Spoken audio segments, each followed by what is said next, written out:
Don't, baby, don't let it go. No, baby, no, baby, don't let it now. Don't, baby, don't, baby, don't let it go. Yeah, I know what this is. Just let it die with no good price. Details don't matter, we both pay the price. Tears in my eyes, you know sometimes it be like that with hey.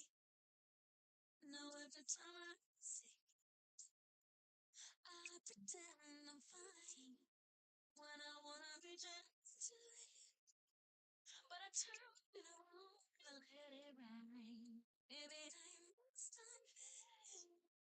We were bigger than anything. Remember us and don't forget about late nights, late in the dark and waking up inside my arms for you. Waves be in my blood and I just don't want it to forget about how just speaking from experience. Nothing can compare to your first home. So I hope this will remind you when it's been never forget about us. That you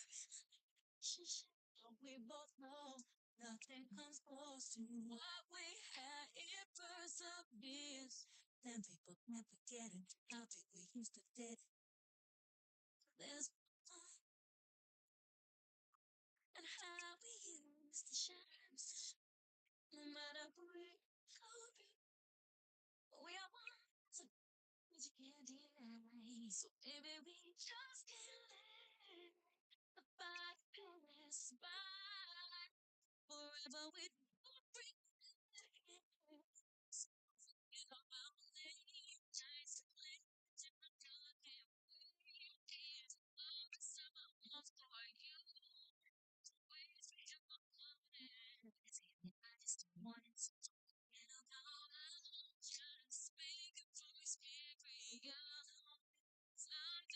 compared to your first home. So I hope this will remind you when it's never forget about my got your head all messed up now.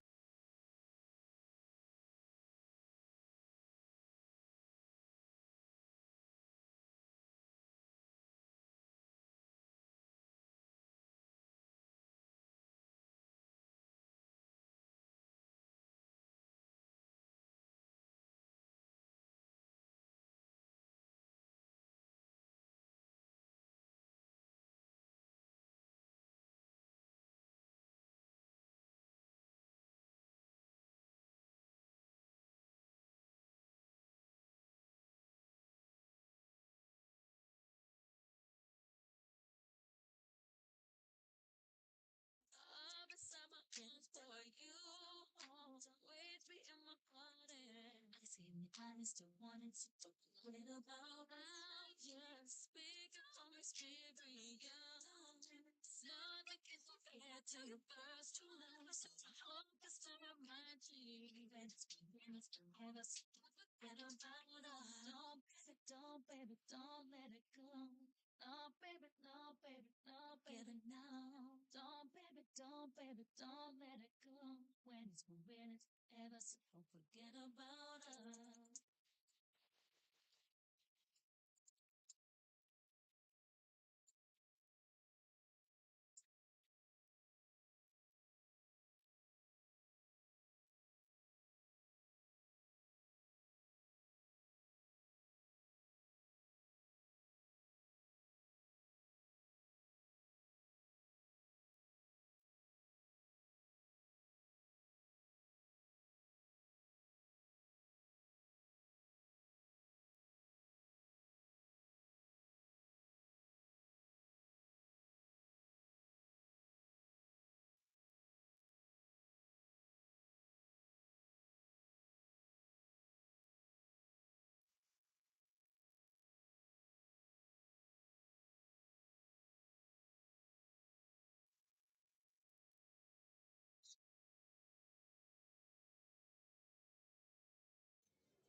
It is to your what you mean to say it means you have one words. If you can't feel the feel trouble there, you get you love it.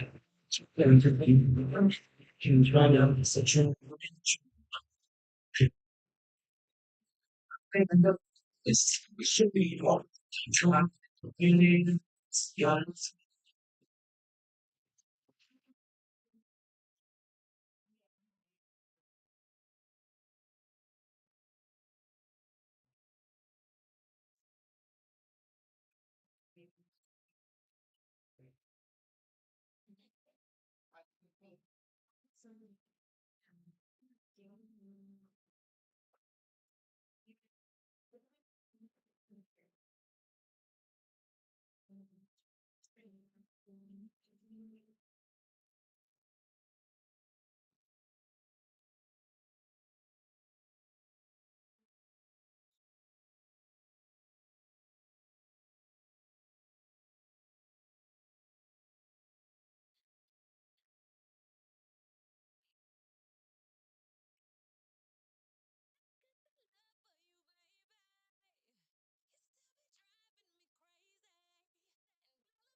Make sure that I told you once. Pay attention, I'ma tell you twice. Hadn't been around the world, but I never met a girl like you in my whole life.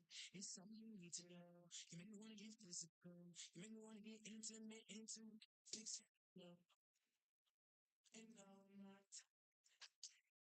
that you want it, baby. Just make it right. It's yours. Just as you ain't got it. Next purpose.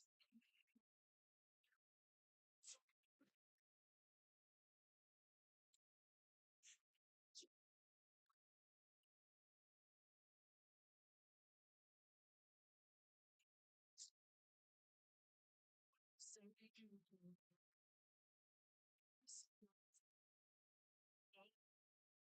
you promise me, baby. You'll be.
been crying for weeks. How'd I survive when I could barely speak, barely eat, on my knees? But that's the moment you came to me. I don't know what you've done to me. Think I'm invincible. I see through the me I used to be. You changed my mind. Don't know what you're doing to me when you're around. This to me, I love you and all the things that make it stop me here with you. For you,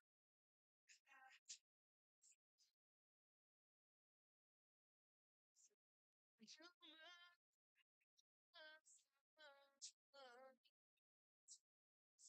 that you strong.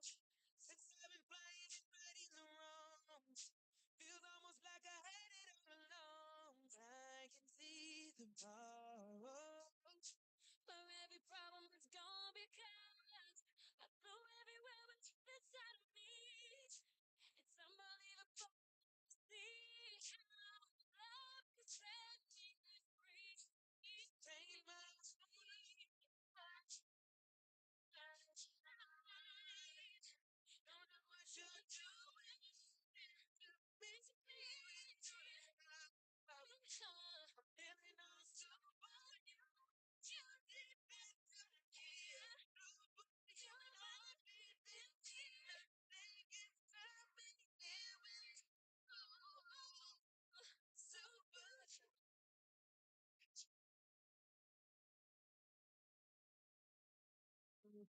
You're my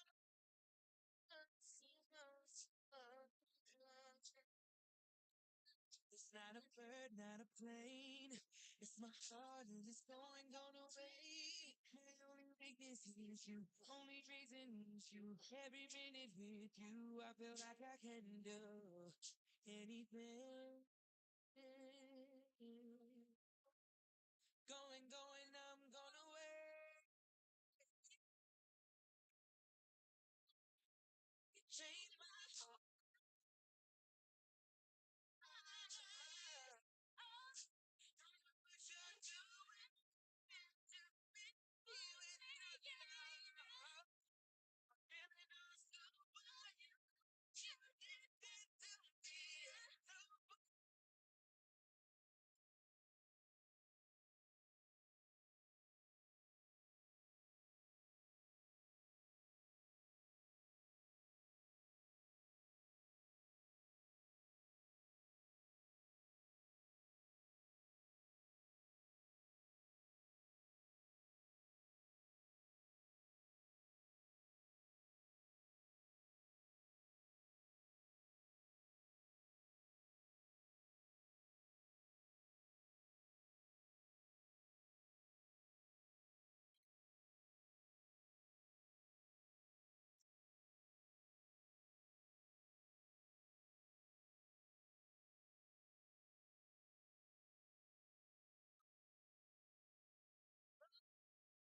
So streets crazy from the get-go.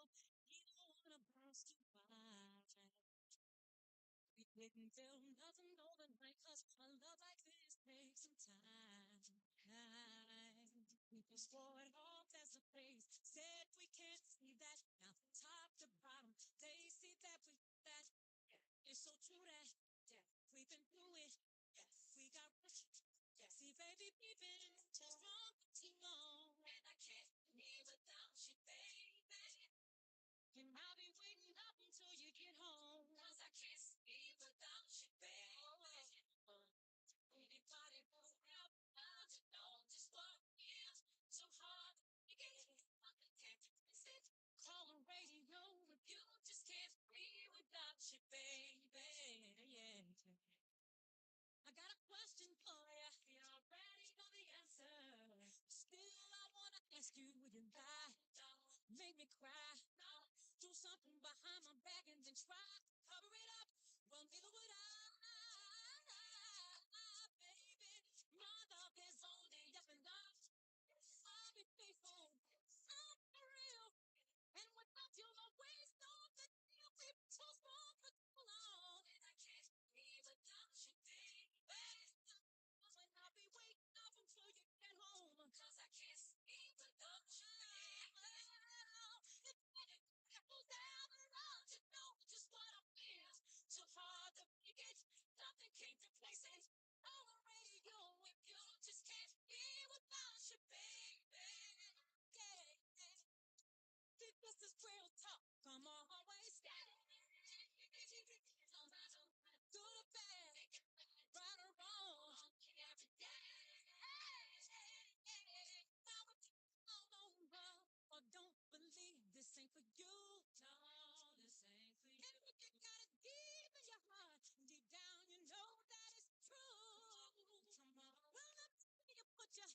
Take a shot, make a friend, just enjoy the moment. Skywalking on these haters. Celebrate every day like a birthday. Things come to those that wait up. But don't wait to jump in too long. Don't sleep, you gotta stay up. Don't sleep, you gotta stay up.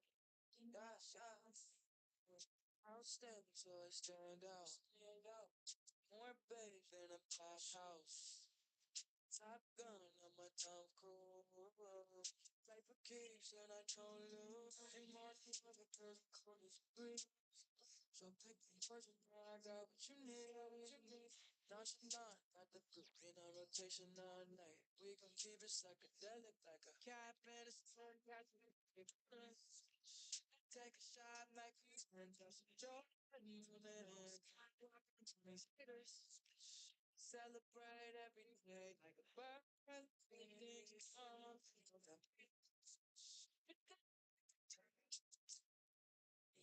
don't sleep, you gotta stay up. Don't sleep, you gotta stay up. In my 20s, I found a job, but in my hand, with the paper, ice out on my chain, I just popped the hanging with the gang, that's the dangerous. I can pick you with my chain, you should take a look. Let me catch your way, take one fuck. Damn, the only team, catching the police. Why ain't it that speed? Moving up your street. When we on the green, can't be scared to the beat. Ain't no day, ain't any fight, make no plans, no sleep. Cap and a steam, catch a wave. Take a shot, make a friend, just enjoy the moment. Scott walking on these haters. Celebrate every day like a birthday. Things come.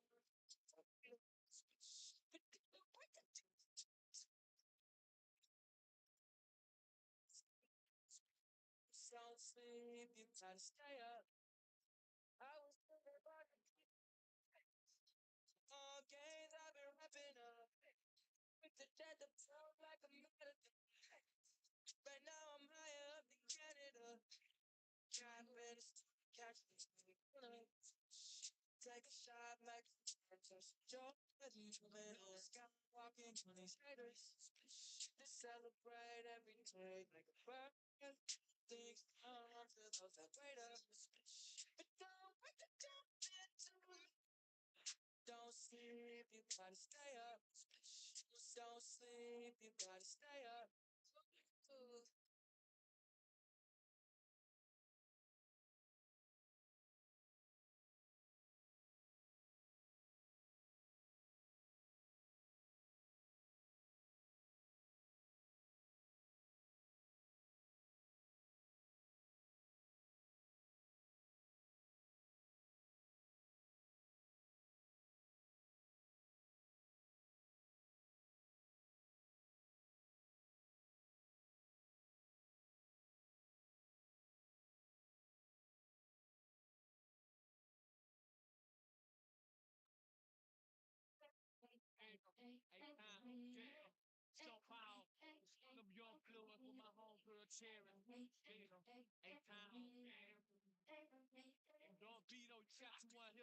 That's how ready to feel. It's only us to steal. Them boys checking us out, know when we dress to kill. Strutting up the stuff, but still got my shades on. I hear the DJ mixing young bloods to that whisper song. Let's need to make it okay too.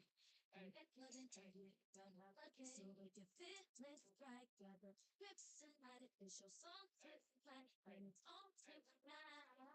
Get it, chop with it, leave with it, pop with it, snap with it. All my ladies, pop your gas with it. Do it, do it, do it, do it. You know that we'll be rocking to it, to it. So do it, do it, do it, do it. Bounce with it, drop with it, lean with it, pop with it, snap with it. All my fellas, tip your hands with it. Do it, do it, do it, do it. You know that we'll be rocking to it, to it. So do it, do it, do it, do it.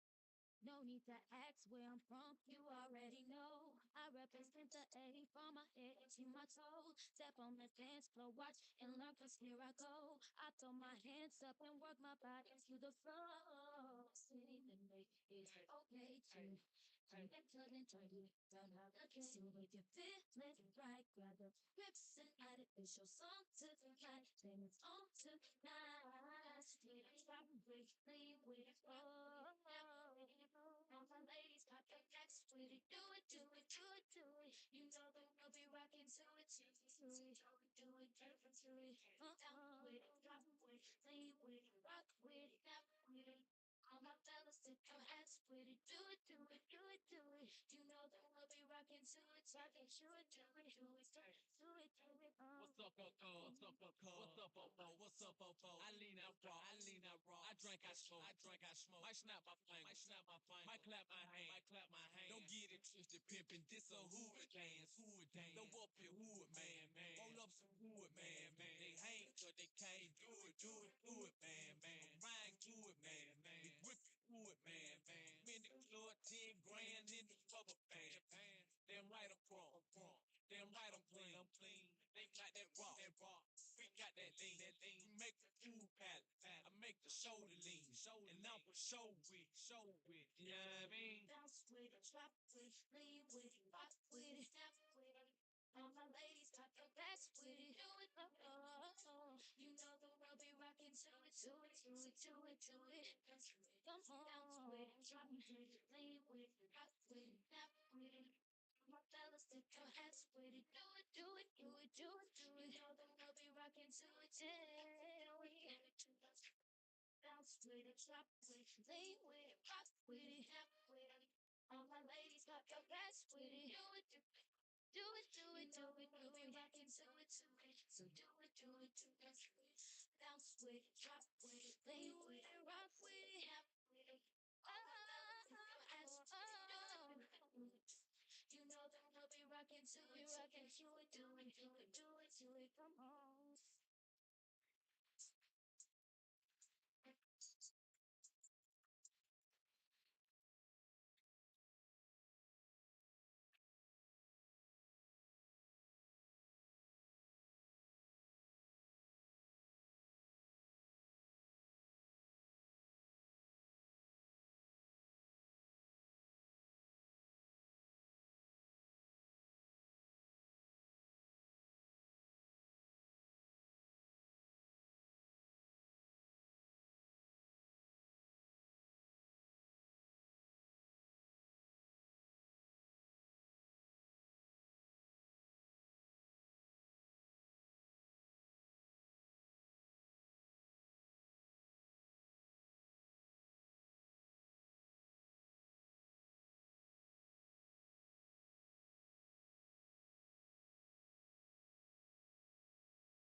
Keep it looking good for you. Keep it looking good for you. Shout it if you know it's a shit. I got your back. You got my back, right? I got girls on that. You got my back. Hey, it's whatever, shout it, you ain't gotta ask. Yes, Valentino blouses, summer house is cash. Check. You can get it, you deserve it. Flawless diamonds, Louis purses. My mission's to purchase her for her, present the gift without the curve. Her pleasure is my purpose. Pleasure to be at your service. We front row at fashion shows as well as Sunday morning service. For better days or for worse. If I'm paid or I'm hurting in my pocket, she still got a nigga back, no, that's for sure. No matter what may occur in life, every day with her is like a plus. I'ma love her till she be like, that's enough. Hop about to get a couple wine glasses, fill them up and lift them up. Let us toast to the future. Here's to us. So here's to her. We do, we do. Push us, be it you. Do you find that you will be by your side, whatever you're going through? When it's all, when it's all, Checking out what you're on. you got my back, right? Cause I thought you got my back. Keep it looking good for you. Keep it looking good for you. Shout it if you check this again. I got your back. You got my back, right? Make it girls on that. You got my back. This is what the women do.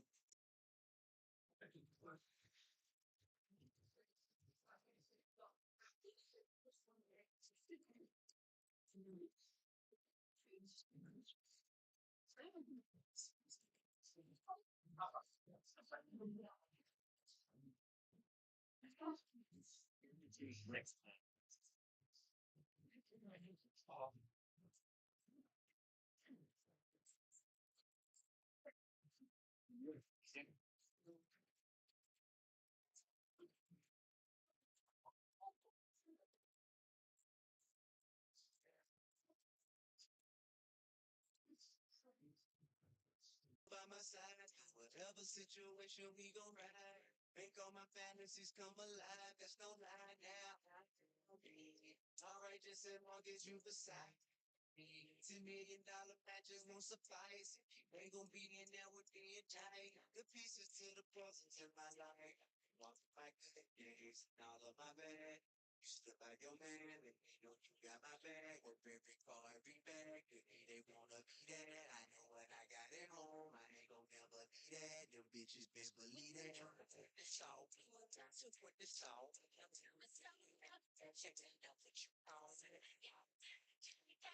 You got my back, right? Cause I thought you got my back. Keep it looking good for you. Keep it looking good for you. Shout it if you know it's a shit. I got your back. You got my back, right? I got you girls on that. You got my back, right?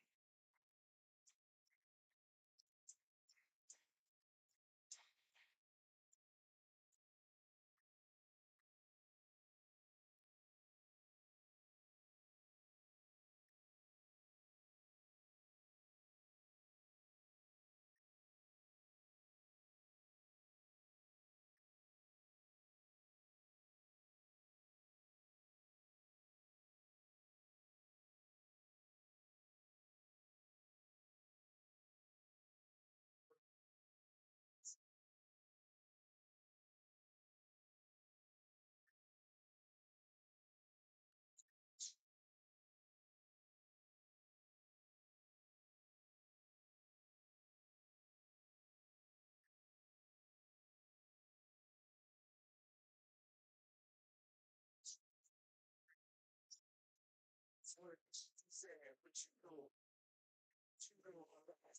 what you know, I know. City, pretty door, shining down around for the cooking there. I'm shining down. Hey, you know how we ball. Right in the shiny door. Walk in the dining ball. Hey, everything you saw. You know about me, dog. On top about me, dog. And if you doubt me, dog, you better out me, dog. I'm told I'm slightly, bro. Don't want to fight me, bro. I'm fast lightning, bro. You better get your Nikes, bro. You know you don't like me, cuz. But your girls like they jealous. But she see me on the judge. In front of every club. I be on bumble. Hey, baby, Don't show me more, cause you me more I crash. Turns out this shirt past it went down sad. When I'm pulling off over again, what you know about that? Fresh out the chicks and the chicks work, she said, what you know? Yeah, what you know about that? That's what you know that like. I know all about that. I can't down the sticks, hold other dress a fish bowl, fit that on a pinky ring just to make my fist close. I get low, cause I get dough. So what I'm rich, but still what we getting go. Talking forward, gotta run and get phone. Got you a yelling. I thought you put out a good phone. But you's a scary dude. I really by very few. I just keep it very cool. I don't even carry you. See all that attitude is unnecessary, dude. But you never carry, not even sweary cute. You got these people fooled. I see you on it too. Whatever try to prove. I see you on it. Shout out downstairs, when I'm pulling up over again. What you know about it? What you know about it? Ask them what you know about it. I gotta talk. Just wear something. That's actually extraordinary. What you know. Yes, what you know about it. Something you already know about it. Pressure action into the block, burn a rubber with the top, pop the pussy, tell them stop and make the block cat. That ain't what got, hit you a lot. I got the top spot, that it was nice. Video and that was busted to the star. Drag yeah, that Bentley coupe and take it to the chop shop. I know we not, y'all. If it may pop off, I'll answer the question, will I get your block on, y'all? It wouldn't be a brush. Yo, bro, I'm in your hood. You a gangster, but you here for somebody better get from before he gets spent for. Say you want to squash it, once you steal, before I crash. Church out this shirt pad. Sad, when I'm pulling out over again. What you know about that? What you know about that? What you know about that? I know all about that. You know what she said, fresh out the chicks work, she said, what you know, then what you know about that, what you know about that, I know all about that.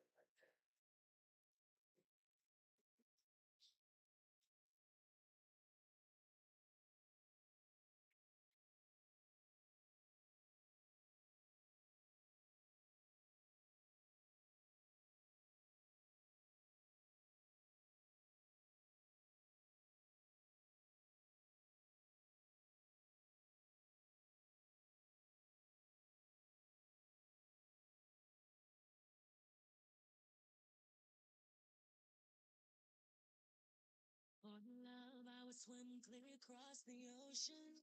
If I know I die, I'll die trying. Do anything for your heart's devotion.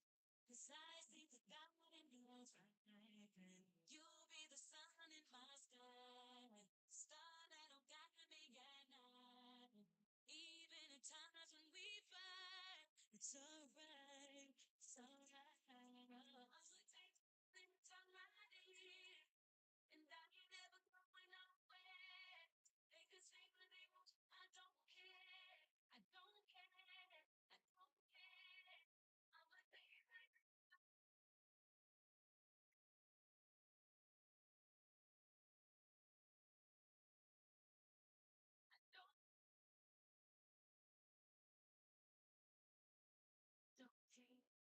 Your love's my independence. You take it.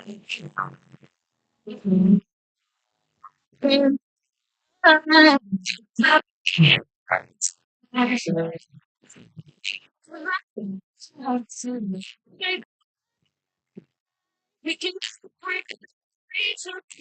I decide.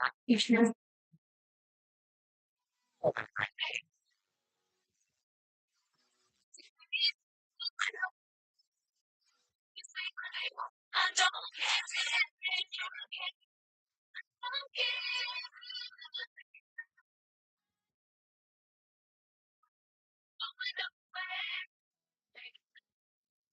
I don't care. You gotta know. You gotta love. You can depend on. In me, I trust that our love will grow strong. The stars second guessing. I'm wondering if the way I feel is for real. Cause if you chill me up, I'll be your eyes, you're blinded. My love is eternal, so unconditional.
Good morning, everyone. Good morning. Hello, at the back. Hello. Yes, good morning once again. If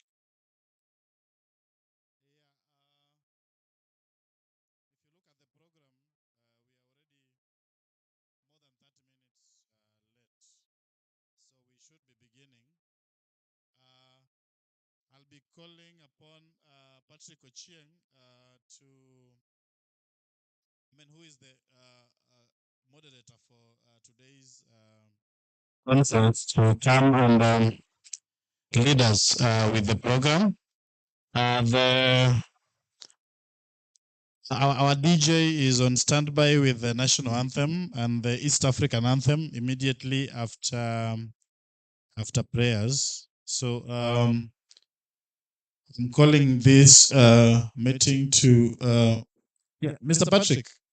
Yeah, kindly welcome to the stage so that we can begin.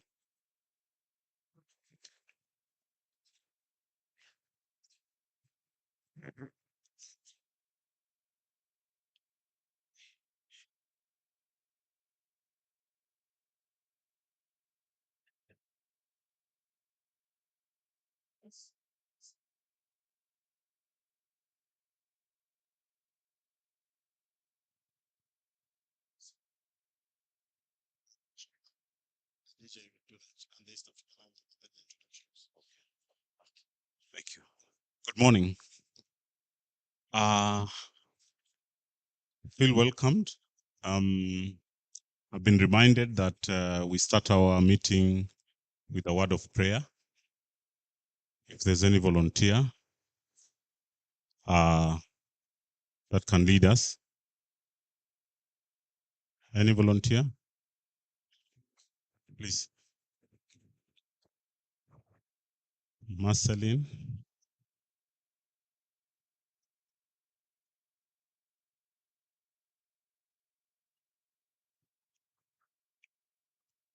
Good morning. Let's commit the meeting to prayer.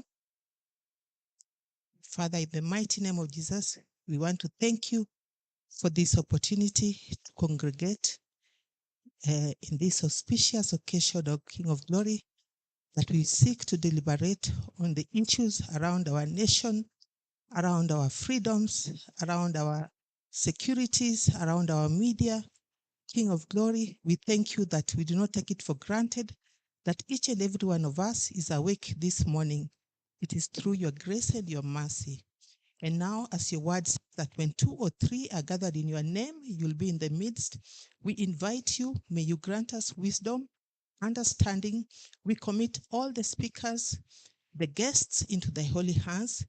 We thank you even that they have lent their wisdom and even experience to this meeting. we commit the entire day into thy holy hands.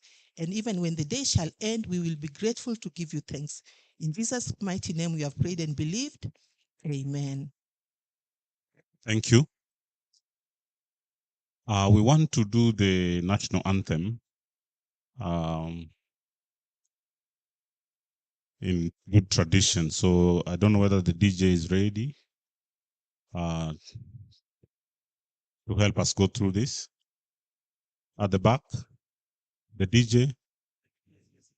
Aha. So shall we be upstanding for the national anthem? Thank you.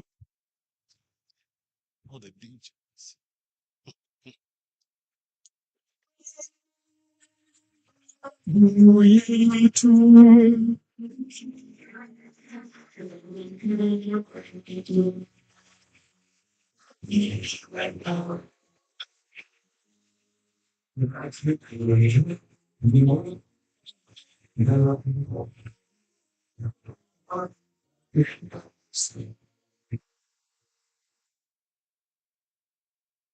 Thank you.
From East Africa.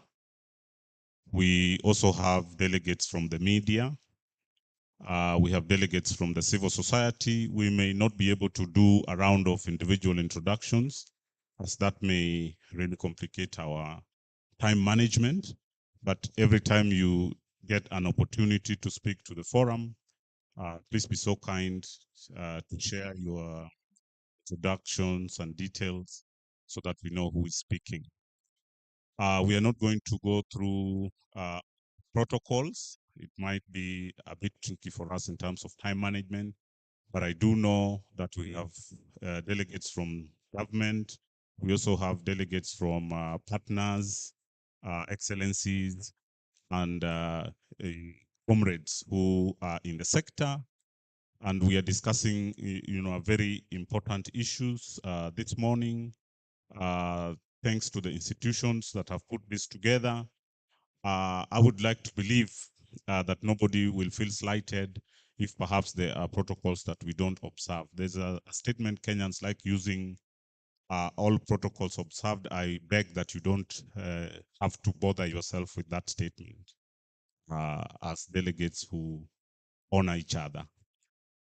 I would also like to just share that we are going to have brief remarks from different guests that we have invited in the opening sections of this program. We are going to make that as brief as we possibly can. There are guests that we are still expecting.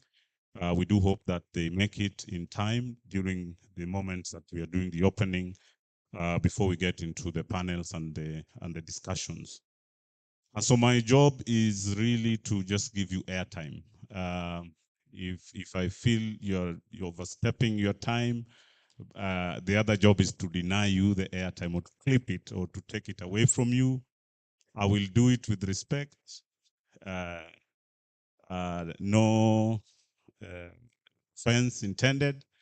If we ask you to stop, it's not because we don't like what you're saying. It's just because we're managing the day. It's a very brief day, but it's a very packed day. We are discussing this at a time when the country is going through, very difficult moments. We have a new government, I think 1 year old, and it's riding us in a direction many of us are not very clear. But it is our government, so we chose it, I'm told. And so we're going to have to discuss and live with some of the realities that are coming through. Media and civil society have been friends sometimes. Sometimes they've been scratching one another. But if there's a year that a love affair has to happen between media and civil society, I think this is the year. Because media is feeling quite a bit of pressure and civil society has been feeling pressure for a long time. So at least civil society are familiar with pressure. Media have been a bit lucky because salaries have been coming through, but I'm told now salaries are becoming difficult to come across in the media. And I think when people are not sure about salaries, that is the best time to make friends with them. So we are going to make friends because we are in trouble together. And when you're in trouble together, sometimes the friendship happens. And so that's why we're here, and we're going to do justice to this. So I just want to welcome John of the Civic Freedoms Forum to perhaps come forward on the program.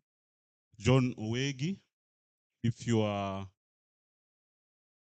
anywhere near, and if John is not very near,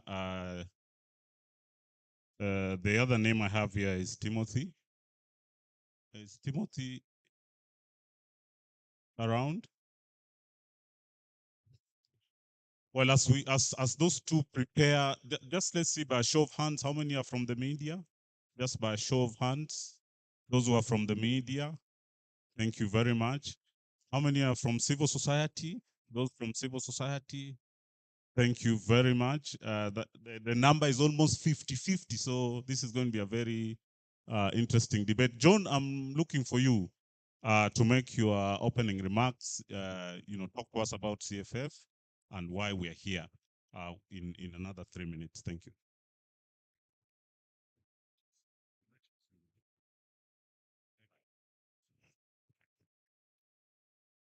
Yes, good morning once again. Yeah, I'll not talk much because we're already very late. My name is John Owegi, and I am the coordinator, CFF. CFF is a national platform, a platform for institutions that work on issues of governance, human rights, and civil liberties, with the intention of improving the operating environment for civil society organizations. But our main purpose is to pull everyone together, consolidate our efforts. And yeah, we've been working with KCA, Kenya Correspondents Association. Someone asked me yesterday whether that is the KCA University. You know, you share the acronyms. Yeah, so we've been trying to coordinate with KCA to forge some partnership with the media fraternity to uh, see whether we can consolidate our efforts around protecting the civic space and the operating environment for both journalists, media houses, and also the wider civil society organizations.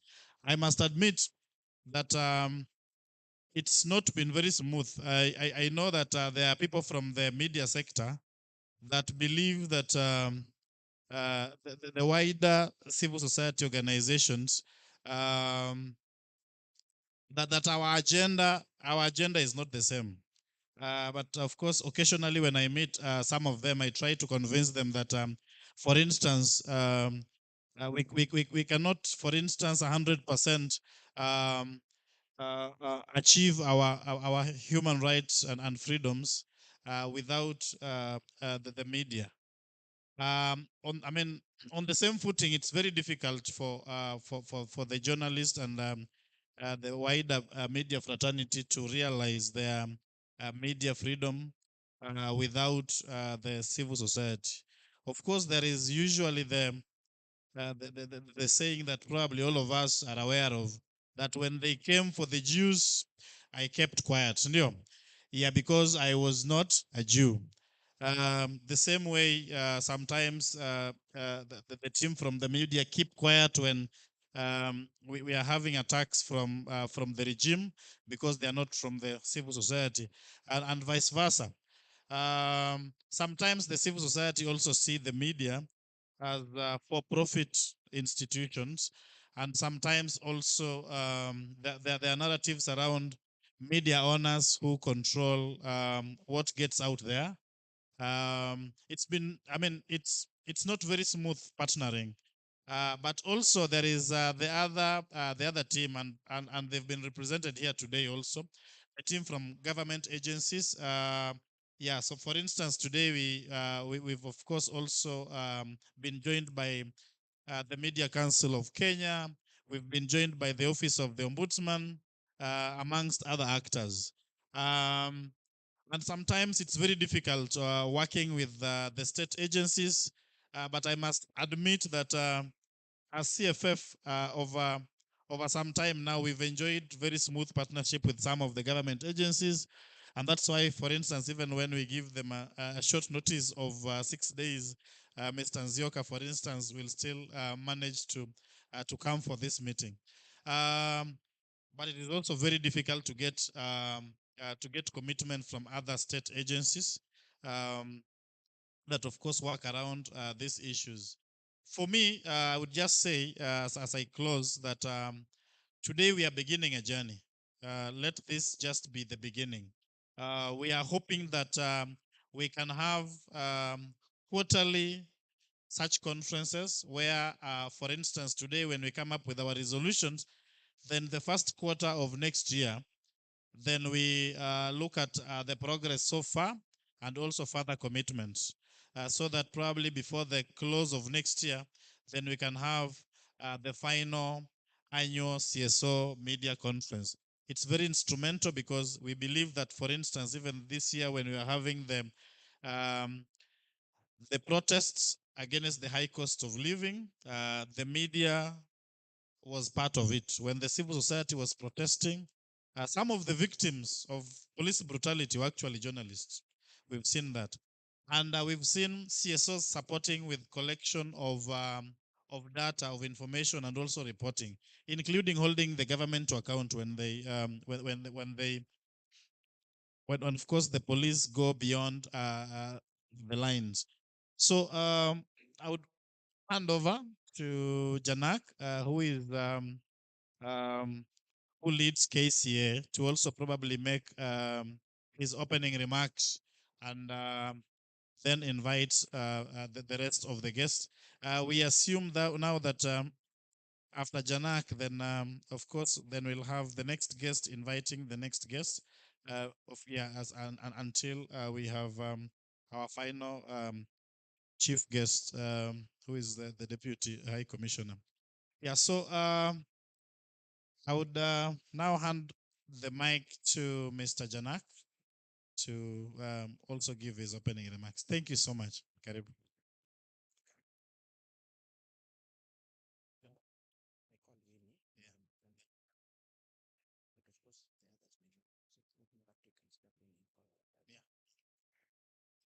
Um, Good morning.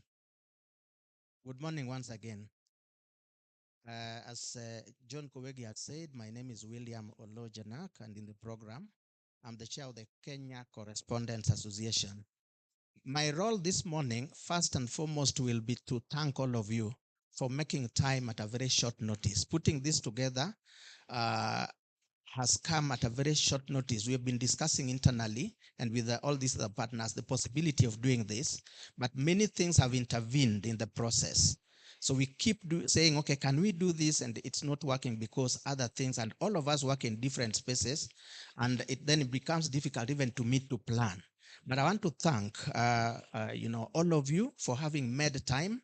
And I want to recognize the fact that from the Kenya Correspondents Association, we have a team from up country, from virtually all the 47 counties who have traveled. Others traveled the day before yesterday and arrived yesterday. Others traveled, in the night and arrived this morning, and some of them are fatigued. But here they are, and that shows a lot of commitment in terms of how this process ought to move. The other thing I want to say is that we want to thank the delegates from Tanzania. We have four. Has Cloud, right? Okay, we have four. One is arriving shortly, was away in Dodoma. But may I just have take this chance to ask them to stand up? Our colleagues from Arusha.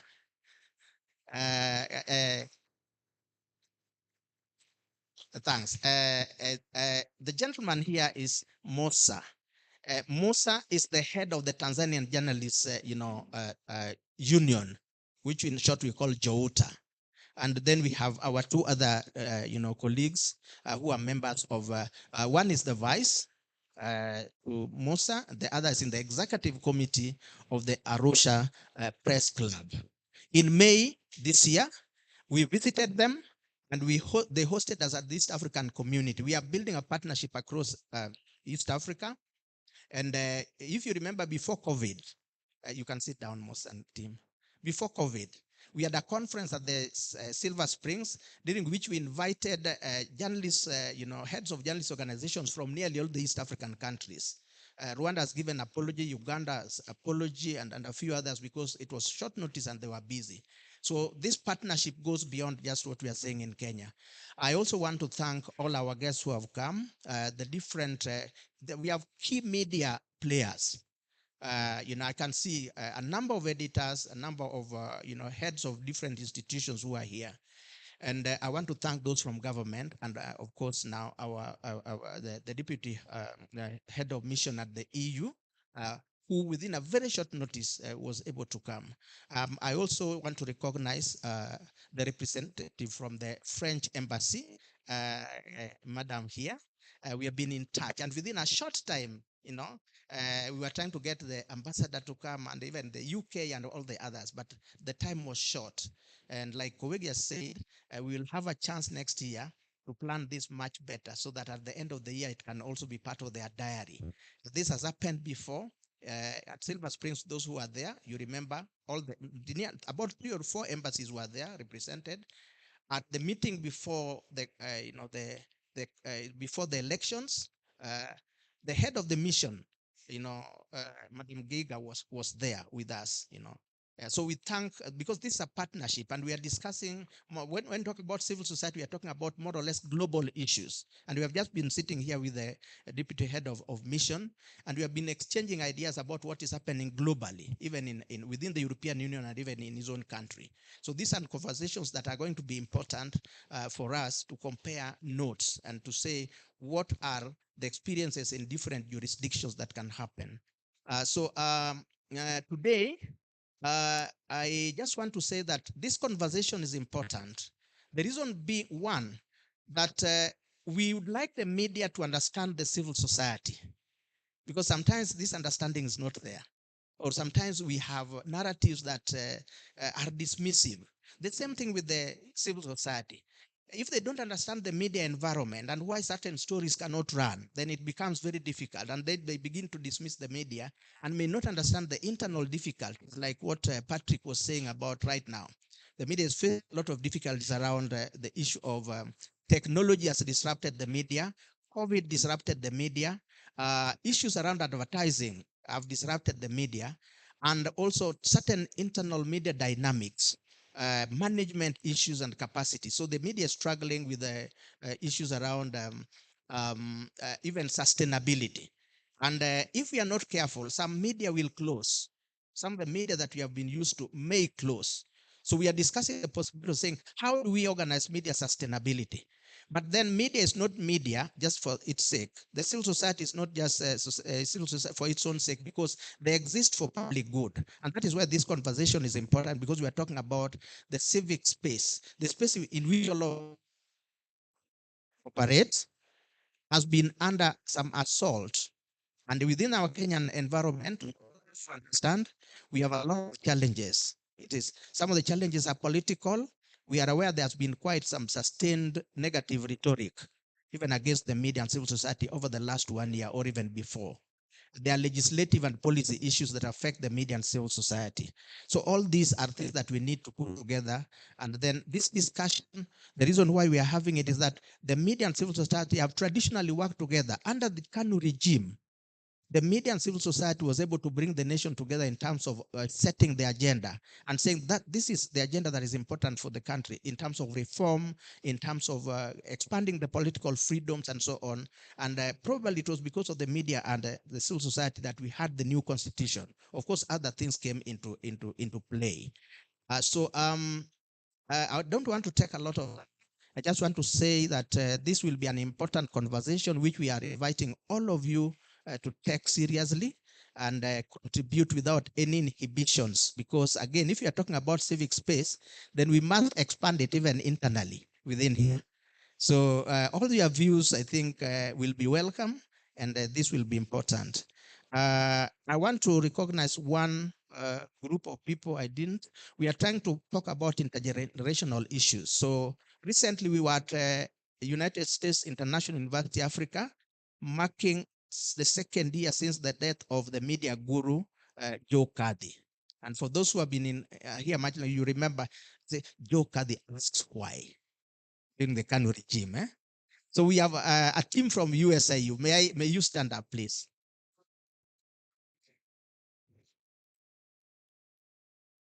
These are students who are part of the journalism club, the media. They're studying the media, and they even won awards there. So I said, why don't you join us and begin interacting with the external environment? So please, this is the external environment. You will take this over from us at some point. So you need to begin having these conversations. I want to thank all of you and invite you to continue this discussion. And now it's my singular honor and pleasure to welcome Winnie Masai, who is the treasurer of the Civic Freedoms Forum, to speak to us.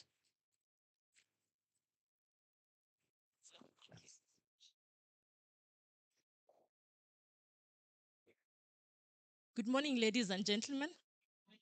My name, as you've heard, is Winnie Masai. I wear two hats. One for Inform Action, where I am the team leader, currently the executive director. Inform Action is a human rights organization that uses media and film as a tool for change. So we see ourselves as having dual mandates, one having the media identity, but then also a civil society, a very critical civil society actor. And I must say that, combining that methodology has really been very, very helpful in terms of the work that we do, especially in grassroots and marginalized communities. But this morning I stand before you as the treasurer for Civic Freedom Forum. I believe John Owegi has done the honors of talking about who we are as CFF. Some of the board members are here this morning, and I want to ask them to stand. we have Stella. Stella is from IEE, and then we have Chris Mbidi from Penn, and all of them have been very, very important actors in terms of planning and supporting the whole event. Our chair is Mr. Peter Kiama. He comes from IMLU. He's not been able to join us here today. Among other board members, they send their greetings. Ladies and gentlemen, I'm very, very pleased to address you this morning and extend an official warm welcome on the opening of this important convening on the role of social media, on the role of civil society, civil society and media in protection of civic space in Kenya. I want to thank the organizers of this event. This event could not have come at any better time. If we have to look at the context in terms of our country and what has happened, I think this has been one of the most difficult years. We've both faced challenges, and looking at one example where we can all, relate to is during the coverage of elections and the protest on high cost of living. Not only did the media also suffer from violence, the experience, but also human rights defenders were also affected. We were arrested. We faced the heat. Our lives were endangered also as we covered the protest as civil society. So the challenges that affect us are very, very real. And therefore, this convening is very, very important for us to come together to reflect and try to figure out, how do we move forward? We recognize and appreciate the role of media in terms of the work that they complement and help us as civil society.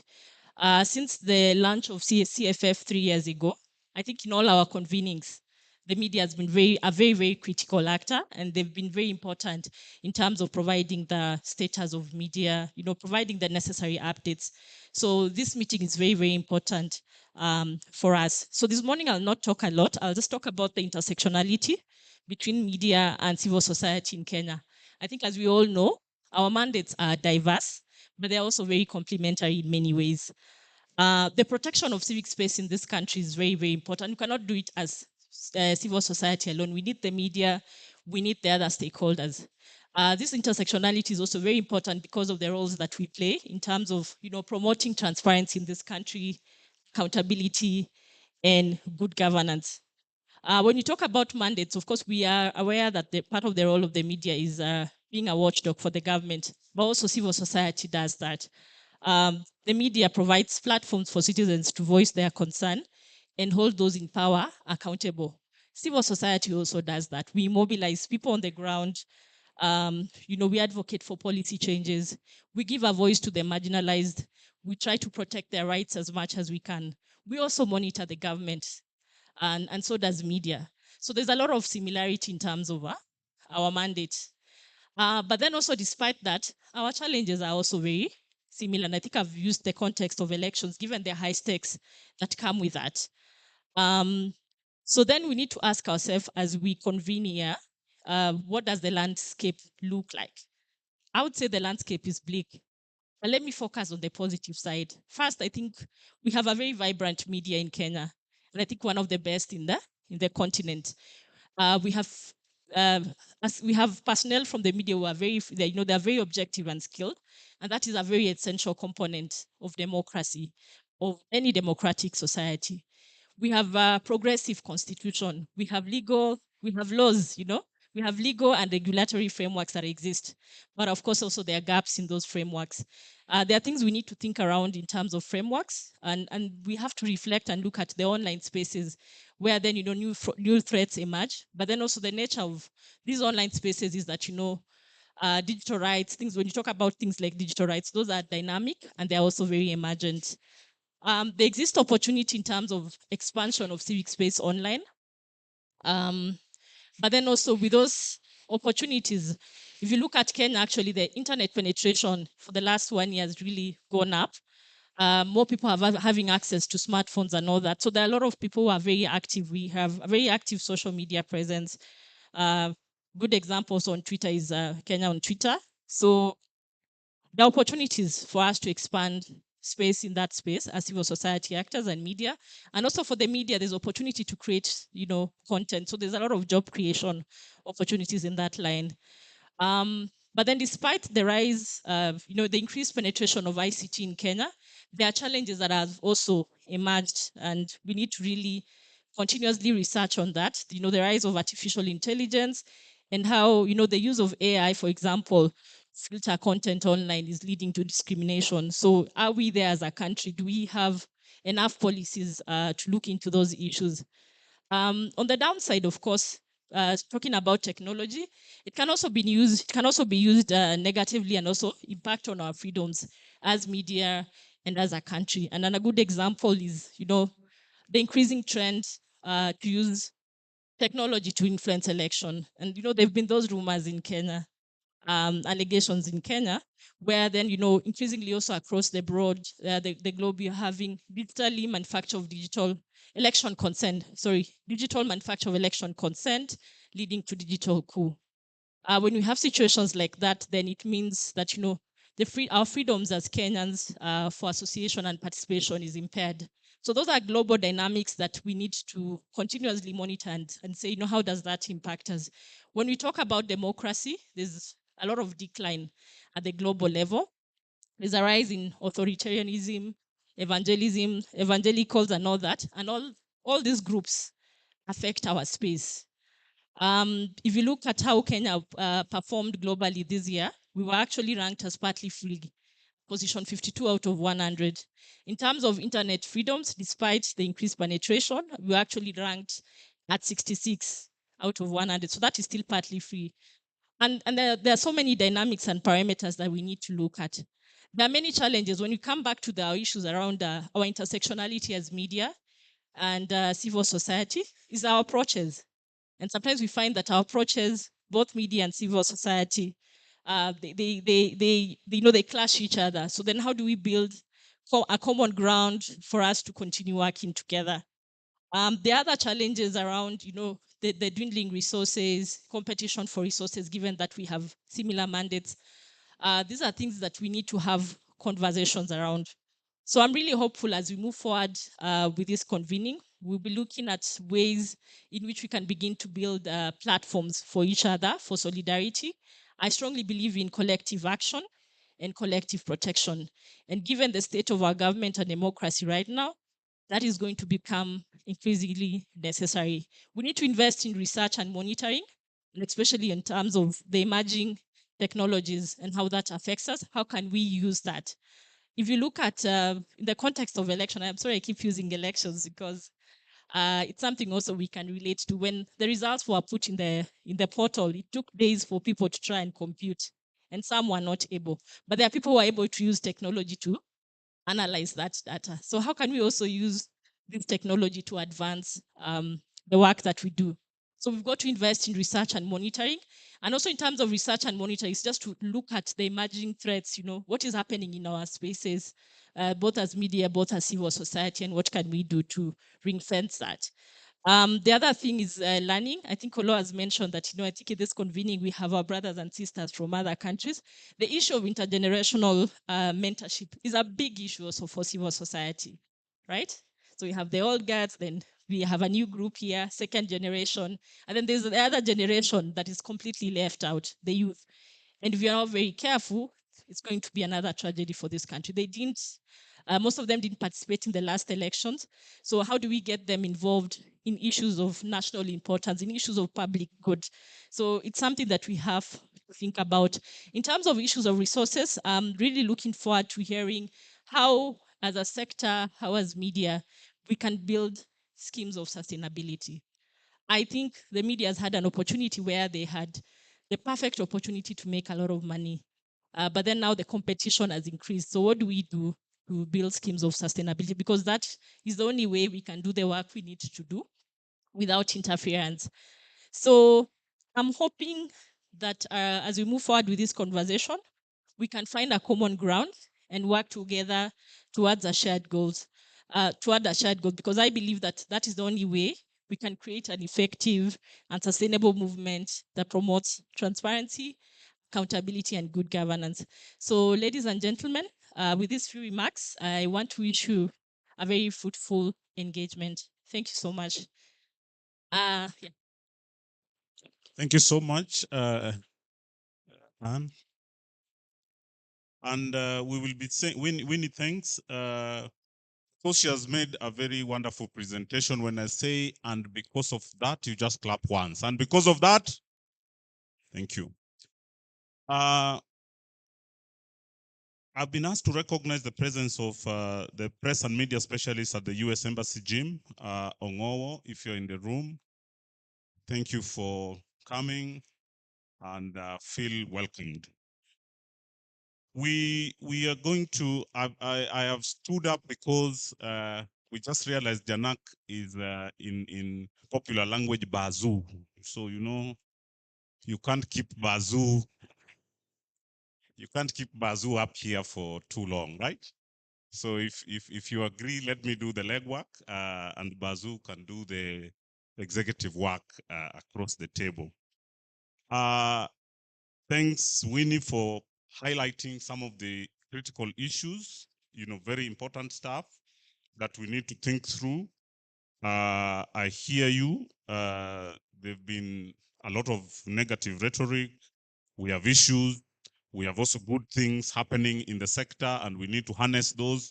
But we need to think about what do we do with places where we are feeling a little pressure.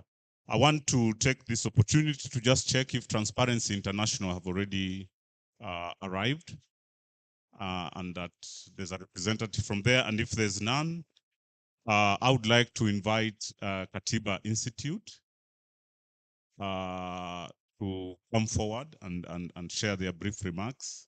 If Katiba is, you're here, karibu sana. Can we put our hands together for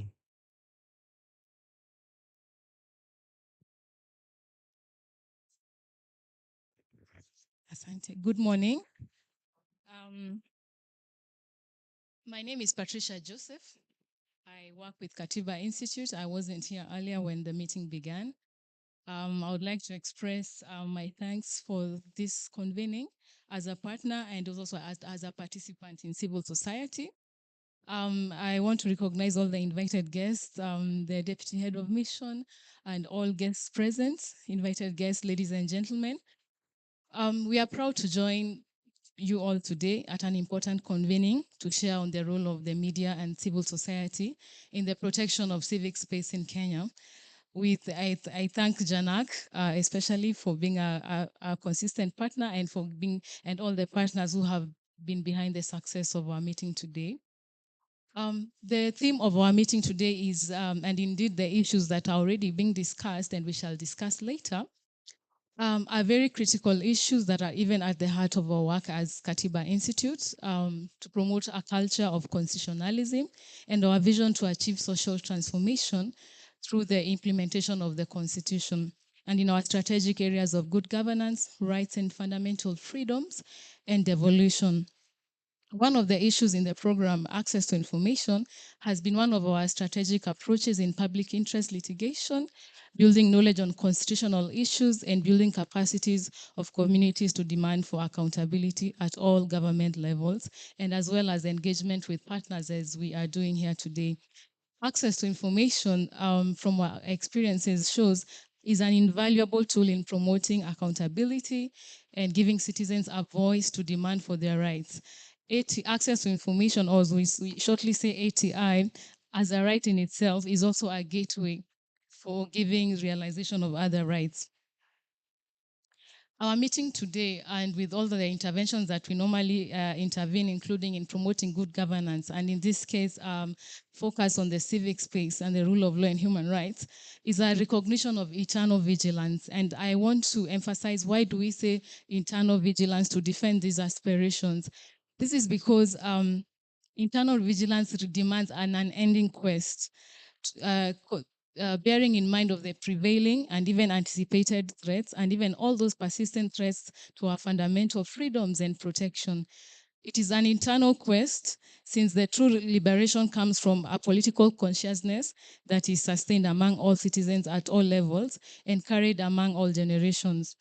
I say this because even as we are here as a mixed group of people, we stand for representation of many partners, including citizens, and the diversity that is the media as well as the civil society. Again, it is also a quest to guard against drawbacks from our democratic gains, threats to our constitutional liberties and protections, and sustain a strong civic demand. When we express apprehension about losing protections in civic space, as previous speakers have noted, it is because we have first-hand experiences and we can take stock of what is happening in our current environment, notably the shrinking civic space and manifested by many issues such as the arrests, unlawful arrests, even during protests, attacks on journalists and civil society, the censorship of media. I remember we recently had to go to court to challenge a decision by the Communications Authority to censor TV stations from covering the demonstrations. We've also seen media being barred from covering public interests and other issues.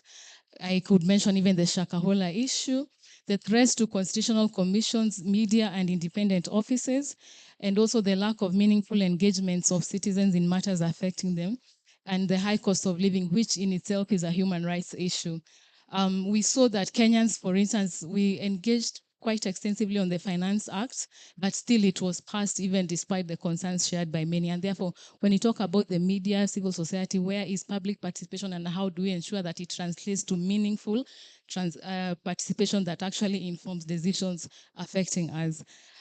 We also seen that even existing laws, we have a good constitution as an opportunity, but we've also seen that existing laws continue to be used to curtail the operational environment of media and civil society. And we recently did an audit of these laws with our partners, including in the media space. And this is a testament to the threats that law itself is used as a tool to curtail freedom. All these are common challenges both to media and the civil society. If we look at again and the previous speaker has said, we have been ranked quite poorly on press freedom at 116 out of 180 countries. Again, we are also considered partly free because of one of the things that the report highlights is a combination of restrictive laws on press freedom and the potential for harassment and violence, which leads to self-censorship in some cases. Therefore, our responses today call for collaborations, and I echo the challenge in today's discussions to sustainably build alliances among partners. And I want to just emphasize, even when we talk about civil society and media collaboration, media is part of civil society, though with an additional role because of its unique space in the public interest. We also have common aspirations of public representation, oversight, and also promoting accountability. A threat to the media, and I dare say a threat to against any person or group, is a threat to all of us. Therefore, as the program ahead shows us, we need to build collective synergies, exploit the opportunities, as even highlighted even in today on issues of technology, artificial intelligence. Are we aware of the threats as well as the opportunities? In order to build a Kenya that we all want and a Kenya that we all deserve. A free media is also critical to the civic space. Democratic engagement is not possible without media, which facilitates common dialogue.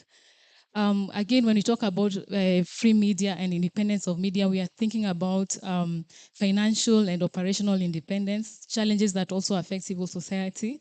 And conversely, when the media is not free, it means we are also not free. It is therefore in this recognition that we assure our ongoing commitment and partnership to continuously protect civic space in Kenya.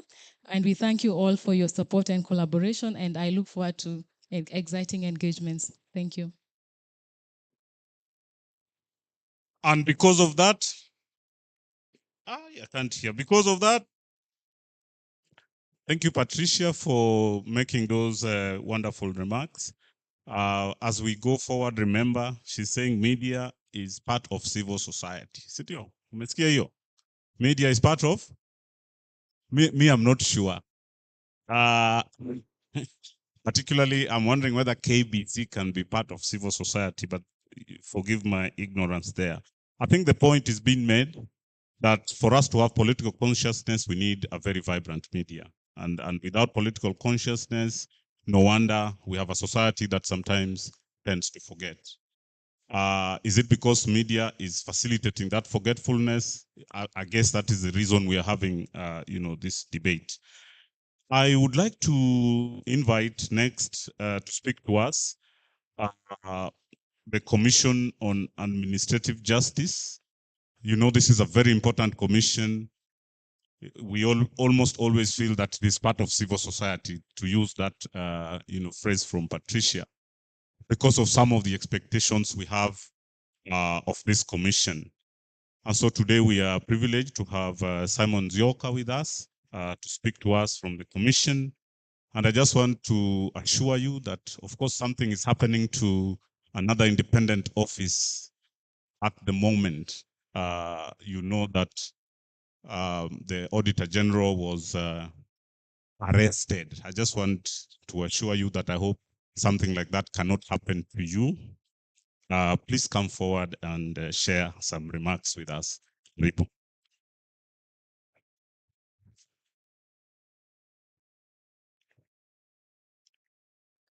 To our chief guests, the Deputy Head of Mission, Delegation for European Union, Kenya, all protocols observed, ladies and gentlemen, good morning. My name is Simon Zioka. I work with the Commission on Administrative Justice as Chief Officer Access to Information. And it's my honor to be in your midst to have a discussion on this very critical issue on the role of the media and civil society in the protection of civic space in Kenya. The Commission on Administrative Justice is a constitutional commission established under Article 59 of the Constitution to promote and protect fundamental human rights, especially the right to fair administrative action in Kenya. Further, the Commission has a mandate to promote and protect the realization of the right of access to information and Article 35 of the Constitution. Now, today's conference theme is key and timely to the Commission on Administrative Justice as an oversight body on the right of access to information under Article 35 of the Constitution, because this highlights the importance of discussion on the role of the media and civil society in democratic governance in our country. Our civic space is created through a set of universally accepted rules which allow people to organize, participate, and communicate with each other freely and without hindrance, and in doing so influence important political and social structures around them. Ladies and gentlemen, central to the concept of civic space is information. And as we undertake today's discussion, we are reminded of the importance of information. In the words of Ronald Reagan, that information is the oxygen of the modern age. Further, the procedures and processes of access to such information and if its eventual utilizations becomes critical to the protection of civic space in Kenya. As such, effective facilitation of access to information held by the state and relevant private bodies becomes critical in civic space. Now, the right of access to information is a fundamental human rights, each on the requirement that everyone has the right to seek, receive, and impart information. In Kenya, this is guaranteed under Article 35 of the Constitution, and further supported by Article 33, which provides the freedom of expression, and further Article 31 on the right to privacy. The Access to Information Act 2016 operationalizes Article 35 on the right of access to information by giving the appropriate mechanisms which allow citizens to be able to access information held by the state and other private bodies. Over the years, the Commission, the time the Commission has been oversighting the Access to Information Act, we have been able to note immense benefits accruing to citizens, including where citizens, for instance, in Kaptagat ward, in Uasin made requests to be furnished with bill of quantities for the construction of Naiberi Twedo Road, and whereby, upon supply of that information, that community was able to hold the county government to account on resources expenditure. Again, we have seen in 2021, the Honorable Dr. Otiende Amolo, the member for parliament for Ralienda constituency, made a request for information to the Pharmacy and Poisons Board, seeking information regarding the importation, registration, and use of Sputnik COVID vaccine in Kenya. And the response thereof allowed him and other citizens to be informed on the vaccine. Again, we have also seen Turkana Empowerment Advocacy Group making a request to NEMA on regarding the contractor's NEMA's license conditions for Twiga 1 hazardous site within Lokicha Basin. And the response thereof allowed that community to be able to interrogate issues of environmental conservation. And therefore, ladies and gentlemen, the benefits accruing on access to information are many.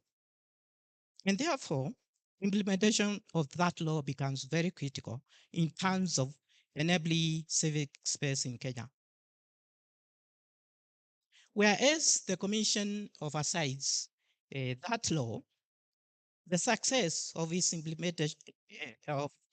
implementation depends on how well critical stakeholders marshal their energies.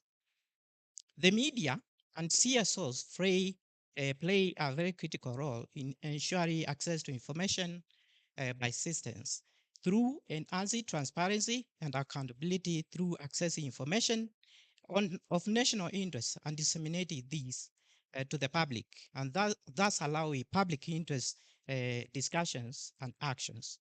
Again, these actors promote public awareness and education on issues of national importance. The Commission has had partnership with Media Council of Kenya to make the engagement with media more structured. And through this engagement, the Commission and Media Council of Kenya have been able to develop a journalist handbook on access to information, and which it's a key source document for journalists to use in their execution of their roles. Ladies and gentlemen, the Commission has further taken deliberate and decisive measures to promote and safeguard the right of access to information in Kenya through several ways, including strengthening institutional access to information infrastructures. And this is through having discussion with institutional leadership, especially the top leadership, to allow the embracing, understanding, and goodwill on access to information. The Commission has also emphasized on institutions to mainstream access to information disclosure procedures within them, including the designation of information access officers, the creation of access to information committees, and also capacity building of access to information focal points. And again, the Commission has been able to work with institutions to develop their policy framework and strengthen their policy framework on access to information with whistleblower protection and records management. Again, the Commission has been able to develop appropriate regulatory framework, including the access to information general regulations. On this aspect, the draft general regulations under the Act have been gazetted. Were gazetted by the Ministry of Information, Communication, and Digital Economy in May this year. But again, when we had an engagement with Parliament, the Committee on Delegated Legislation, they pointed to several issues which needed to be relooked, and we had to look at that. And after that, there was the regulations were republished on 19th October this year, and they have been forwarded to Parliament for approval. And we expect this to be done by the 28 days, which are required under the Statutory Instruments Act, lapses by early March next year. So it is our hope by that time we'll have the regulations in place. Again, the Commission has been able, together with the Ministry of Information, Communication and Digital Economy, to put in a committee that has been able to develop the national access to information policy. And why this is important is because there's a requirement to have a uniform governmental approaches on information disclosures, as well as protection of whistleblowers and management of records. So that process is ongoing. The draft national access to information policy is being subjected to stakeholders consult engagement, and validation is expected to take place next week. I hope some of you have received our invitations for the validation exercise. And I think we'll be able to share that document with the coordinator, maybe for your inputs. Again, we have been able to develop guidance documents on access to information. Of course, I've talked about the journalist handbook on access to information. We have the simplified version of access to information, and which is like the Mwananchi version of the Act, which allows citizens to be able to read and understand about issues of access to information. We also have a guide on proactive disclosure for public entities, which allows public entities to know what is required of them on the obligation to proactively disclose information, and also how to go about proactively disclosing information. We also have an handbook on best practices on implementation of the Access to Information Act, and which is also it's a key source material for public officers. But we also have the training curriculum in partnership with the Kenya School of Government. We have been able to develop a training curriculum on access to information, and which will be used by the school to build the capacities of public officers alongside other areas of capacity development.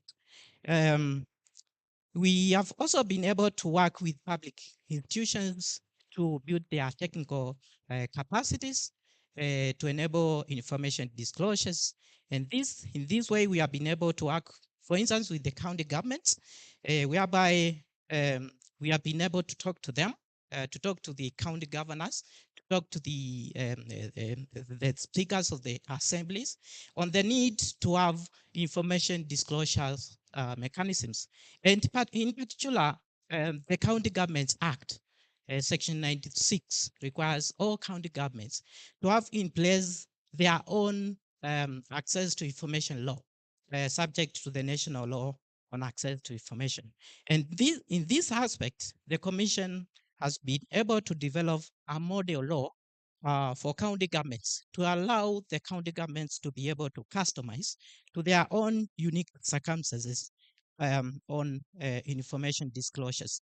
Of course, on that aspect, only two counties, Kwale and Embu, have been able to have their own access to information laws. Of course, the others we have engaged with them, and they are at various stages of enacting that law.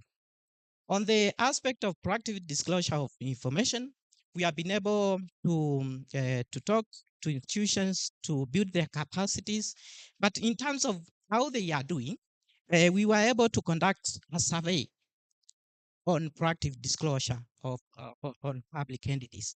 And this is what we were able to note from that survey.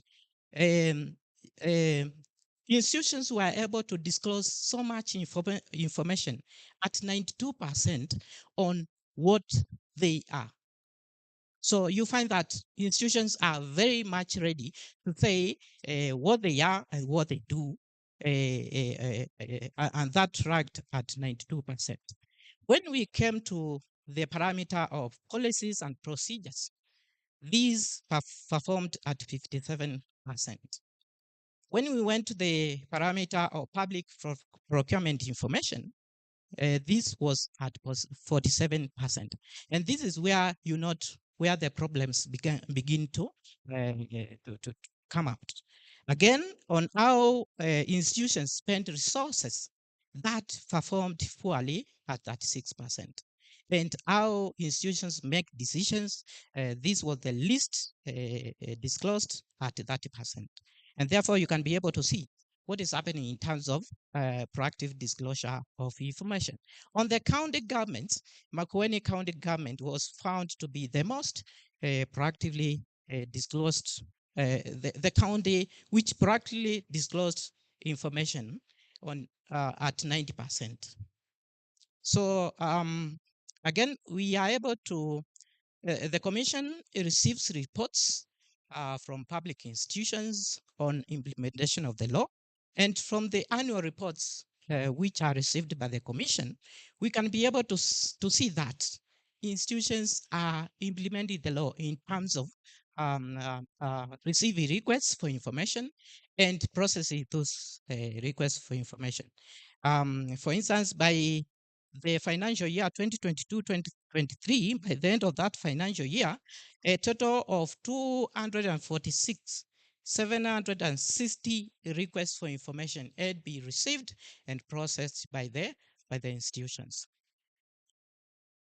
Okay, we also have to know that access to information cannot be realized without records, and therefore the Access to Information Act requires all institutions to have some standards on records management. And one of those standards is on digitization of public records. Now, I wish to state that the Commission, in collaboration with the Ministry of Information and Communication and the Digital Economy, together with Kenya National Archives, have constituted a committee which will be charged, which is charged with leading this process. And this committee, at the moment, its work is centered on the development of the standards on digitization of public records. Again, on disposal, on the aspect of disposal of public records, the commission gives its concurrence to the director, Kenya National Archives and Documentation Services, where it gives permission for the disposal of public records. And for the years that the commission has done that, we have been able to give concurrence to the disposal of 7,745,383 records.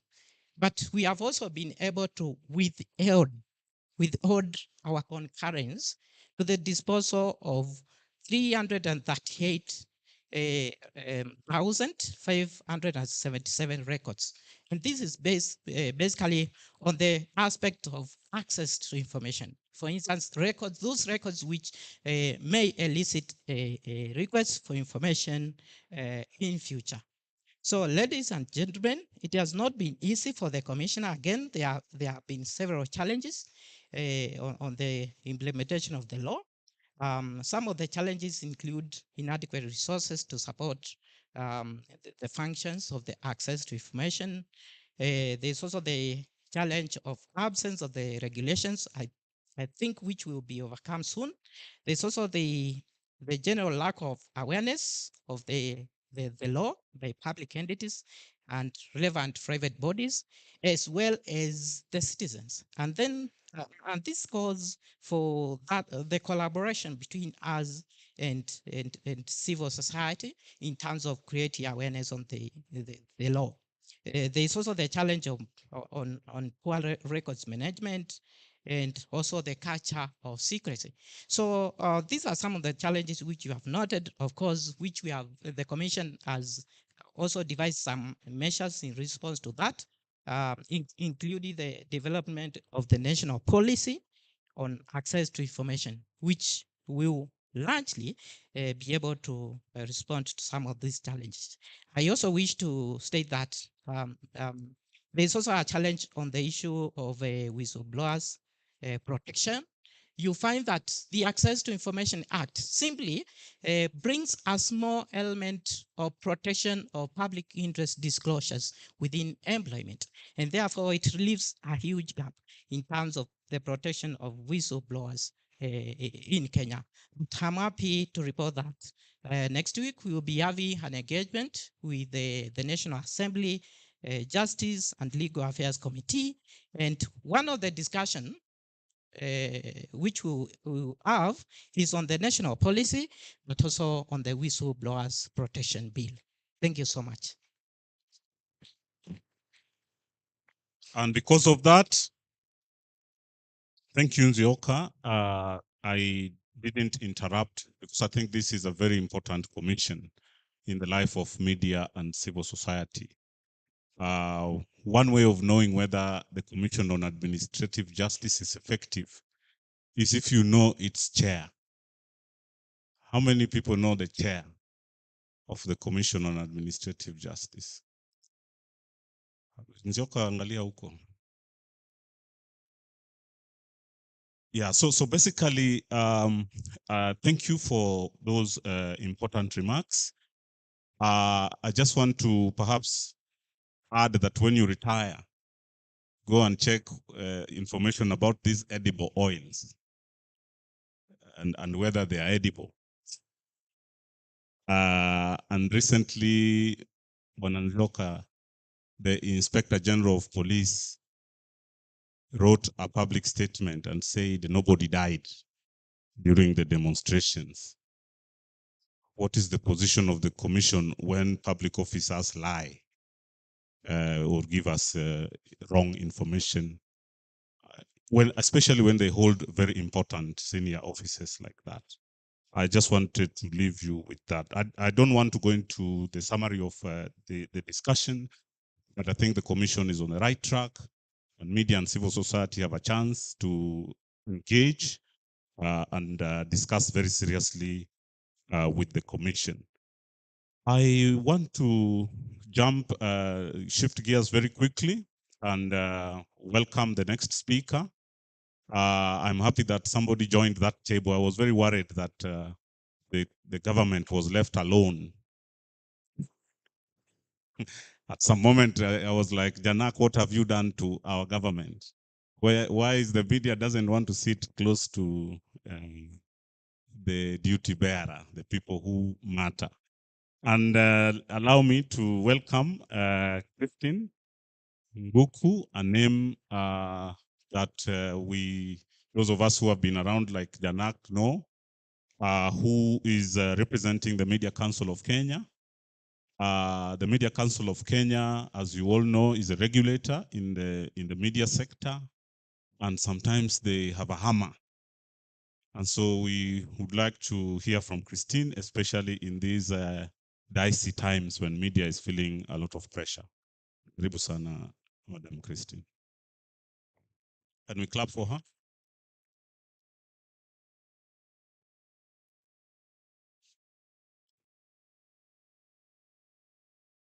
Thank you very much. I didn't carry the hammer, so you're safe, guys. I want to recognize the presence of the Deputy Head of Mission, the delegation of the European Union to Kenya. I want to recognize the presence of the representative from the French Embassy. I want to recognize the presence of Simon Zioka, who I was sitting with at that table, which was labeled government. It was free sitting, so it was not planned. Don't blame Jana for it. I want to recognize Katiba Institute for being present and for the remarks that you have made. I wish to recognize the chairperson of the Kenya Correspondents Association, very vibrant young man who is my in-law, and recognize all of you who are present today, our guests from neighboring countries. Karibuni sana. Allow me to start by stating that civic space is a cornerstone of functioning democracies, commonly defined as a set of legal policy and institutional and practical conditions. Non-governmental actors need to access information, express themselves, associate, organize, and participate in public life. Civic space is anchored in both international and national legal frameworks and is intended to benefit the whole society. We must be cognizant of that it is intended to benefit all of society. Protected civic space facilitates participation in public affairs, which is a fundamental right. According to international standards of the UN, it allows citizens and civil society organizations to engage with governments, participate throughout policy and decision-making cycles, and provide oversight of government activities. By promoting and protecting civic freedoms, particularly freedom of expression, and providing concrete opportunities for engagement, governments can better align services, policies, and laws to societal needs. A thriving civic society space emerges through the combined efforts of a range of stakeholders, including public institutions, the private sector, civil society, media, and citizens. It requires constant attention that the same actors can also undermine it, both through action and inaction. Maintaining a healthy civic space, both on and offline, is a prerequisite for good governance and democracy. Countries that foster civic space at both national and local levels are better placed to reap the many benefits of enhanced citizen engagement, strengthened transparency and accountability, and empowered citizens and civil society. In the longer term, a vibrant civic space can help to improve government effectiveness and responsiveness and contribute to more citizen-centered policies and programs. It can boost social cohesion and ultimately increase trust in government and its institutions. Protection of civic spaces requires that we, all of us in this room, add the twin brothers of access to information as a right, media freedoms, and the enabling environment for civil society to that civic space. Protection of civic spaces requires that we do add these. Indeed, we recognize government initiatives, policies, laws, and institutions coupled with powerful and dynamic civic activism, social movements, and a good level of public pressure. On their part, the government are increasingly using digital tools and platforms to inform and engage with citizens and CSOs. On the downside, we have witnessed some rising vilification, violence, and even harassment of journalists. Media freedom and space seem to be declining, not just in Kenya, but around the world. Freedom of expression and other fundamental rights are also threatened by attacks against human rights defenders. Online civic space, which has vastly expanded the capacity to engage with citizens, is increasingly affected by the prevalence of mis- and disinformation and hate speech designed to exclude and silence people, especially women and minorities. So how does regulation happen in this fast-growing industry with its numerous platforms and new entrants every hour? Yes, adherence to journalism standards and the code of conduct is a primary approach to regulation. However, emerging platforms that have opened media spaces to a set of creatives generating content and disseminating it present a challenge to regulation and application of media standards. It seems news has been placed feet astride between informative and entertainment. There is need for distinguishing of these players and the platforms and how to regulate these new spaces to ensure protection of media and its freedoms, as well as ensuring ethical practice of those new players in the new media space. We seem to have a practice in Kenya where a legal provision with punitive measures seems to be the magic approach to things. If we are not told we will be punished, we won't do it right. This approach, however, requires another way of looking at it. How can the media be proactive to reinforce good practice among practitioners and manage the adherence to ethical standards for public good? Allow me to make some recommendations on the protection and promoting of that civic space. The media must protect and facilitate freedom of expression as its core operating principle. We need to find ways to counter the discrimination, exclusion, and marginalization that the media itself displays.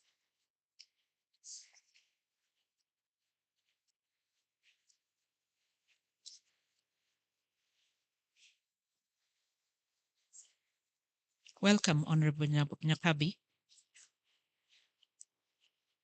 So as I was saying, another recommendation is that the media needs to be part of safeguarding the strategies and initiatives to protect human rights defenders, journalists, whistleblowers, and other at-risk groups.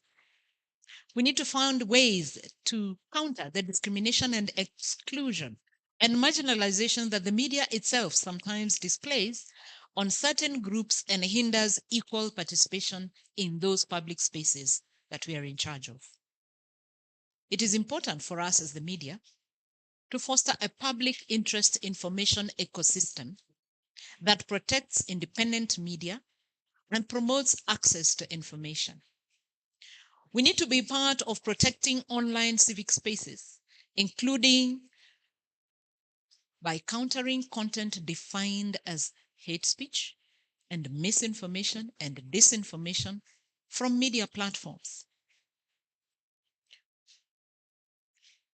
We ought to respect privacy and ensure personal data protection to avoid arbitrary intrusion and interference in public life.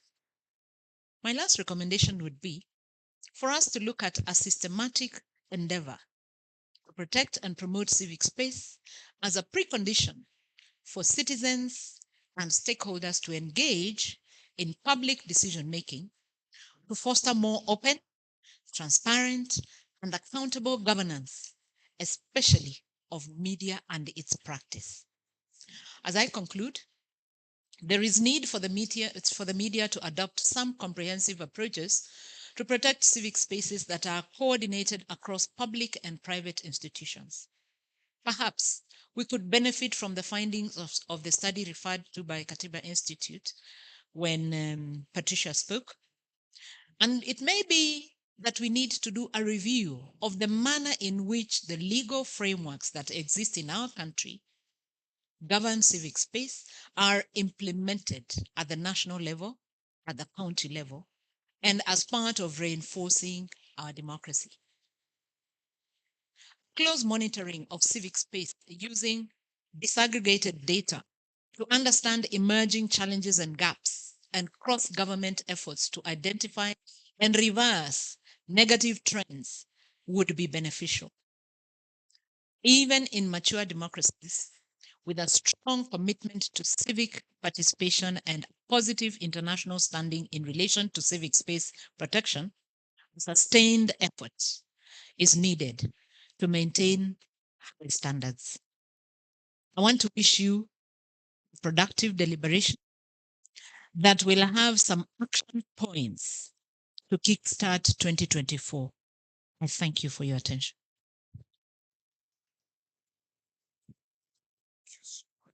And because of that, thank you so much, Christine, for highlighting very critical issues, the role of the Media Council, and some of what both the media and civil society could do to make civic space work. The whole game changer here is about rebuilding the trust between the sectors. Because I think at the moment, the discussion we are having is that the trust seems to be broken. The other thing that you point out, which is very critical, is that we really need to re-examine how we are implementing the very rich and robust legal frameworks that we have as a country in order for us to protect civic space. Of course, the new and emerging realities around disinformation, misinformation, hate speech, and so on, that the blogosphere has afforded our way is creating a big challenge. Maybe we need to check whether the existing legislations are adequate in dealing with especially those new challenges. Thank you for highlighting those. And I just wanted to mention that the Priscilla Nyukabi feel welcomed. Of course, I will not even give you a moment to breathe, but I just want to tell you that we have been talking about strategies for consolidating civic space efforts between civil society and media. Whereas media has very specific challenges, the civil society has also had very specific challenges. But this year we seem to all be having challenges, and perhaps time has come for us to begin talking to each other a bit more seriously. We have been listening to our remarks from different representatives, and the general discussion is that public good is what makes us converge, and I think we need to exploit that public good a bit more seriously so that we deal with the new challenges. We are seeing in the country the emergence of instrumentalism, where law is being used to shrink and curtail civic space, and we do need to think of strategies for dealing with this. Of course, there have been remarks made about new issues like artificial intelligence, dwindling resources, the fascism that is a global phenomena, a lot of nationalism, authoritarianism, and for the evangelicals in the room, the evangelicals are also a challenge. Somebody mentioned that. And so eternal vigilance has been prescribed as one of the things that we must focus on to deal with these very interesting threats that are coming from several quarters. We have also had very clear remarks around what the office of the ombudsman does and how that interfaces with what we are discussing. People are requesting for information. The culture of information and disclosure is improving, but it's not where it should be. And so there are a number of issues that the Commission has highlighted this morning, which make us happy that we can continue to do better. Definitely, it would be interesting with Yoka to share the survey so that a lot more people, get to know what the survey is saying in details, and then they can interface with the Commission. To take this chance, it's my honor, pleasure to invite Priscilla. Those who don't know Priscilla, I know her as someone with several DNAs. One of her legs is political, another leg is civil society, another one is a gender warrior of very long-standing reputation. She has carved a space in the country. I think when you read the map, you'll see her there.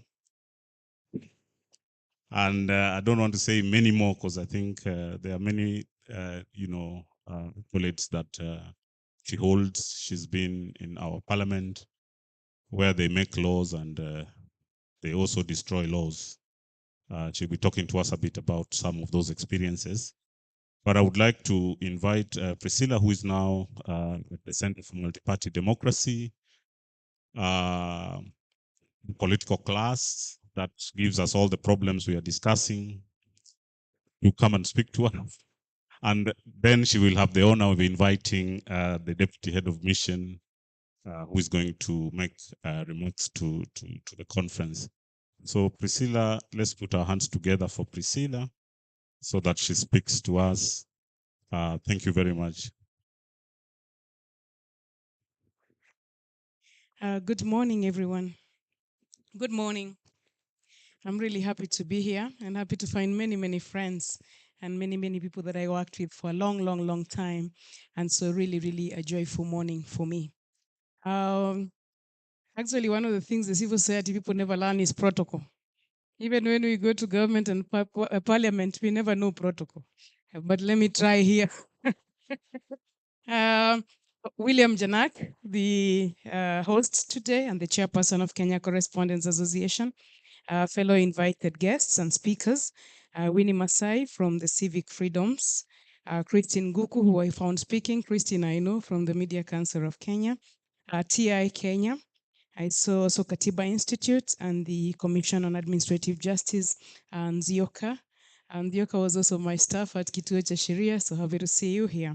And also to mention that I moved the Access to Information Act in Parliament, the one that we are now seeking implementation for. I also am happy to see the Deputy Head of Mission, the delegation of the European Union. Thank you very much for being here. And all the representatives from the media, the civil society, all the participants here, really happy to join the congregation and the gathering that we have on the conversation that has been set out earlier by the speakers before me. I want to bring the greetings of CMD Kenya. CMD is an organization of political parties, but we are also happy to join this conversation on the media and civil society and hope that this is the first in a series of such dialogues that stakeholders plan to convene. Actually, indeed, we are going to need many such conversations, many such dialogues as we continue to protect our democracy.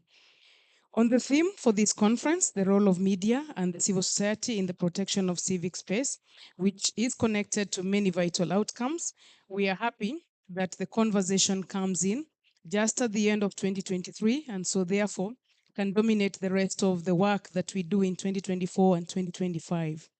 And that some of the conversations we have here will continue to find expression in our work as we go along. The role of the media and civil society in safeguarding civic space is actually very, very critical. And luckily, it is work that has been done before. We are not reinventing the wheel. The civil society and the media in this country have actually held the pillars of our governance and democracy before. And so that is where we need to go back to where the civil society and the media were important players in safeguarding civic space and work hand in glove with its Kenya's democracy and governance systems. Considerable progress has been made with the 2010 Constitution. Quite considerable progress, a lot of protection that comes with the 2010 Constitution. In fact, that's my own clarion call. For as long as we have the 2010 Constitution, I think nothing much will happen to us. As long as that Constitution is alive and kicking, and as long as we are holding the torch on that Constitution, we are going to be protected by that Constitution. And the 2010 Constitution enhances the civil and political rights while providing for socio-economic rights. In fact, the biggest challenge for the Constitution has been the socio-economic rights. And part of the reason why democracies are not working world over, not just here in Kenya, is because democracies are not providing socio-economic benefits. Remember, civil and political rights are only step one in the protection of fundamental freedoms. The bigger step, the one that majority of our citizens would recognize, is actually socio-economic rights.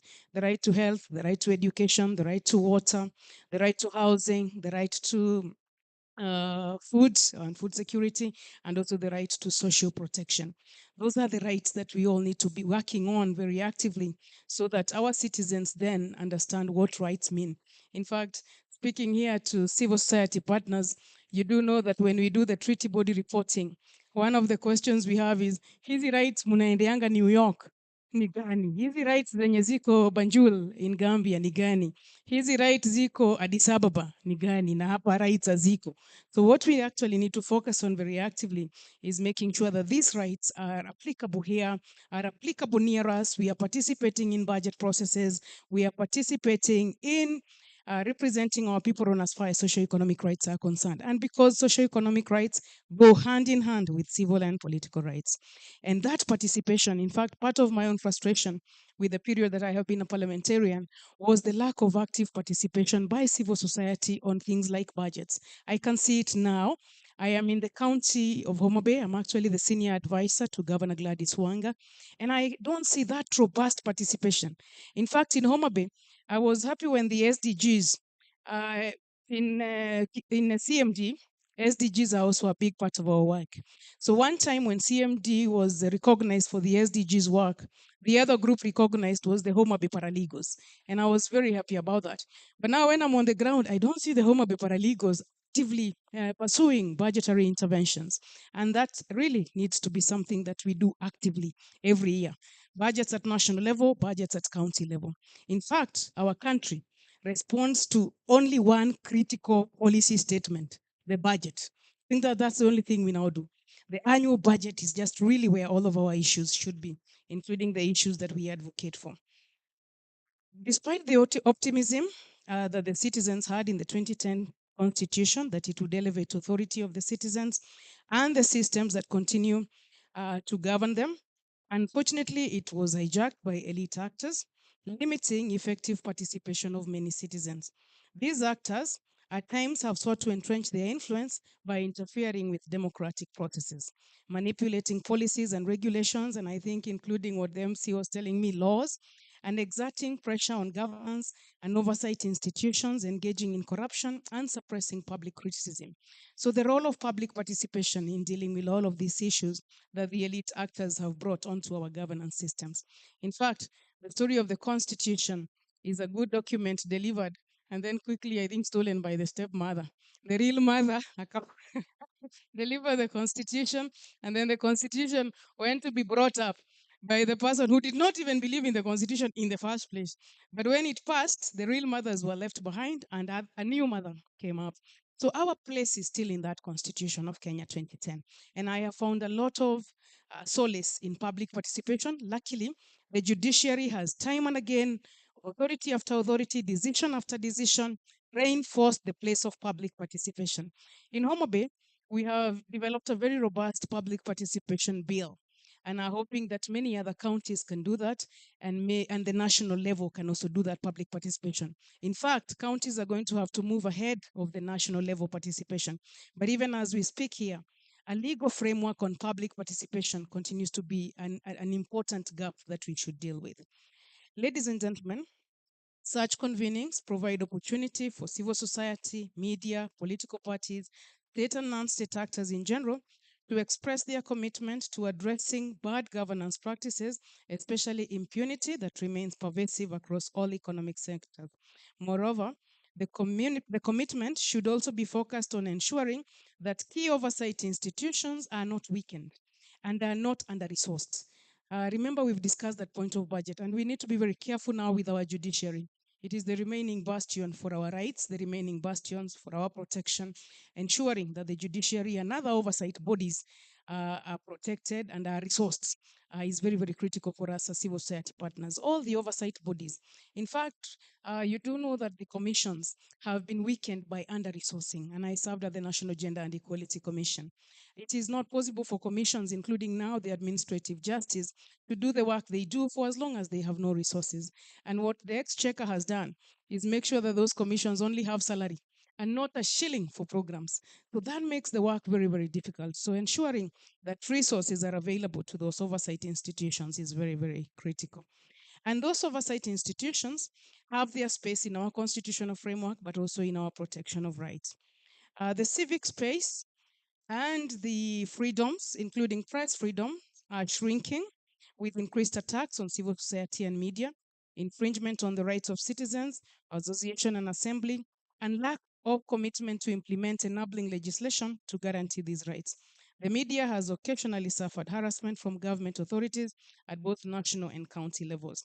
The government at times has not put in place adequate measures to protect the fundamental freedoms of the media and the civil society, and has sometimes taken overt measures to clamp down on media freedom.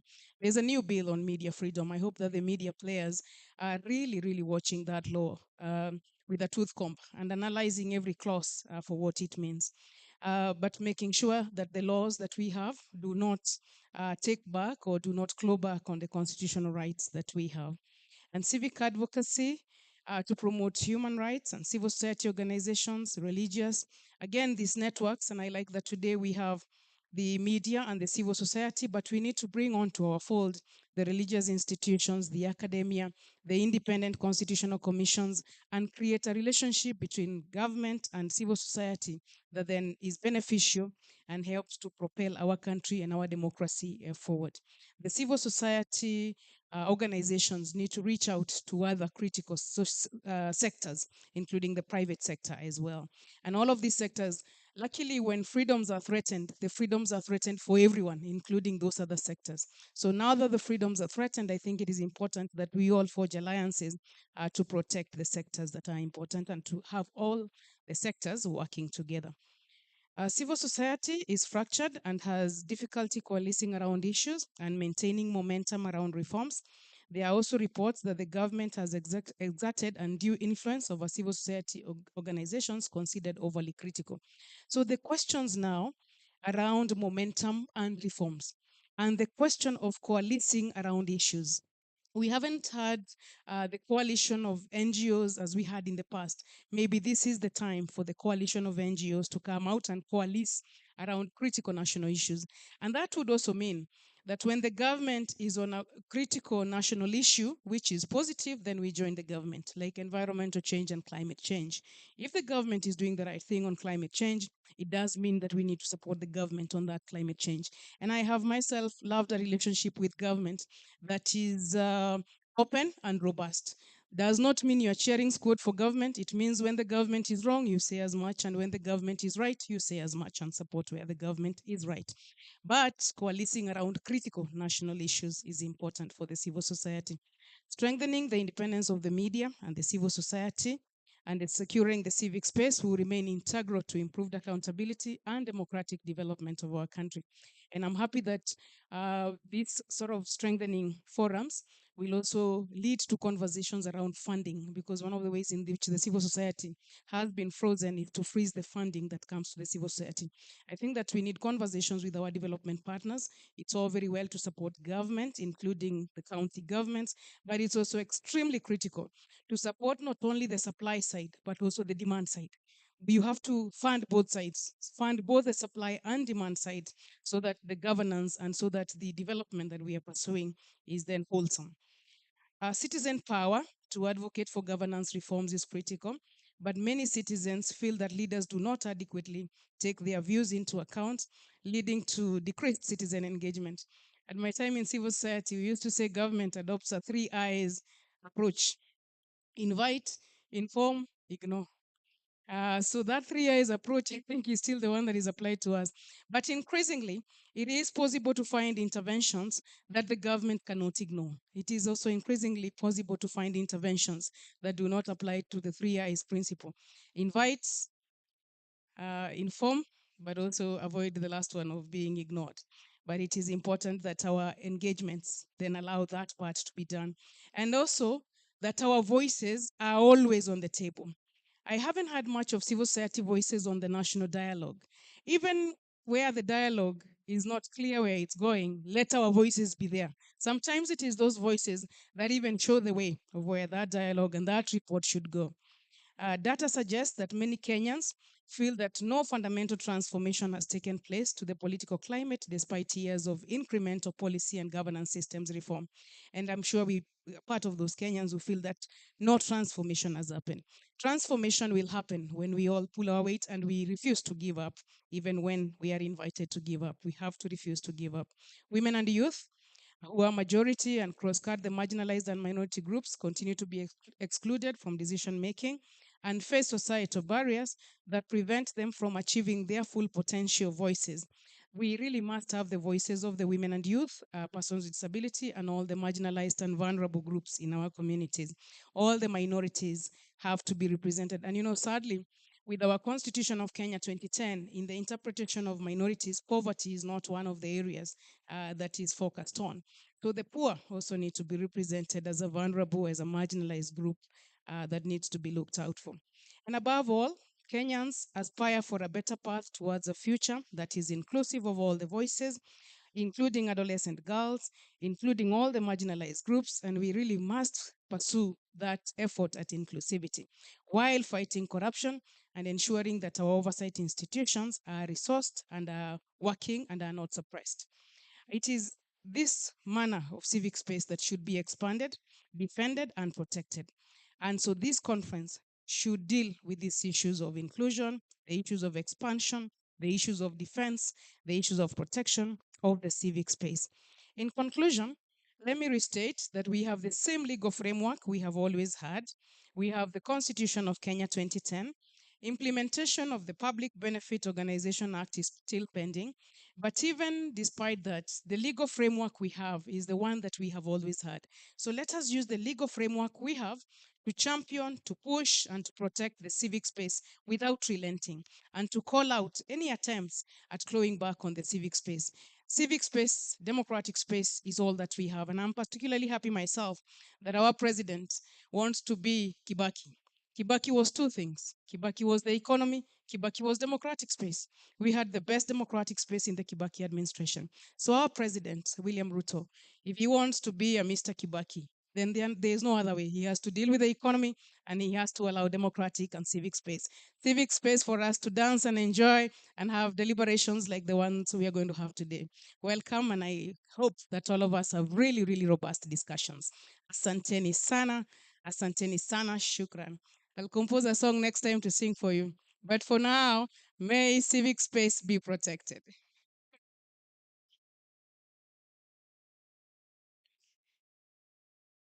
It is now my pleasure and my singular honor to invite the next speaker, who is the Deputy Head of Mission and Delegation of the European Union to Kenya. Welcome and make your remarks. Karibu sana. I hope you have learned some Kiswahili. Thank you, Asante Sana. Thank you very much, and good morning to everybody. I don't want to take too much of your time, actually, because you are here for the conference. The discussion is for you, much more than for me or for my colleagues from the embassies. And we also had a number of speakers, so I think a lot of things were said already. I cannot really add too much for two reasons. The first reason is that I have been in this country for a fairly short period of time, about 3 months. So I'm not going to pretend that I have a very deep understanding of the different dynamics that you're discussing here. Second reason, the invitation to this event did come a little bit late, so I don't have a fancy speech to prepare, or I haven't been able to actually had a fancy speech prepared. So I will have to just speak off the top of my head. I think the only advantage that I do have is that before I joined the Foreign Service of the European Union, I did spend several years working in media, both in print and in radio. And I also worked quite extensively with civil society organizations. So I have a little bit of a background there. I cannot really draw on this experience, or I cannot really put it into the context of Kenya, but I can maybe elaborate on some of the experiences that I've had from my own country and from the work that I have done.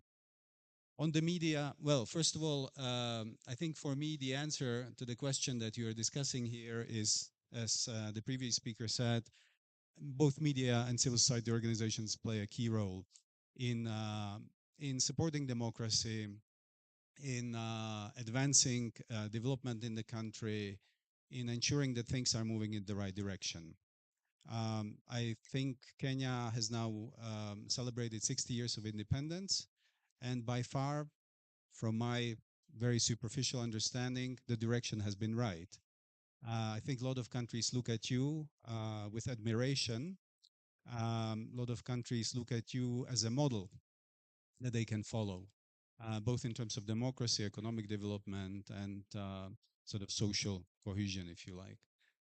So I think you're on the right direction, but I do also understand the kind of a frustration perhaps or certain anxiety to try to get ahead even further and even faster. And this is completely natural.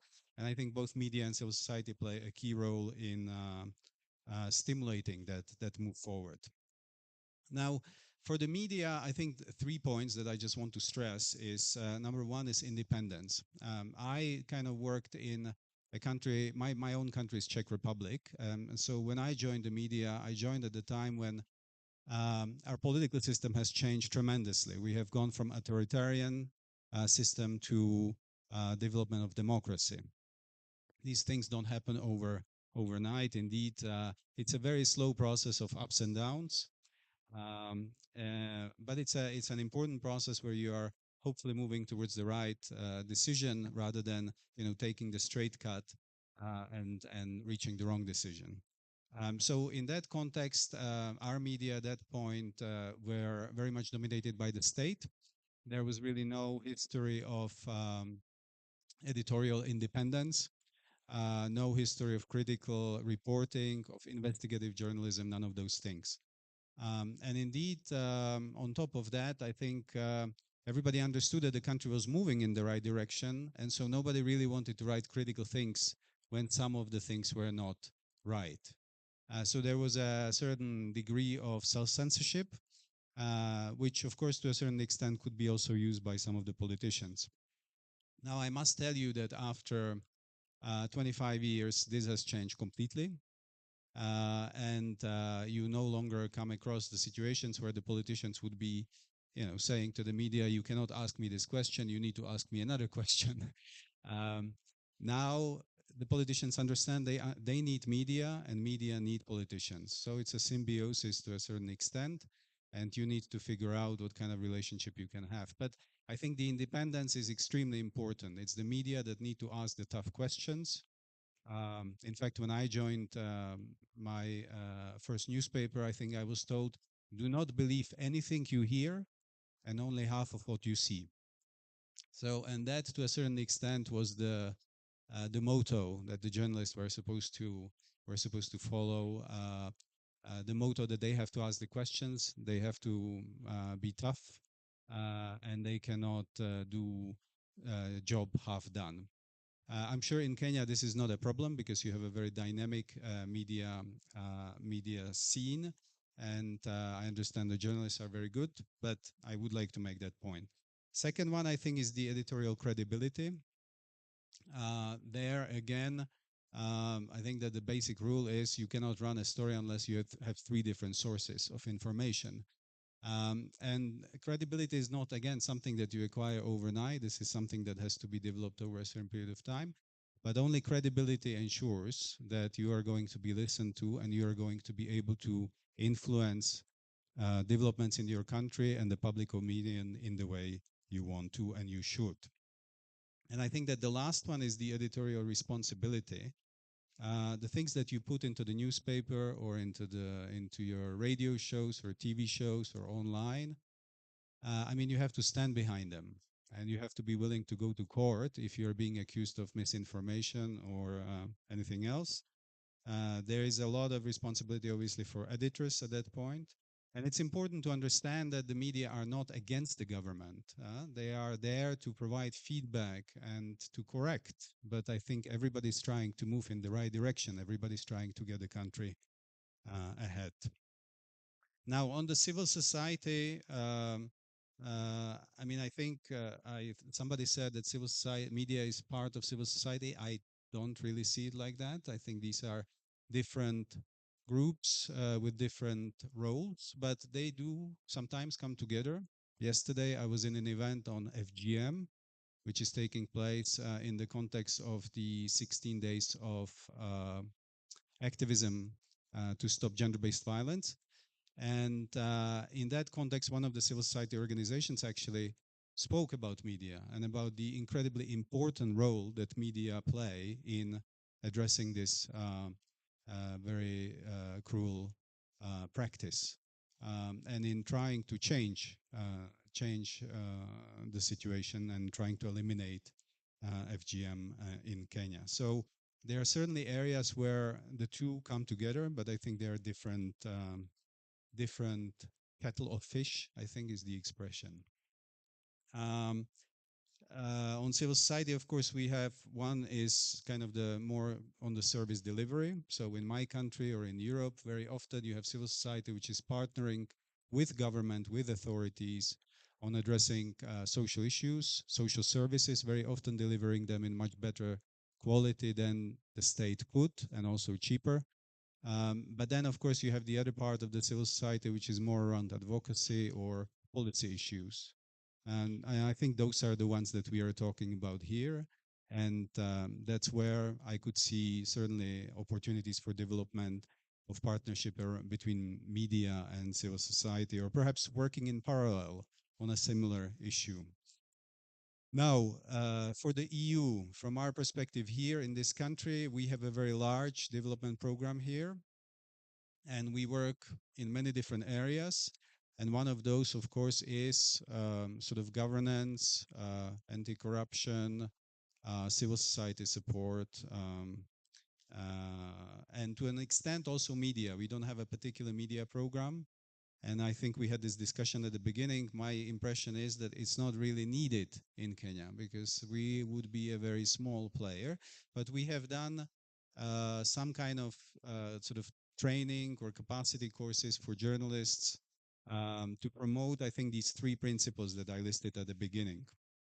For the civil society, we also have sort of a roadmap which is guiding the overall development cooperation, not only of the EU delegation, that is the EU institutions, but also of the member states, of the EU member states that have their embassies here. And there the focus is very much on the enabling sort of legal and institutional environment for Kenya civil society and media, and also on promotion of the participation of civil society in policymaking and processes on women and youth. I think we discussed that before. And also strengthening the capacity of the CSOs to get involved, because very often these are rather small organizations, and you have to have a certain knowledge how you package, for example, the things that you produce if you want to have some influence over policies. Voila, and we are, I think, always interested in having some kind of a dialogue between EU and Kenya civil society. We have regular calls for proposals. So on the funding side, I think there is quite a lot of resources available, but it doesn't always reach everybody because we tend to work through large grants that are not really targeted at small organizations. We're trying to come up with new ways of addressing small organizations as well through subgranting, but I think we are very much out there. Let me finish there, and let me again thank the Kenya Correspondents Association for the invitation, and I think for putting together, and all the other organizations for putting together this interesting and I think very important debate.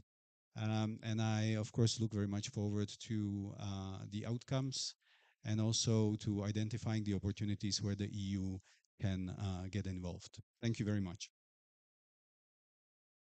Thank you, sir. Thank you very much. I think all of you will agree with me. It's been very intense.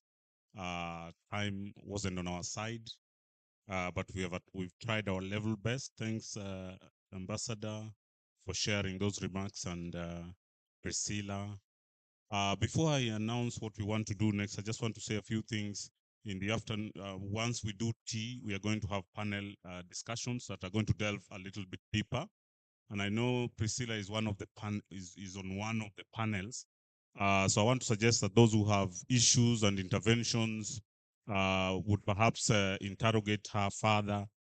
I have a lot of issues from what she said, but I'll go to that panel and just raise those issues. But I wanted to also say, Priscilla, our ignorance about protocol is willed. It's not by accident. It's our willed ignorance. We would like to provide the accolades, but sometimes we are surprised how to serenade exchequer people that are killing institutions or people that are threatening civic space. And we are supposed to be on and on about how they are honorable and all these other things. But that's another story. The other thing I just wanted to make very quick remarks is that thank you for going to Center for Multi-Party Democracy. I don't know if you're discussing the death of political parties, because that's one of the challenges of civic space. The political parties, especially the Democratic Party, is dead. If the Democratic Party was alive, we wouldn't see the kind of debates we see in parliament. Those who believe in democracy would say the right things, but all of them say one thing. So that's a very big challenge. Even in Homa Bay, where you are, all the MCAs come from one party. How do you nurture multi-party democracy that our constitution envisaged when we have killed multi-partyism practically? I want you to think about those. And so in the debate, I think we are beginning to say CSOs must begin to play the role of political parties in some way so that CSOs become proto-parties.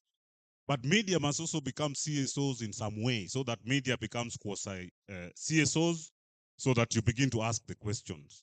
Where are media foundations that can fund civic space work so that even if salaries are not there from print and sales, you can get salaries the way CSOs do from your own foundations.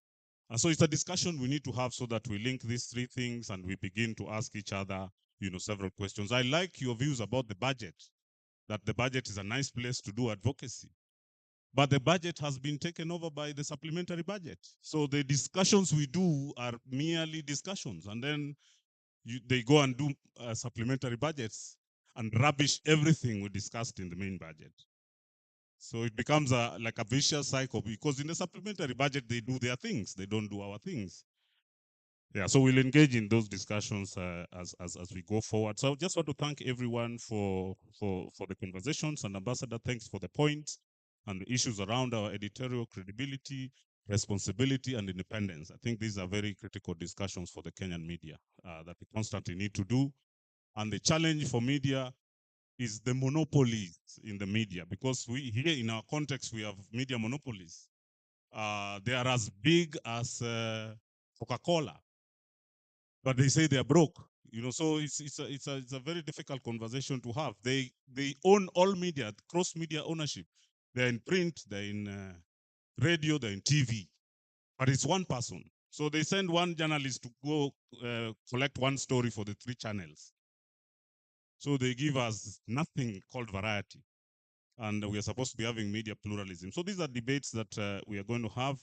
I just want to announce that the organizers are requesting us to move at the front for 5 minutes to do a group photograph, and then we come back for tea. Meanwhile, this place will be prepared for the panel discussions. We'll be doing that. I don't know whether there will be any moments, but I think we will interact with these discussions in the panel debates. And I can see Cyprian is here, who is one of the moderators of the first panel. Thank you so much. And let's clap for everyone, and let's clap for ourselves. So who is leading us to the photo? Oegi and the photographers.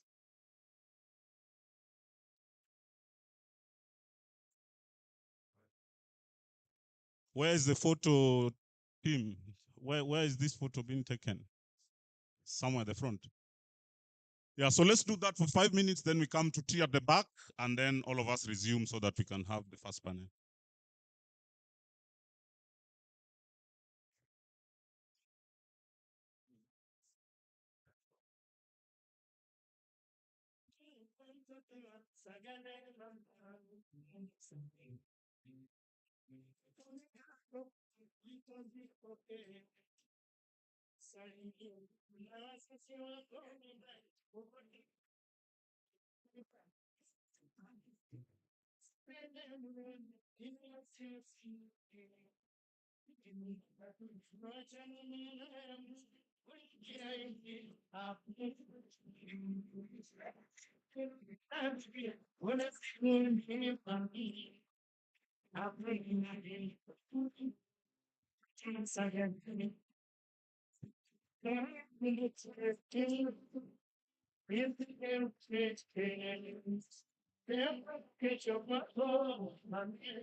Say my name,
say my name.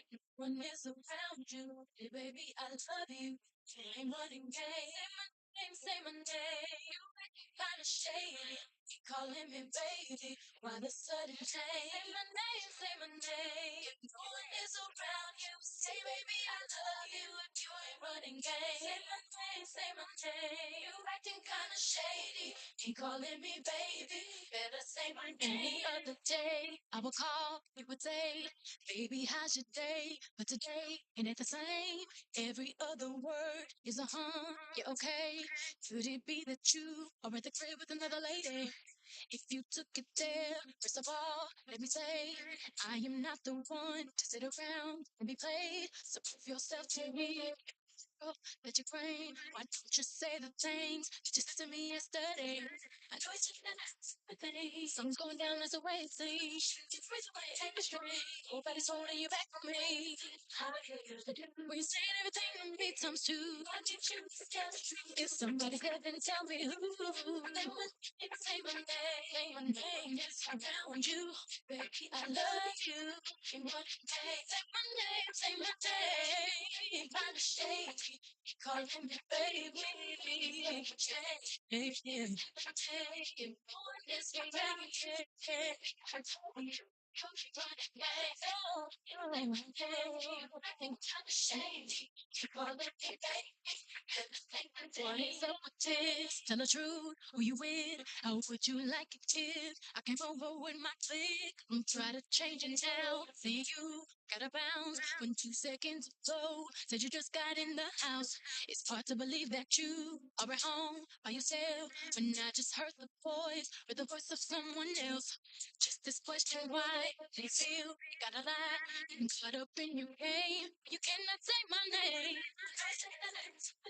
Something's going down, that's the way it seems. With the way it take the string. If nobody's holding you back from me, how can you just do? We saying everything to me, don't you?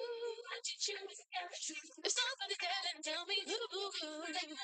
Say my name. Say, baby, I love you. Say my name. Say my name. Sudden change. Say my name. Even nothing changed. Oh, baby, say my name. Ooh.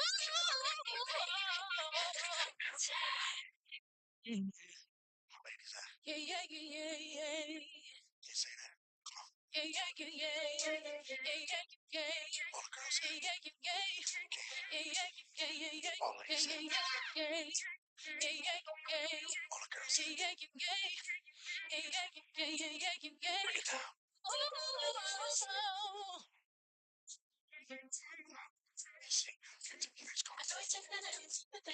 Something's going down, that's the way it seems. Nobody's holding you back from me. We're saying everything in beat times two. If somebody there, then tell me who. No one is around you. I love you. Call me on your day, take my day. You tell me what you like to do. Baby, no one is around. Say, baby, I love you. But hey, say my name. Shake me. Wait, my name. Play it fast, maybe we could fall in love. If you put it, if you put it down, if you put it, maybe we can fall in love. Put it down, we'll fall in love. I'ma put it down, we'll fall in love. If you put it, maybe we can fall in love. Put it down, we'll fall in love. I'ma put it down, we'll fall in love. If you put it, maybe we can fall in love. Oh, your game is so tough. Damn, I love it all. Even the way you flex, that's what turns me on. You make me weak just cause the way you are. Cause everybody in here knows that you're a star. And still I'm blessed. You know, I got the sweetest heart. Any man that wants this baby, you gon' have to work hard. From what I see, you got what I want. That's just half the part. Gotta see what you put on it to make sure you're the one. You right, like the way I want it. Play it fast, maybe we could fall in love. If you put it, if you put it down, if you put it, maybe we can fall in love. Put it down, we'll fall in love. I'm gonna put it down, we'll fall in love. Put it, maybe we can fall in love. Put it down, we'll fall in love. I'm gonna put it down, we'll fall in love. If you put it, maybe we can fall in love. I hope the chivalry ain't dead to you, boy, cause I'm grown. Like to bring up and then come up with that when I see what I want. I go old school women, still keep it so 2012 for me, cause I still beat it up. I want you to know, got the sweetest heart. Yeah, you gon' have to work hard. And now you got what I want. That's just half the fun. What you put on it to make sure you're the one. If you put it down right, like the way I want it, maybe we can fall in love. If you put it, if you baby put it down, if you put it, maybe we can fall in love. Put it down, you gon' fall in love. I'm gonna put it down, you gon' fall in love. If you put it down, baby, put it down, you gon' fall in love. Put it down, you gon' fall in love. If you put it down, baby, everybody put it down like me now. Why you playing? Girl, you know, with all this money and all your cake, girl, you better stop. I got a big ego. Been on that brandy, that liquor comes in handy. And girl, I know you fancy, but this party I'm financing. Yeah, I know what this is. Only thing that keeps me up. Ha! When I'm feeling bad, I don't know about you, but I gotta keep my mind to plan. Cause I don't look out and search, and it's hard to find another shorty like her. Baby, yes, I'm addicted to how this is going out to all the shorties around the world. You know.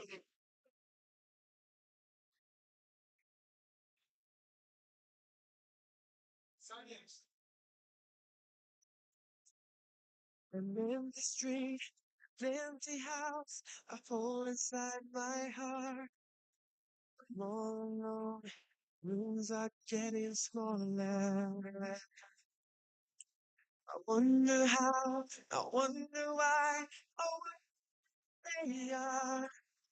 The days we had, the songs we sang together. Oh, yeah.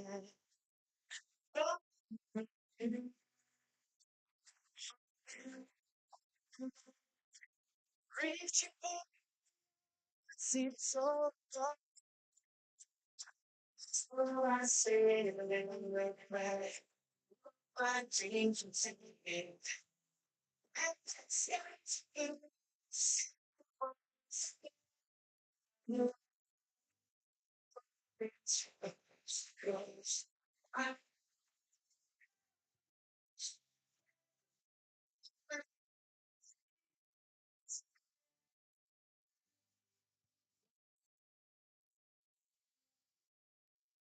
I try to read, go to work, laughing with my friends, but I can't stop to keep myself from thinking. Oh no, I wonder how, I wonder why, I wonder the days we had, the songs we sang together. Oh yeah. You know, friend, reaching for love and seeking for more. So I say the name of bread and look my dreams and sing it there. Stars get scared.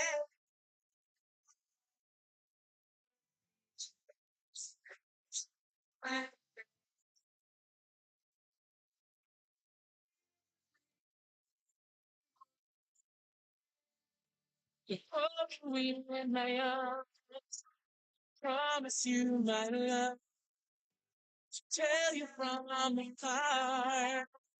One thing you can never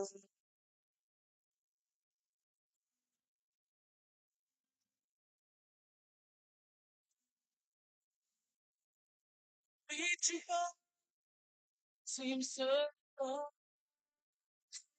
So I take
if I had to live my life without you near me, things would all be empty.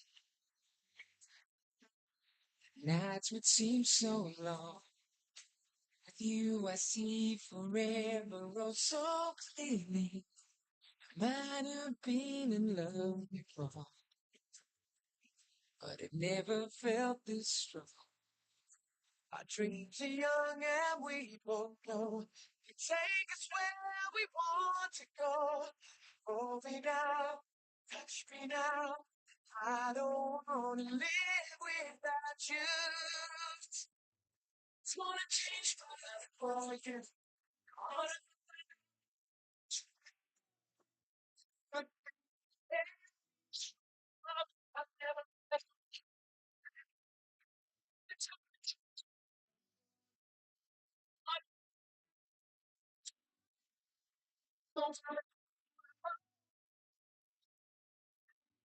Change my life.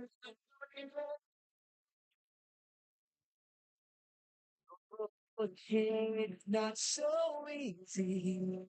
Love will lead away to this.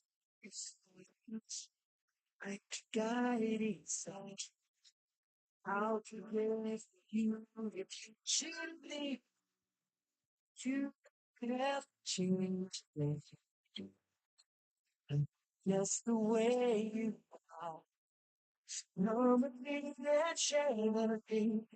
Help it seem to hold me now, touch me now. I don't want to live without you.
sleep on the wrong side, I'm catching a bad vibe. And if contagious, what's the latest? Speak your heart, don't bite your tongue. Don't get it twisted, don't get it twisted. What's your problem? Let's resolve. We can you see, in a place to be.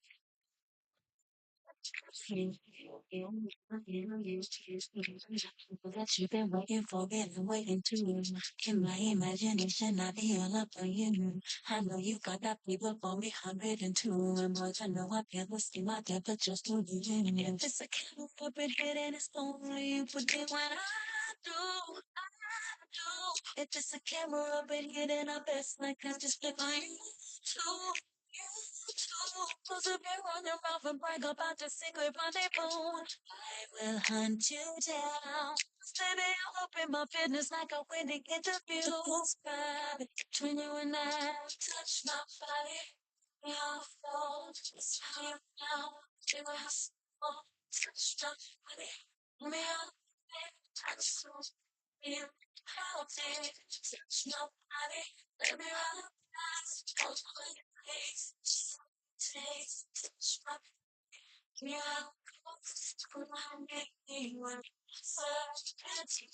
it could put me on you like a winter white tee. I love your body better than my fucking jeans.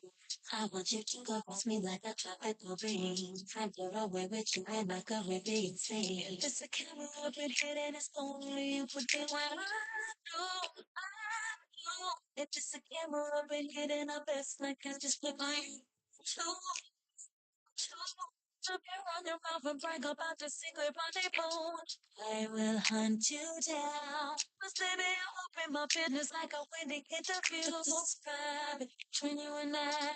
Touch my body. Your fault. It's how you found. You must touch my body. Real clear. Touch my feel. How deep. Touch my body. Let me run past. Hold my face. Taste, touch we are close. Come on, give me one. But treat you like a teddy bear. You want to go nowhere. In the love of luxury. Tell me you want more fun. I will give you gentle touch. Now touch my body. I just want to make you feel like you never did. Touch my body. Let me run. Let me run my fingers around your waist. But just touch my body. You're cold. Something touch it. Oh yeah. Oh yeah. Oh yeah. Oh yeah.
I got the joke for it in my bones.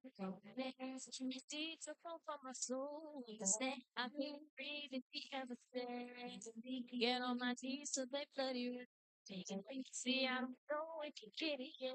Just don't know. He's like the lighter to my cigarette. Watch me smoke. I never another human life. That have the power to take over mine. So, baby, baby, baby, baby, baby, baby. Baby, baby, baby, baby. I love it when I hear your name. I be saying, baby, baby, baby, baby, baby.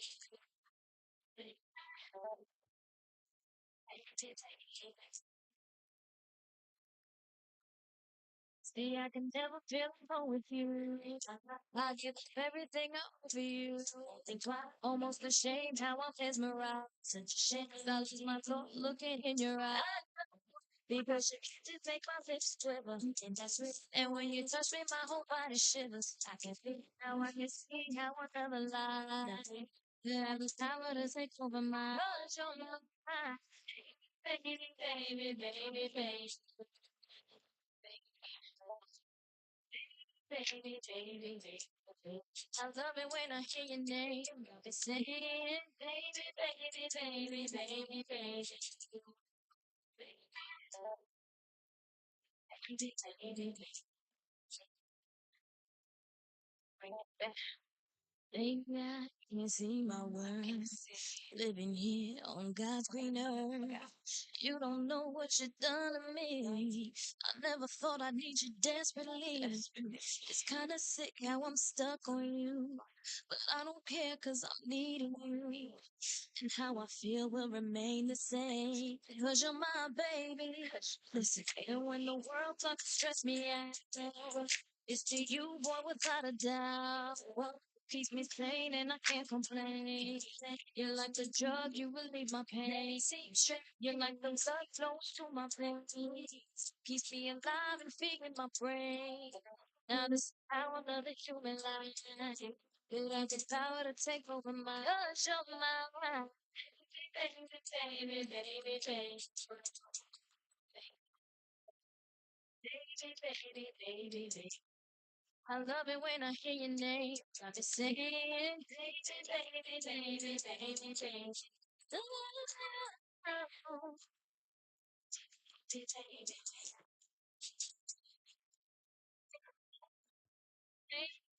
baby, baby, baby, baby, baby. Baby, baby, baby. Baby, baby, baby, baby, baby. Baby, baby, baby, baby, baby, baby, baby. Baby, baby, baby, baby.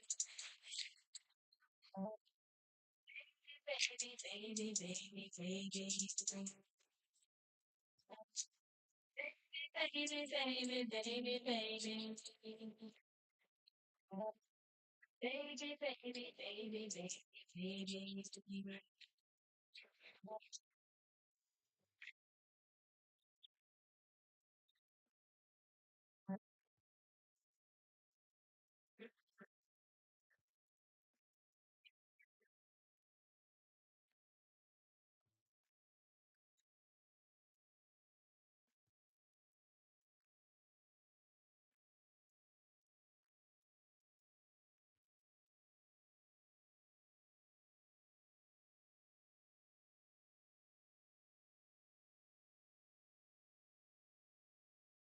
To every city, every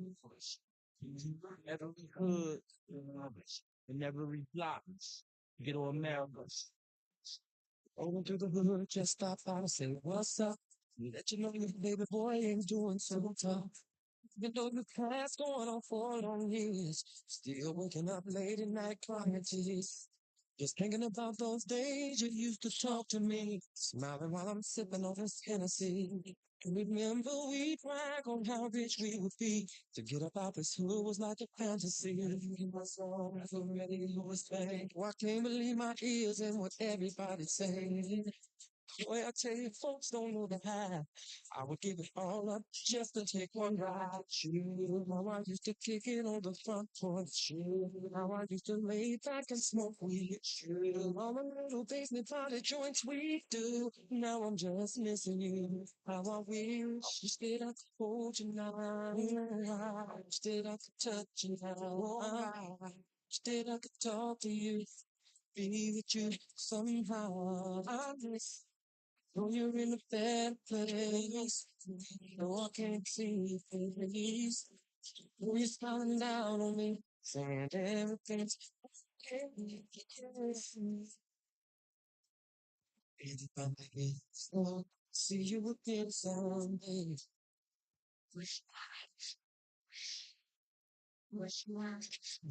Ever since this money comes, it's been nothing but stress. Sometimes I wish that I could just trade in my success. Y'all look at me and say, boy, you've been blessed. But y'all don't see the inside of my unhappiness. Man, I swear this shit gets heavy like a ton. That's why you really shoot this real shit off like a gun. You might wonder how my friend would treat me now. If I wasn't iced up with a Bentley and a house. That's why fake ass niggas give fake ass digits and fake ass players get a real player hating.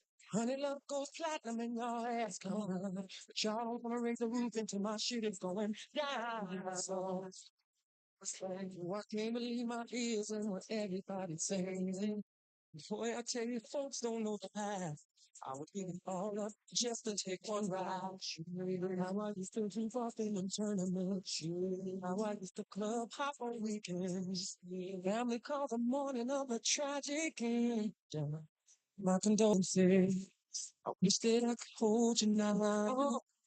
Wish that I could touch you now.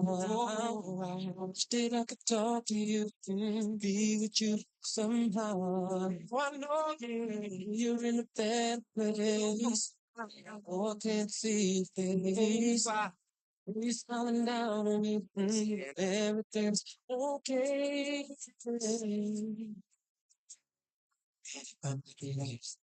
I'll see you again someday. Yeah. Yeah. Voices in my head, they telling me to come to church. Said the Lord is the only way for you to stop the hurt. Dreaming of windows black tinted like a hearse. Waking up to life sometimes seems worse. And all I ever wanted is to be a better man. When I try to keep it real with my homies, man. Want me to save the world, I don't understand. How did I become the leader of a brilliant class? Oh, I can't believe my ears and what everybody's saying. Boy, I tell you, folks don't ever have. I would give it all up just to take one ride. How I used to street perform on Fridays. How I'd go to church on Easter Sundays. Instead of y'all throwing them stones at me, somebody pray for me. Oh, oh, I talk to you. Still, I know you're in a better place. Oh, I smiling. All of my homies. Right now, I'll talk to you. Be with you. Something how I know. See your face. Smiling. I'm all at the cross of my surprise. Come on and break my heart. Come on and break my heart. Come on and break my heart. Come come on and break my heart.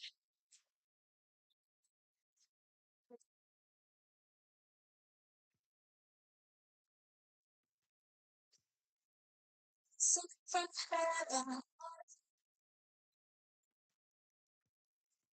sent from heaven. Now you can wait your whole life wondering when it's gonna come or when it's been. You may have got your heart broken a few times in the past. Never as strong as it used to. It don't feel as good as it used to before. All the things you used to say, things you used to do, went right out the door. Ooh, when I to walk away and you can't help who you love. And you find yourself giving it all away when you think you're enough. Yeah, we are beginning the session. Anybody who is still outside, you will find us going on. If you're a panelist, please come on this side. We have a number of panelists. One of them I can see already. Thanks.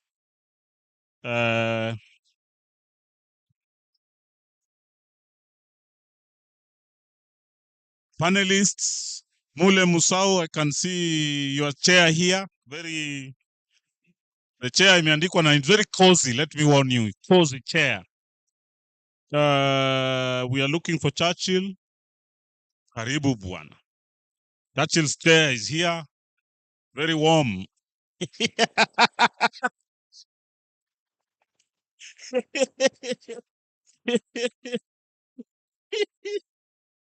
Lily is already here. So ni nini ingine mnangojea?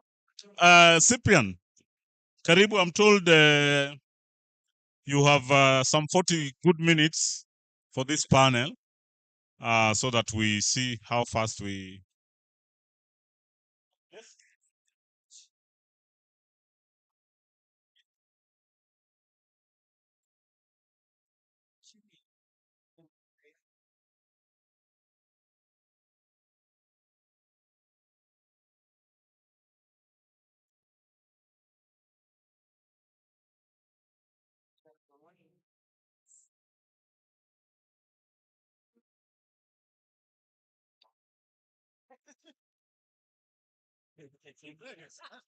That is how we do it.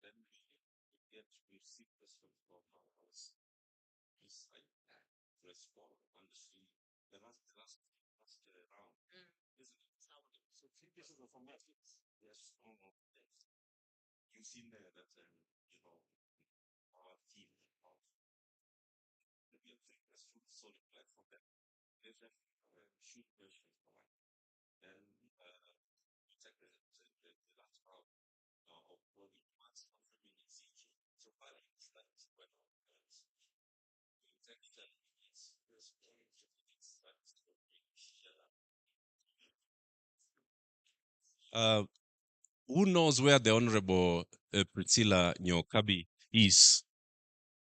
Oh, you didn't? Olo Janak, we are looking for you, sir. We are told that you are with the Honorable Priscilla Nyokabi. Oh yeah, I can see Olo now. They are on the way, even with the Dan Olale.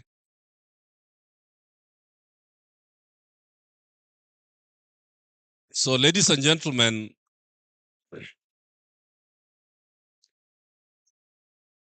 we are in the session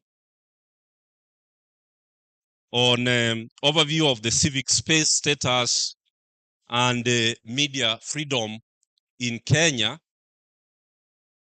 And so we have four very powerful leaders from the media and civil society in Kenya. I think Lili Mburu transcends both sides and even teaches on some of these things. So she will reflect on the civic space more specifically. We all know Mule. I'm trying to introduce them as I wait for Priscilla. I thought I saw her.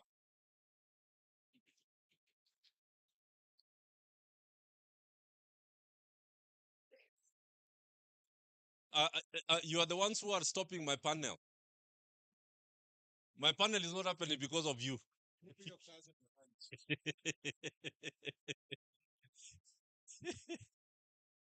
Yes.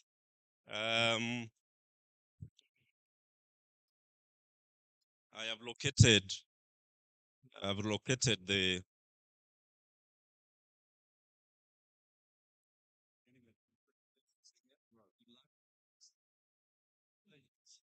Thank you, sir. Good to see. Thank you so much, Priscilla. You can join us, please. Let me move your table. So you can. So as the Honorable Nyokabi takes her seat, I want us to use this format because we only have 40 minutes. We have requested that they give their opening reflections within 4 to 5 minutes, which will take us 20 minutes. Then we'll use 10 minutes to pick questions from the plenary. And then each will take 3 minutes to close. That totals to 42 minutes. So that is how we expect to do this session. My name is Cyprian Nyamwamu.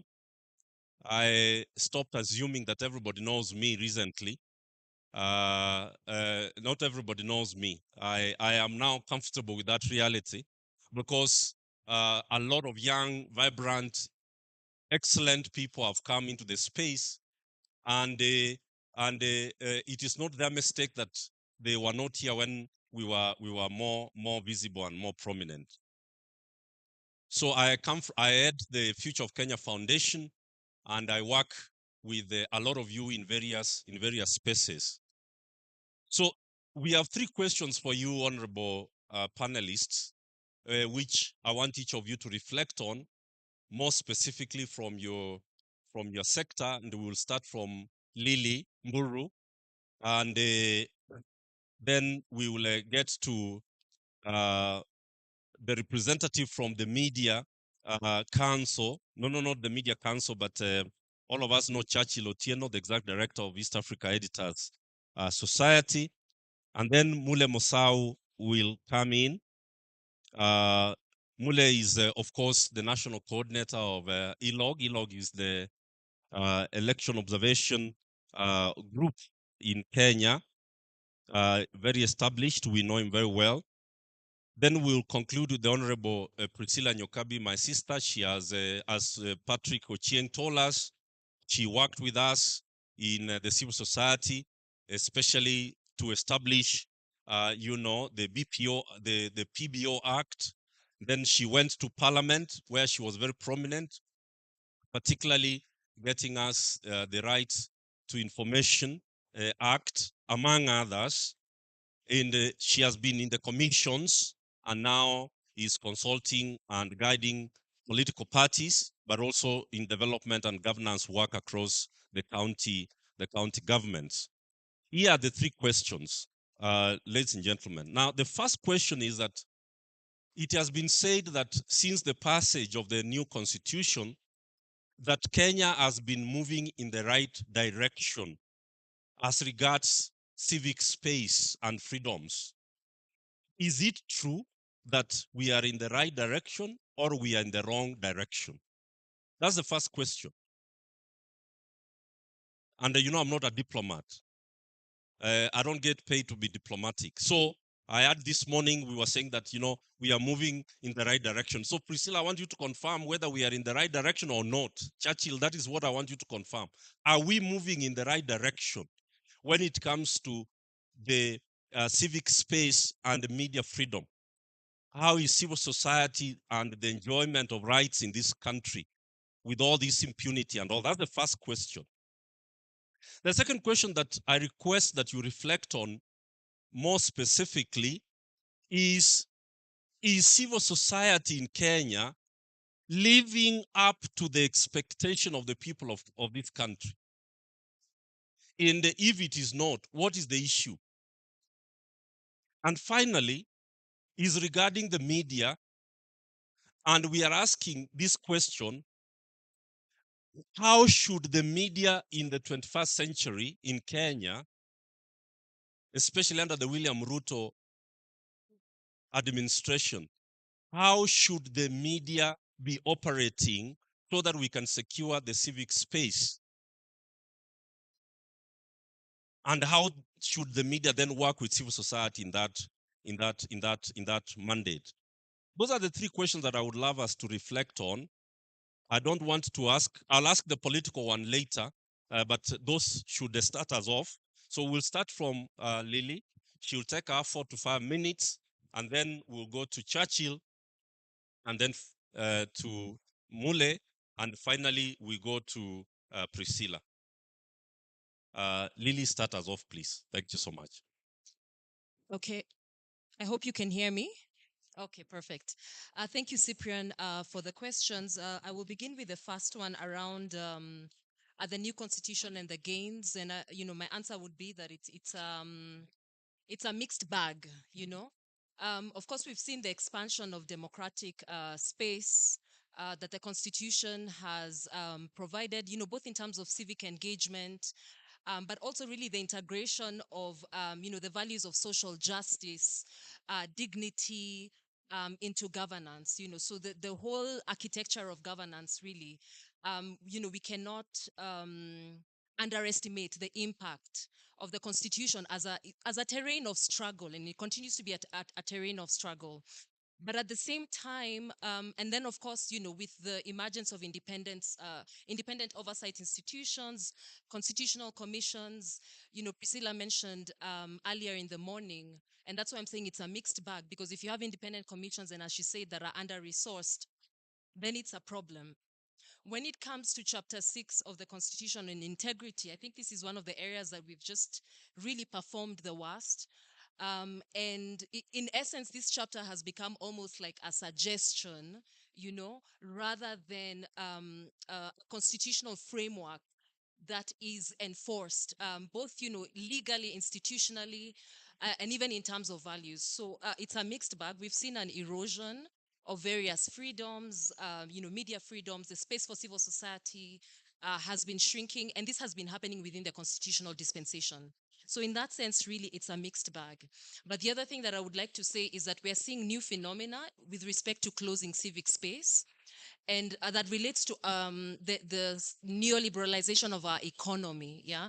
And so to what extent is constitutionalism helping us to address, for instance, the current economic crisis that we're facing, where governance is, we're saddled with public debt. In fact, I was reading an article just recently by Betty Gushu, where she frames the issue as, we're in a situation of debt bondage and economic injustice. So this is still happening within the constitutional framework. Who is, to whom are we beholden in terms of our fiscal policy and the fiscal consolidation program? To what extent is constitutionalism helping us to resolve these questions of economic injustice, tax injustice? So in that sense, I would really say that it's a mixed bag. When we look at the issues such as a public protest, which I think under the current dispensation will be very critical.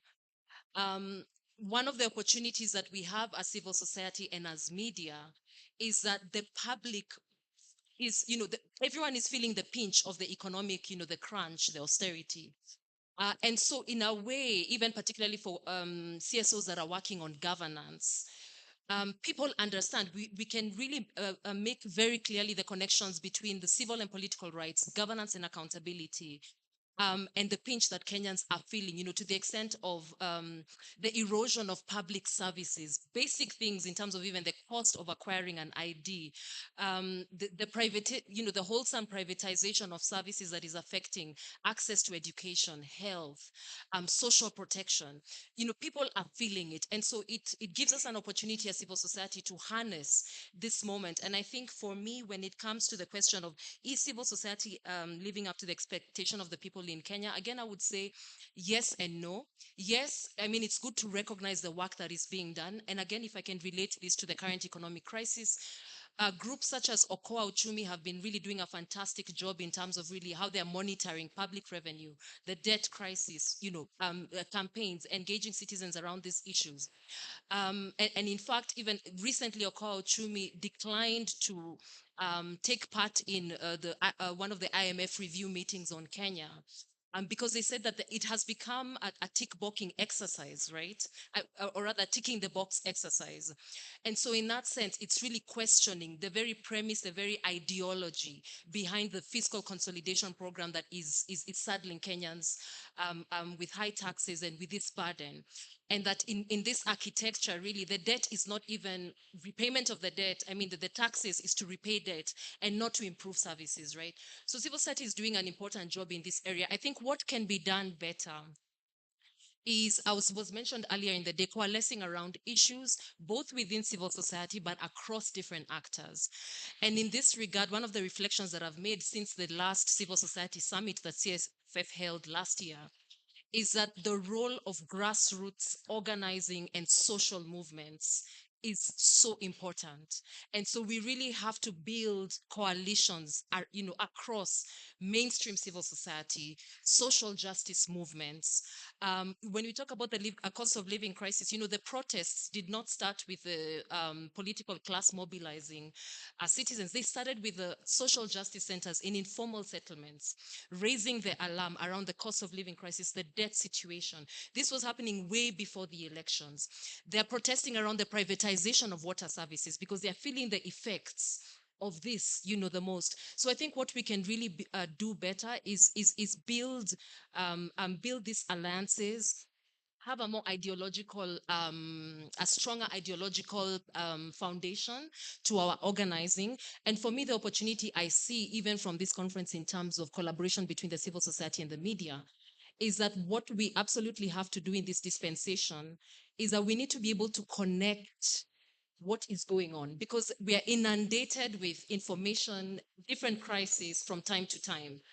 And the public has access to this information, right?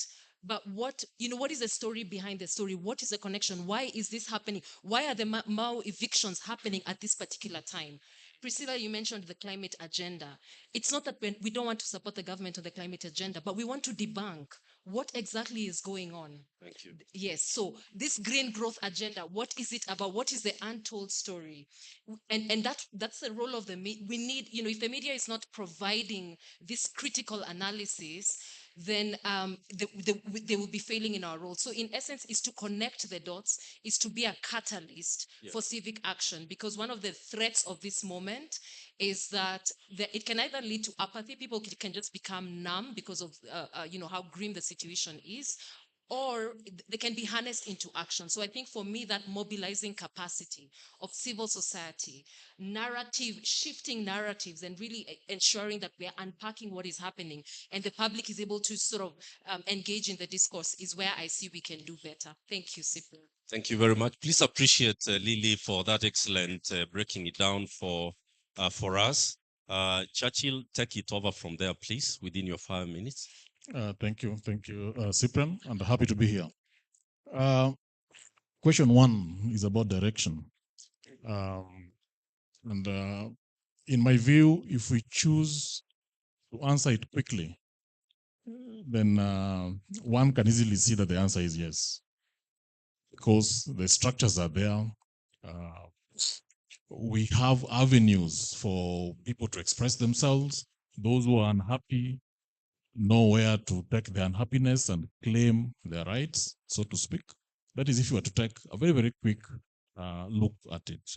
But if you are to go in and look at the quality in those spaces, then chances you're going to be taken aback, regardless of which direction you look at. If we take civic space and define it as the availability of the people's rights and the people's awareness of how to assert those rights. Because remember, presence of rights in our constitution in and of itself doesn't guarantee those rights until those who are supposed to enjoy those rights step forward, claim them. Every opportunity that we've had for people to step forward and claim their rights in many instances are met with violence. And that can be taken as a mode of measure. And I think it speaks right back at us in terms of what direction we should be going. The second question is about whether civil society is living up to the people's expectations. My view is that we are suffering from elitism. Yes, we have civil society. One can say it's very, very dynamic, very, very present, very, very knowledgeable, but mostly urbanized. So in the places where there are lots of lights and vehicles is also where you find the best brain trust in our civil society. When you go to the grassroots, you don't quite see the impact that that then brings to us. And I'm not blaming civil society here, I'm blaming all of us. And perhaps the best expression of that reality is in the number of wash characters you have in parliament today, because that's universal suffrage. That's the people speaking to themselves in terms of who they look up to, who they want to carry their hopes into the future. And I think when we look at that keenly, it suggests that we might have the knowledge amongst us, but that knowledge hasn't been democratized in a way that the people can actually empower themselves with it and act, take decisions in ways that then elevate their own interest as that goes. Number three, how should the media operate, secure civic space? First is a structural question. The Kenyan media is celebrated in Africa as one of the more progressive. And they do that because if you look at least our main media institutions, they look good, they look strong. But a detailed analysis and in-depth analysis brings out fault lines that require us to take steps and address. Number one, the oligopolistic tendencies that are present in the media economy. You know, the control of the media platforms by a few, who many times perhaps act in concert, is an issue that we need to ask ourselves in terms of media diversity. How does that then take us to the next level? The invitation there really is to look for ways in which younger media houses can thrive, or those who are interested in creating media opportunities can actually find room to get into the space and make them grow. Perhaps I can leave it there for now. Thank you. Let's appreciate. Very, very precise and very in depth. We go over to my brother Mule Musau. He's also baptized Raphael. Yeah. Thank you very much, Cyprian, for that. This is my response to the three questions. In 1963, the people gave themselves independence. The people of Kenya gave themselves independence from the colonialists. In 1992, the people told the government that they needed more parties than one. And it was not President Moi's decision to make. I think he was forced into the decision by the people. In 2002, they decided to elect an opposition party into power or to change the government. In 2010, they gave themselves a new constitution. I'm still talking about the people. So if you ask me, given that trajectory from independence, we are on the right track. Where I think we've been having a problem is how to mobilize political will to work with the people. Because the people have expressed themselves very clearly in terms of what they wanted. They wanted a free country. They wanted a multi-party state. They wanted a new constitution. They wanted to change government when they want to change government. But has there been political will? Like, all these times, the people have been fighting against political masters of that particular time. And that is, I think, where work still needs to be done, because the new masters have become too innovative. They're using the same structures of change to be able to continue being in power or continue frustrating the will of the people. We are on the right track. It's a question of dealing with the political bad manners that we have in our country. And that's where other actors such as the civil society and the media come in my view. In respect to that civil society, I totally agree with what Churchill has said in terms of being a little bit elitist, but I'll approach it in a different way. In my view, because of the will of the people and what the people wanted, civil society styled itself initially become adversarial and confrontational to the systems, to the powers that be. A lot of that has not changed still. We need to start changing tact and to have much more tactful engagement in the space that we have. That is a transformation that is still. Can you give a bit of meat on that when you are on that, please? Well, I'm talking about confrontational and adversarial being, if you remember in the early days of Moi, I said Moi was forced into seeding ground to allow for multi-party. You all remember the kind of riots from the student bodies of the universities to the political, those who are called political dissidents of those particular time, to the clergy who are on the forefront of fighting the regimes which are there. The Timothy Njoyas who are, as he usually says, he was murdered twice, or he died 3 times. So there was a lot of confrontation with the state at some point, and the civil society was tiled around that. Ever since Kibaki came in, and a number of civil society leaders were absorbed into government, the civil society has not really been able to get back to its prominence. And because of the new space was assimilation in government means there's need to engagement within. There's need for reform from within. Magufuli, for instance, I remember in the campaign for Magufuli, which I attended, he used to tell Lowassa, who was on the opposition, you're saying you want to bring change from outside.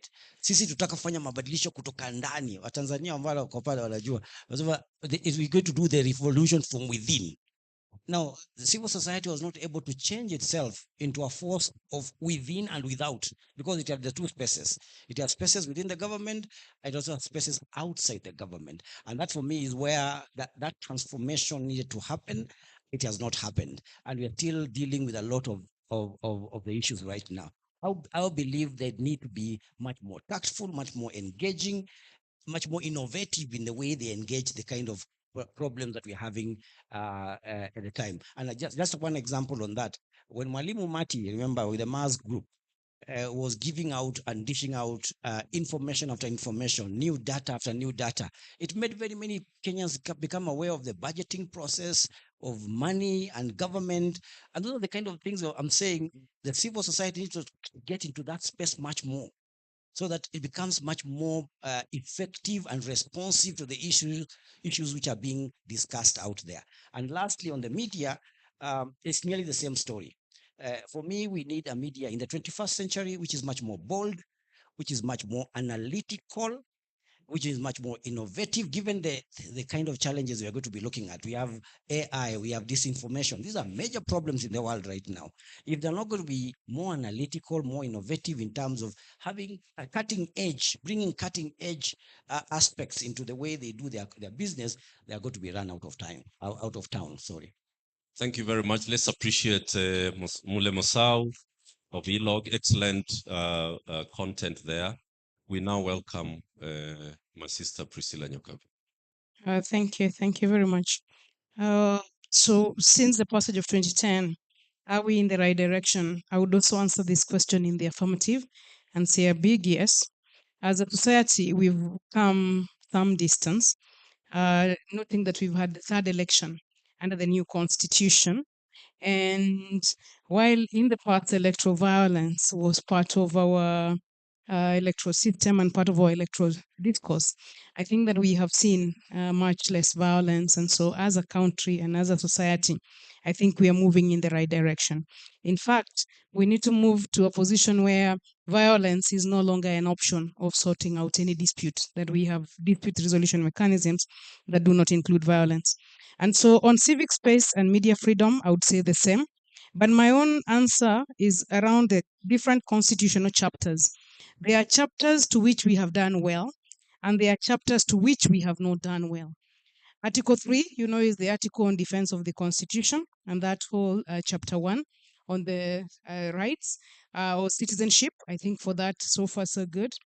Chapter 4 on the Bill of Rights is actually our best chapter in terms of the new rights and enforcement of the rights and the work that the civil society has done on enforcing the rights, and singling out Katiba Institute for just really, really keeping their eye on the ball as far as enforcement of rights is concerned, and expanding those rights and frameworks within the judiciary. But chapter 5 on land, there I think we get a D. And of course, chapter 6 is where we get a complete E. That one tuyo tumeanguka tumeanguka pungulu pungulu. So now, as we continue, and this actually should be with the work of civil society. We actually need to audit ourselves. This constitution is now 13 years old. Somebody needs to conduct a proper audit. I think the Mutava Musimi budget committee tried to do that, but we should do that from a civil society perspective. Audit the implementation of that constitution and how far we have come and what is still unfinished work. And that is also where our work is. We actually do have unfinished work with the Constitution of Kenya 2010. Devolution has gained root. It could do better. It is still our best element as far as the Constitution of Kenya 2010 is concerned. Economic issues can find expression in that constitution. But even the work of inclusion seems not to have been complete. If you look at the question for the leader of opposition, for example, and look at some of the conversations on the prime cabinet secretary and the need for regional balance and regional inclusion, I think that's still unfinished work. The two-thirds gender rule, unfinished work, and so we do have some unfinished work. On how I answered, in fact, I was not a good student, so I only got question 1 and 3, and then asked Mule to help me with question 2. Civil so, I know non-state actor, and we used to have these where a random non-state actor would appear in a government meeting, and it was actually just that random non-state actor. You go there and then you hear them where we wanna behave kama mtu a non-state non-state actor. So now, I think even me I missed a point here, but let me just go to number 3 and then I'll come back to number 2. How should the media behave in this administration? One is that the media has to go back to the Moi regime.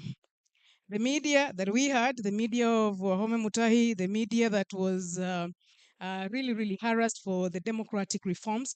The only good thing now is that that media or the new media adopting the Moi regime strategies would be backed by the constitution, Article 33, 34, and 35, and backed by institutions, including the Media Council of Kenya. And so now, our challenge for the media, we are doing well in Africa, but even where we are doing well, we can still do much better. And how do we do much better? More investigative journalism, more developmental journalism, and more questioning of the leaders. There is no other way. Leaders have to be questioned, leaders have to be put to account, and leaders have to be held accountable by the media. But those tools around investigative journalism, development journalism, feature stories, rights of the people, all of those are really, really good and new areas. And keeping a story on track and on check until it is delivered. Keeping the promises on track and on check until they are delivered. On the civil society, I think doing well. But for the civil society, what I personally now love is the age of time. Kituo celebrated 50 years, Kituo cha Sheria, ICJ 60 years. Many CBOs and justice centers also have many, many years. But the structuring of the CSO sector, that has been a challenge for us, structuring and ensuring that the funding is then spread out to a bigger spread of civil society organizations. Courage, if we are failing as civil society, the failure is now on courage. It takes a lot of personal sacrifice and courage to speak out for other people. So that courage, returning the awards for civil society, for people who speak out, owning our own, like Chief Justice Willie Mutunga. In fact, one of the things I found wrong with civil society is abandoning you to the sharks. When you go to parliament, parliament treats you with suspicion for being from civil society. The civil society equally treats you with suspicion for leaving them. So now, my own answer is getting more civil society people into governmental spaces, getting people from this side to go and do the work that we want them to do, getting more of ourselves elected in parliament is the only way we will have a better parliament. So infiltrating the state organs, infiltrating properly from the highest levels to the lowest levels. If you look at the work Chief Justice Willie Mutunga was able to do as Chief Justice, we are going to take a long time to reverse that. So getting more of us into those spaces is really where we should go. And then courage, again, really, really insisting on courage and partnership with other governmental partners. Partnership with parliament, the parliamentary committees, again, not painting everyone with the same brush. The members of parliament don't come from one corner, they come from different corners. So engaging, and you will find allies in there. National government, executive, judiciary, and CCIOs, the constitutional commissions and independent officers, and furthering access to justice. Fighting for access to justice in a big way, get our whistles back, get our placards back, get all the things that we've always had, and push this democracy to deliver for the people of Kenya. Amazing. Thank you so much. Let's appreciate Honorable Nyokabi. I hear then the four distinguished panelists saying that, yes, we have a mixed basket on all these things. There is the big gain of the Constitution of Kenya 2010, and Churchill says that we have a lot of the form, but there's a problem with the substance. And Priscilla says it is across all the chapters. We have gained form, institutions, offices, and all those kinds of things due to COK 2010. But when you now go in to look at what is the content, what is the substance that is being delivered by these offices and institutions, then you realize that we have a serious problem. And that is why this is a good place to meet and reflect, because since I started protesting in college, this is Uru's period was the toughest for doing protests. Under Ruto, it is lethal. Peter, you used to come and see us in the police stations, committee, and all those places. You do mandamano under Ruto and you are killed. I don't know whether you saw the number of people who were killed in the July protests. So what I want to put it to you, the four of you, because Lily actually captured it very well. I want to put it to you that our constitution is technically suspended. It's technically suspended. This government only respects the parts of the constitution that are convenient to it. That are convenient to it. If anything is not convenient to the administration and the regime, they dismiss it and they fight it. So while Uhuru Kenyatta used to threaten that we'll revisit you and cut budgets for the judiciary, this one actually removes you from office. Like what has happened to Nyakango here. Uhuru used to threaten the Auditor General that, something will happen to you. Go slow, don't investigate this Eurobond. But this one, they remove you. You've seen, you spoke about public participation. Patrick, I know you are my master. If I go out of the line, please bring me back. But I want to say this. If we leave this meeting believing that things are better under the new constitution, we will be lying to ourselves. Things are worse. Because under Moi, the law used to allow Moi to do the things he was doing.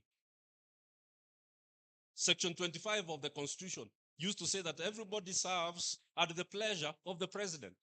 So you would be sacked at Sasaba. So the law used to allow Moi to do the things. He was doing things within the law. Ruto is doing things against the constitution. The impunity is against the constitution. And that is what is different with Moi. So I want to put it to you when you will come to give your closing remarks, that we are actually in a far worse off place today, even with our constitution, which gives us all these rights, because they have been dismissed and disregarded. And that is the problem. The things that Mo used to do, he used to do with a bit of woga. The Americans, the American ambassador, somebody the media may report and all these things. These people don't care. They don't care. In fact, the Americans are with them. The Americans are the ones who are telling them, Kanyaga hawa watu. If you don't know that, then you are not living in Kenya. I know these friends of ours are the ones who have funded this meeting, and the Oloja and if they don't send more money, just tell us, we will protest. So that is what I wanted to say, that since 2015, when Obama came here, it was very clear that the Americans and the Europeans have taken the side of government for the economy and for business. Human rights, democracy, that's why they're not funding us, Priscilla. That's why they're not funding us. Because they are saying if you fund these people, they will expose your deals. And then the ambassadors will be at at pains to explain what amounts of trade they have secured from this region. So let's put that in the back of our mind. I think the panelists have been excellent, and I now want to put it to you, 2 or 3 comments. Then we come, I'm pressed for time so that we come back for the closing remarks from my distinguished panelists. So can we see who is there? On that table, there are 2 of you, Dan and your comrade. I'll skip your brother so that we don't take 3 of you from one table. So the 2 of you, you will be number 3 and number 4. Please mark your numbers. Can I get one more lady, honorable lady? Christine will be number what? Let's take those ones first. Can somebody rush the mic there? Because you are a lady, I'll give you to be number 6. Can we go there to that table? Who's roving my mic? I'm an elder now. I can't run there where Dan Olale is. Who is doing that? There's even a mic here, please. Thanks, Pato. Yes. Dan Olale to start.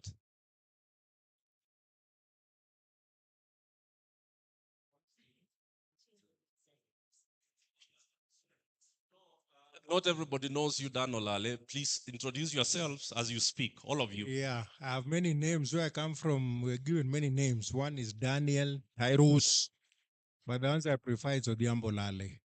I would have preferred ladies first, but my wife went to Beijing and came back, and we agreed that Imanene ladies first, we slow it down.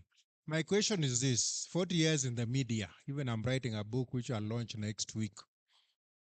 My experience, I'm really touched by what Priscilla has said, Honorable. That integrity chapter of the Constitution of Kenya, she's giving it a grade of E. Very good. That's exactly what it is. The question is this: we're not here for a talk shop or a lamentation. The question is what is the way forward? The leaders who are there, especially those who are elected, they're not elected by angels and devils and whatever. It's us who elect them. The question is, some of them ring what themselves. is the role of the civil society and the media to make sure that in future we don't have somebody being governor for 5 years with a case in court questioning his credentials at the university? Number one, somebody has several cases in before the court or even at the Kenya Anti-Corruption Commission. He's still elected. Media will report it. Civil society will cry about it in the layer. Finally, we have role models in the leadership, like Okiom Tata. The question is this, Priscilla in particular. You've been there before in the legislature. What happens to you when you get there? You lose your voice? Ama ni Ginene. Where I come from, you say Ginene. Somebody goes there as a firebrand, from the civil society, from the media, akifika huko kitu gine nafanyika. We don't hear you, we don't see you. Priscilla, that's your question. That's your question for you. Asanteni sana. Good afternoon. My name is Angela Silima, and I work for Kenya National Commission for UNESCO.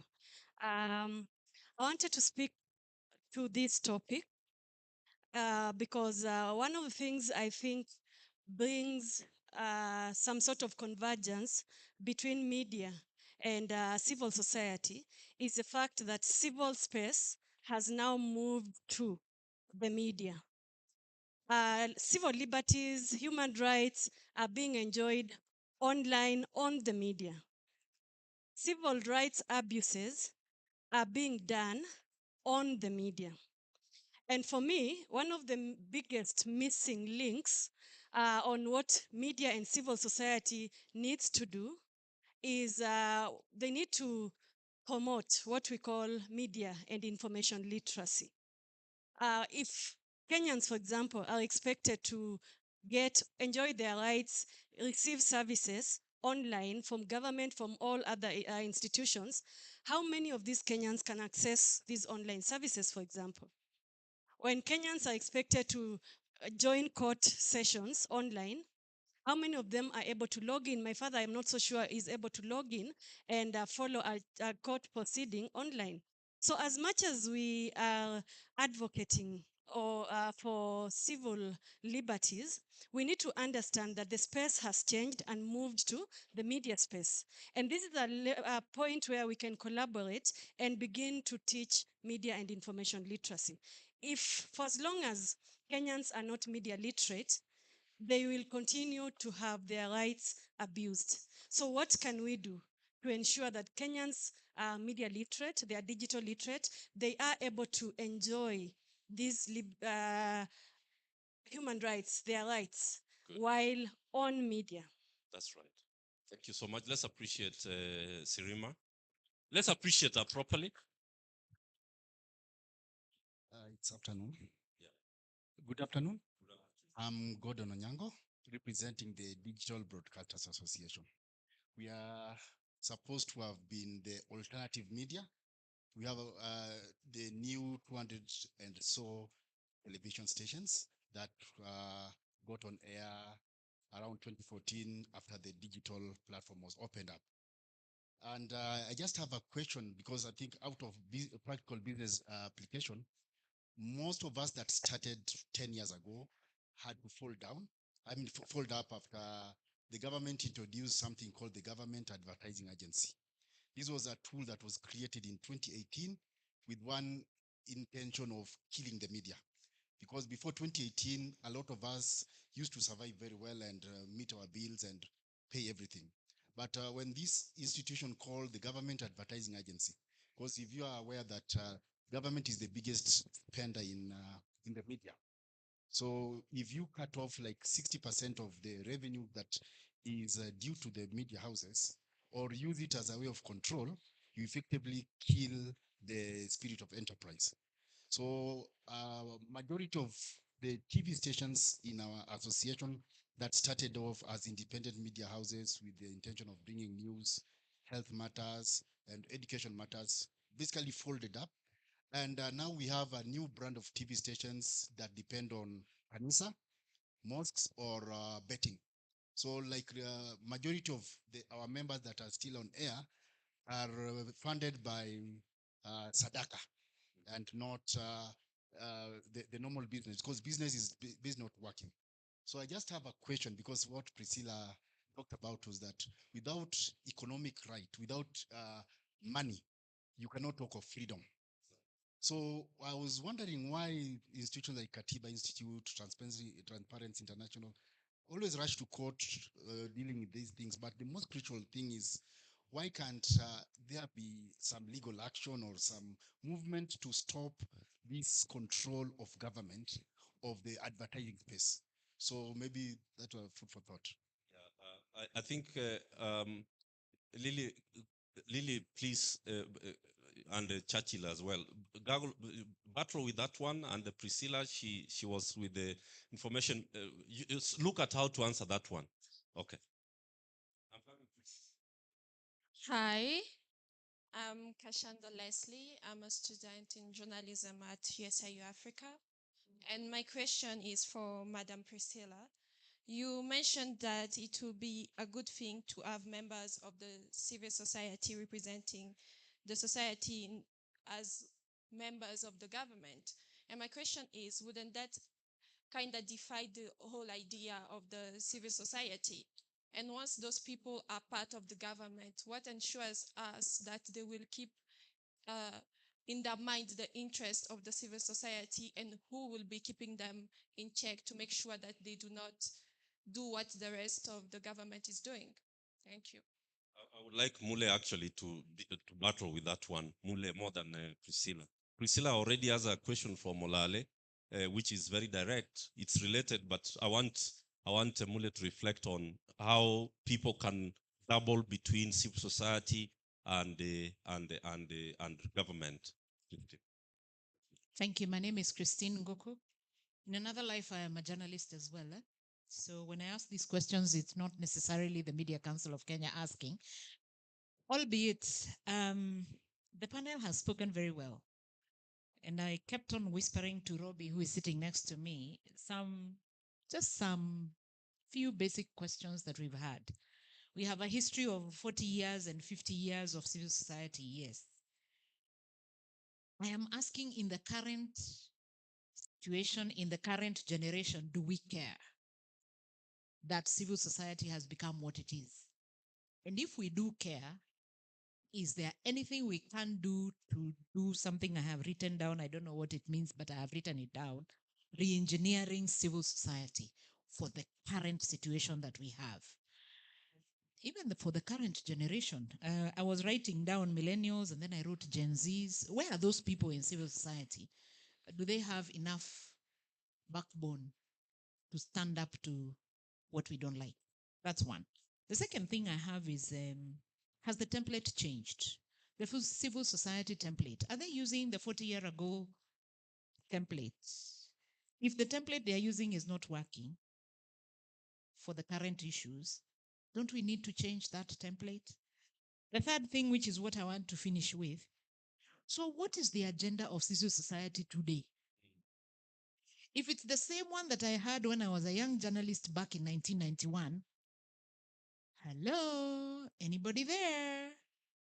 I think we need to change. And probably we need to now look forward to change, occupy the spaces where we need to start fighting what we don't like. Perhaps placards may not work very well today because they're not responding to placards. Do we need to get into the online space so that we get into that space? Perhaps, I don't know, but we need to push this agenda from a very different perspective, and not just one for being seen on the streets, but also not being seen, but stealthily just appearing in the platforms where all these violations are happening. And then they say, hold on a minute, civil society wako hapa. Thank you. Thank you very much. So this is how I want to do it. I'll start with Churchill. I'll go to Mule, because huyu ni mwalimu. Then I'll go to Priscilla, and I'll finish with Lily, because there are a few conceptual and ideological questions I want her to deal with that have come from the rest of us. So I'll start with Churchill. Yes, please. Oh, you had raised your hand. I don't know what happened. How did I skip you, sir? What's your name? Yeah, my name is Musa Juma. I'm a chairman of Journalist Workers Union of Tanzania. I'm also a director of CSO, Media Aid for Indigenous and Pastoralist Community based here at Arusha. Before I ask my question, I would like to thank Kenya Correspondent Association for inviting us to participate in this conference. So my question goes to Honorable Priscilla and my brother Otieno. I think in East Africa, we share the same problem. So how we can consolidate our efforts in protection of civic space? Thank you. Although I think yours is slightly more problematic. I'm sorry. Yours looks... No, I work in Tanzania. These people don't even have multi-party that we are talking about here. They are not even a democracy anyway, but that's a discussion for another day. Sorry for that. Let me start. You know, when you are a moderator, you must say some of these things the way they are.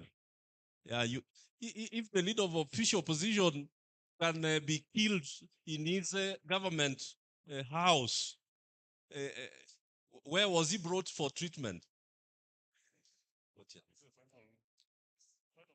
Yes, consolidate them. Thank you, Cyprian. So do I start with you? You are.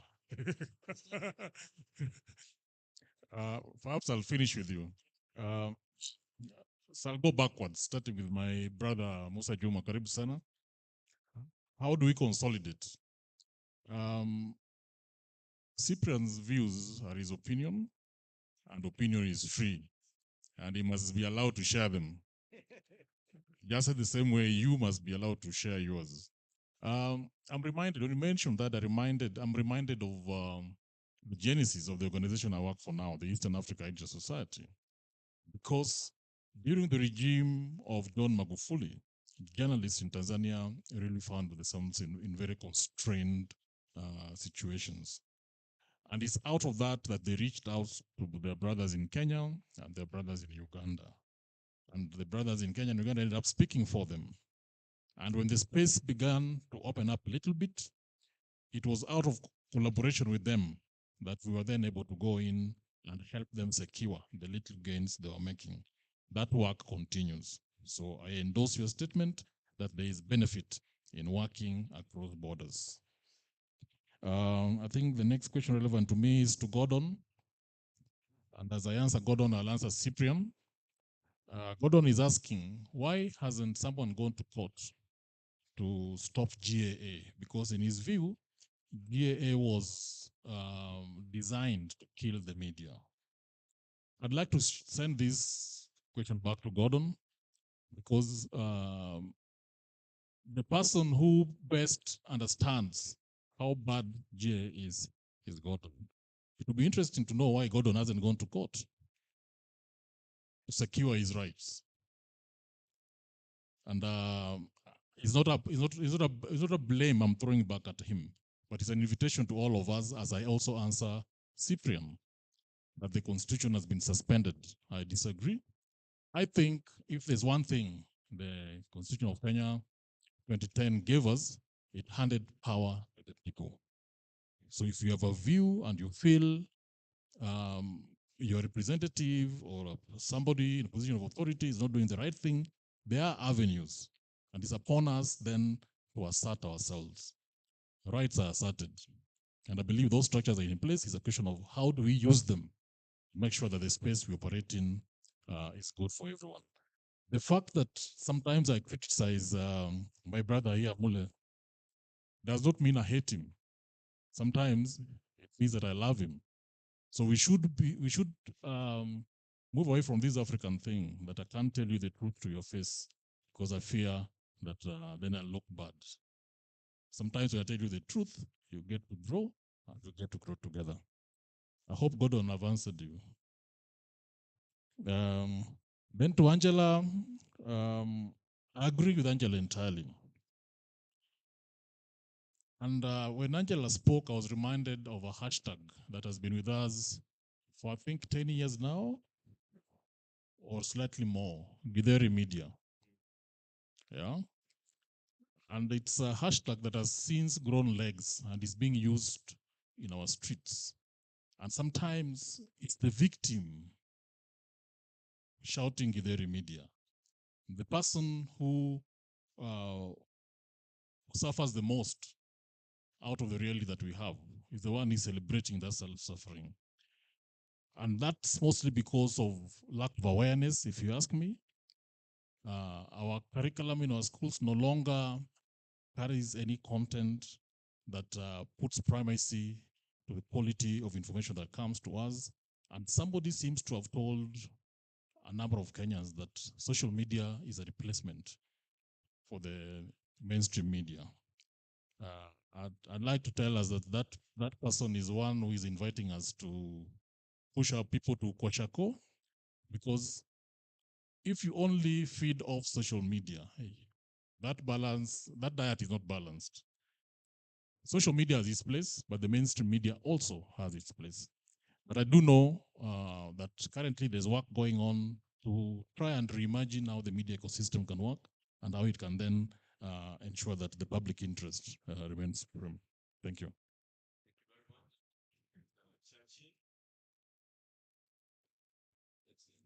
Okay. I will tackle two issues which came from the floor, and then go back to Cyprian's statement also. So first, in terms of the civil society and governance and government and how those can be able to work together, I think I earlier gave an example of 2002 when he said that the civil society then, many members of the civil society actually were assimilated or got into government. I think what Mheshimiwa Priscilla was talking about in terms of occupying the space is that ideologically, we occupy the same space that government occupies. Basically, if you want to define civil society, it's that the space that the government and the other private sector, especially the business sector, does not pick is the space which is occupied by civil society, which basically means that as I speak about certain issues, I mean elections, there's nothing which stops me from going to practice what I'm preaching in the civil society within government if the opportunity accorded itself. So since you agitate for change, you are aware of those issues. Mtumishi Cyprian is better versed to be able to represent the same issues if he got elected. I think that's the import of what I understood Priscilla to mean. And the second part of it was numbers matter. You go into parliament, she goes into parliament alone, Okia Mtata is alone, and I think Olale asked that question because there's a time I asked Peter Munya the same question. What happens when you get inside? And they said it's about numbers. You're there and the people around you are all these moneyed, very powerful individuals who are telling you what you need to say. And you don't have anybody else to speak for you. So I think if we made critical numbers, to occupy the space, I think that would be a transformational moment. So yes, you can participate in it, but you cannot double deal because in the first instance, you can't be a critic of government or somebody who is asking the government to account, and then you also government yourself. So you have to choose one or the other. On the question that Christine raised in terms of re-engineering, I totally agree with her. Like I said, we have a different space. We have a constitution. Priscilla eloquently went through some of those chapters and what needs to be done. We must subscribe to those issues, those transformational issues inside that constitution, and address and be responsive to them. So if we have to change the way we are making the approaches that we have, we know that we are living in a new environment where approaches are different. It's not about placards now. There's digital democracy. There are all these spaces. AI is being used. There's also what Priscilla was talking about, working with even government agencies. About a month ago, Felix Kosgei, the chief of staff, invited the civil society for a discussion. Many civil society organizations chose not to go. I think that was a mistake, in my view. I think they should have participated and told him, like Otieno has said, tell him in the face exactly what is wrong. And there was even somebody in the room at Bomas who told Felix Kosgei to his face that the problem we have with your government is Ruto is surrounding himself with bad people. Those are the things we need to talk about in those places. So I think the civil society needs to re-engineer and start addressing modern day problems. And the other aspect of it is the structure that because we do have the devolved units, when Priscilla again goes to the ground and says he's not seeing civil society, that's a big myth and a gap by the civil society. We need to be in those spaces so that we can be able to speak even on those local issues. My last point on what Cyprian said. Unless, Cyprian, you want to change the question to whether we think the government of the day is taking us in the right direction, if you're asking whether we are headed the right direction, my answer will still remain the same. Because there is a trajectory, there is a historical facts and the direction that we are going. But we have maybe the right government to be able to process these changes. That's a different debate. But in my view, I think we can be able. I go back again to Churchill and what he said about agency, because the citizen agency, bold, civic, or civic agency is what we are really lacking. Interrogate this. We live with our members of county assembly in our neighborhoods. Are we asking the right questions? Are we interrogating the budgets at that local level? Are we engaging them in a manner that makes them have no place to hide? Those are the questions about the interrogation in those places. If we can do that, maybe now we'll be able to change the tenor of governance that we are having. But when it's about the government, it's a big debate about whether this government is taking us in the right direction or not. Thank you. Appreciate Mule. Excellent intervention. Thank you. Thank you so much. Let me start with the first question on the integrity and scoring a grade E and what is going on. I think that the courts and groups, for example, suing around public interest litigation, have done a really good job. In fact, the courts have single-handedly tried to keep Chapter 6 alive. If you know the Waitito decision and the Sonko decision that have stopped them from being available for public office for a long time or even forever. And so this question is, how do we engage before the election? After election is sometimes too late. We still haven't found a formula of stopping bad leaders from getting to the ballots. And our citizens are so weak. If bad leaders get to the ballot, bad leaders get elected. So getting an engagement framework before the election. And one of the proposals has been an EACC clearance certificate before election, a tool that allows clearance before election. And we need to work on that for the 2027 election so that we try and improve the leadership that we have. So it is not all lost. The coverage, the stories that go out are also still helpful. But getting a tool that then stops bad leaders from being elected is going to be critical for us. On the question of what happens when people go to parliament, I also used to wonder the same. When I was getting access to information, we had engaged over 7 members of parliament. They would take the bill, they would go and they wouldn't come back. And I also kept wondering what's going on, and decided to vie myself with the 2010 constitution. And the question is critical mass. I think you say it correctly.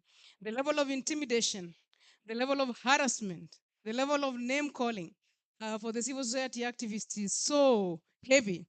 I don't know whether you followed my story and saw the ICC allegations that I led to the arrest of the president at the time. And so that level of harassment applied on one person or on a few persons is just too much pressure. So what we actually need is critical mass of good leaders, critical mass of civil society. Even when you get there, one of the allegations for civil society people is, hujawachana na hizi mambo. Do you know when you go into parliament, you think that parliamentarians spend all the time on people's issues? When you arrive there, you are told, no, no, here we spend time on our issues. Which people's issues? The issues zile zilituleta hapa ni zetu. So now, changing, you trying to stand on issue za raia alone, even from house business, even like access to information, getting that bill on the order paper takes a lot. So critical mass, we have to send a critical mass of good leaders. There is no other way for our country to make progress. And that critical mass can be from ourselves, but even from other good leaders. But one of the things I found very useful with the leader who was from civil society who became a parliamentarian, actually Honorable Yusuf, was the lesson he gave me when I was going into parliament. Stay with your values. Keep your values. You don't have to adopt other people's values. And using those values, we were able to push for family laws, including the Protection Against Domestic Violence. The Legal Aid Act, passed actually in my time, was following it up in Kituo. The Small Claims Court, that is now a big revolution for the judiciary and for handling access to justice in our country, was also passed when I was vice chair of Justice and Legal Affairs. And just on a small joke, I used to feel a bit funny when people call me activist. In my heart, I used to say thief, robber, bank robber, murderer, rapist. Me, I'm supposed to be embarrassed for being an activist. You are a robber, you're feeling nothing. Me, the activist, I'm the one who should be embarrassed. I used to say this country is a joke. You spend all the time being called an activist by a bank robber, a known rapist, a known murderer, somebody who should be in committee in a good country, but is now in parliament. So critical mass of leaders. We need to get our leadership at 50% good leaders. My own theory and the theory of the members of parliament who are with, for example, in budget, is that we only get 40% good leaders and 60% bad leaders. And if you have 60% bad leaders, then the country cannot move forward. And that is the question of moving from civil society to government. My own view is that it should be a two-way street. You should move to government, serve your time in government, come back to civil society. And when one person moves, like I move from Kituo, another director should take over at Kituo, and we should groom leaders. We should groom leaders. We as civil society should actually take it upon ourselves to even groom a president, to groom leaders, even yourself from the student leadership. We groom new leaders. Some of them will survive the course, some will not survive the course, but we have critical mass. Every election, we monitor ourselves. How many of our civil society members have gotten elected? And these elections are possible and these elections can be managed. And when those ones go, another group comes. When those ones go, another group comes. When they retire, like the way Kibwana has retired, they come back.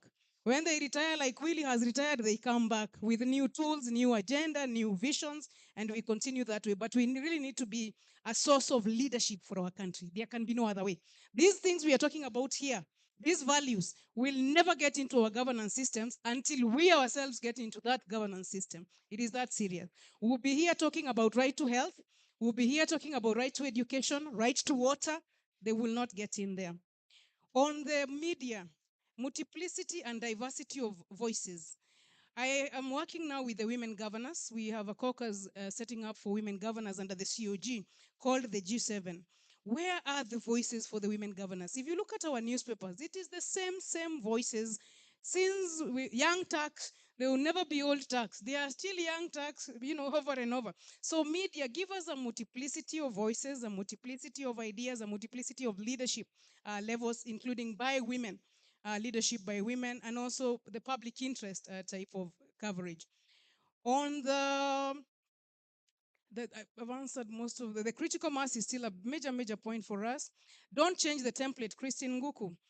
I think by now, and I'm liking that this is the 5th president we now have, I think it should be a realization to all of us that government is government. That, in fact, if we were to speak candidly now, nobody needs a new constitution more than President Uhuru Kenyatta. So government is government. And there is no fear government has like placards. So once we notice their point of fear, we stay with that point of fear. So my own challenge now to civil society is, since government is government, Wanjiko is not an angel. In fact, my own biggest realization for politics is that in civil society, we think Wanjiko is an angel, a poor woman being taken advantage of. My good Lord, the woman is a witch. She's the one taking all the money. She's the one voting bad leaders. The woman has a problem, even her.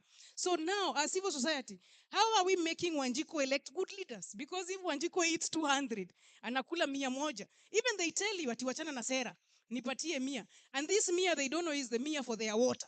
You just convert their water into 100 shillings and give them the 100 shillings and not give them the water. So now civil society, government is government, Wanjiko is Wanjiko. Let us now deal from that template. If placards work before, they can work. Even if they are to be digital placards, be it. Even if they are to be new tools, be it. But government is government. And even when colleagues from civil society go to government, there should be no kid gloves. Government is government. The same accountability mechanisms, the same accountability tools, the same measures should be applied on everyone so that our country can move forward. And more frameworks for holding leaders accountable. On the East Africa question, again, we in civil society have to use our organs. We are not using the East Africa Corporation. We are not using the East African Assembly for example, a common law on media in East Africa, a common law on civil society in East Africa, a common law on gender in East Africa. And those are bodies we are paying for. Since we are paying for those bodies, the East African Court of Justice, the African Union Court of Justice, we must use those mechanisms as well so that they give us the value that they need to give in terms of strengthening the work that the civil society is doing. But for me, that is the last parting shot. Government is government. We should treat all governments the same. Whether William Ruto, whether Raila Odinga, whether Uhuru Kenyatta, we should just have the same standard and apply the same courage, the same oversight, speaking truth to power. And this is the last story, I promise. When I went to Parliament and we had the CDF law that the civil society has fought without relenting, even now, there are again new panic on the CDF law. I found we even put the microphones out, we close everything. Wale watu wa civil society wasitusikie, and the president is begging us, please, you have hii kitu haitapita huko civil society. You know how our civil society is litigious. So I usually find it funny. From the parliament side, they really fear the civil society. The civil wale wanaogopwa. Lily, hold the mic there. Hold the mic, Lily. My younger brother here wanted to say something on the generation that is coming up. Just you want to say something? Thank you. My name is Robert from Eastern African Editor Society. And Christine raised a very important point about Generation Z, Gen Z, and the millennials. And she asked, do we still have activists in this space? And I believe we do. Have you seen how, sorry for using the word crazy, but have you seen how crazy nowadays social media is, especially with the hashtags? We managed to get CNN to apologize. You remember, someone tells CNN, we managed to kick Uhuru out of social media. Now imagine using that energy in the civic space for protesting.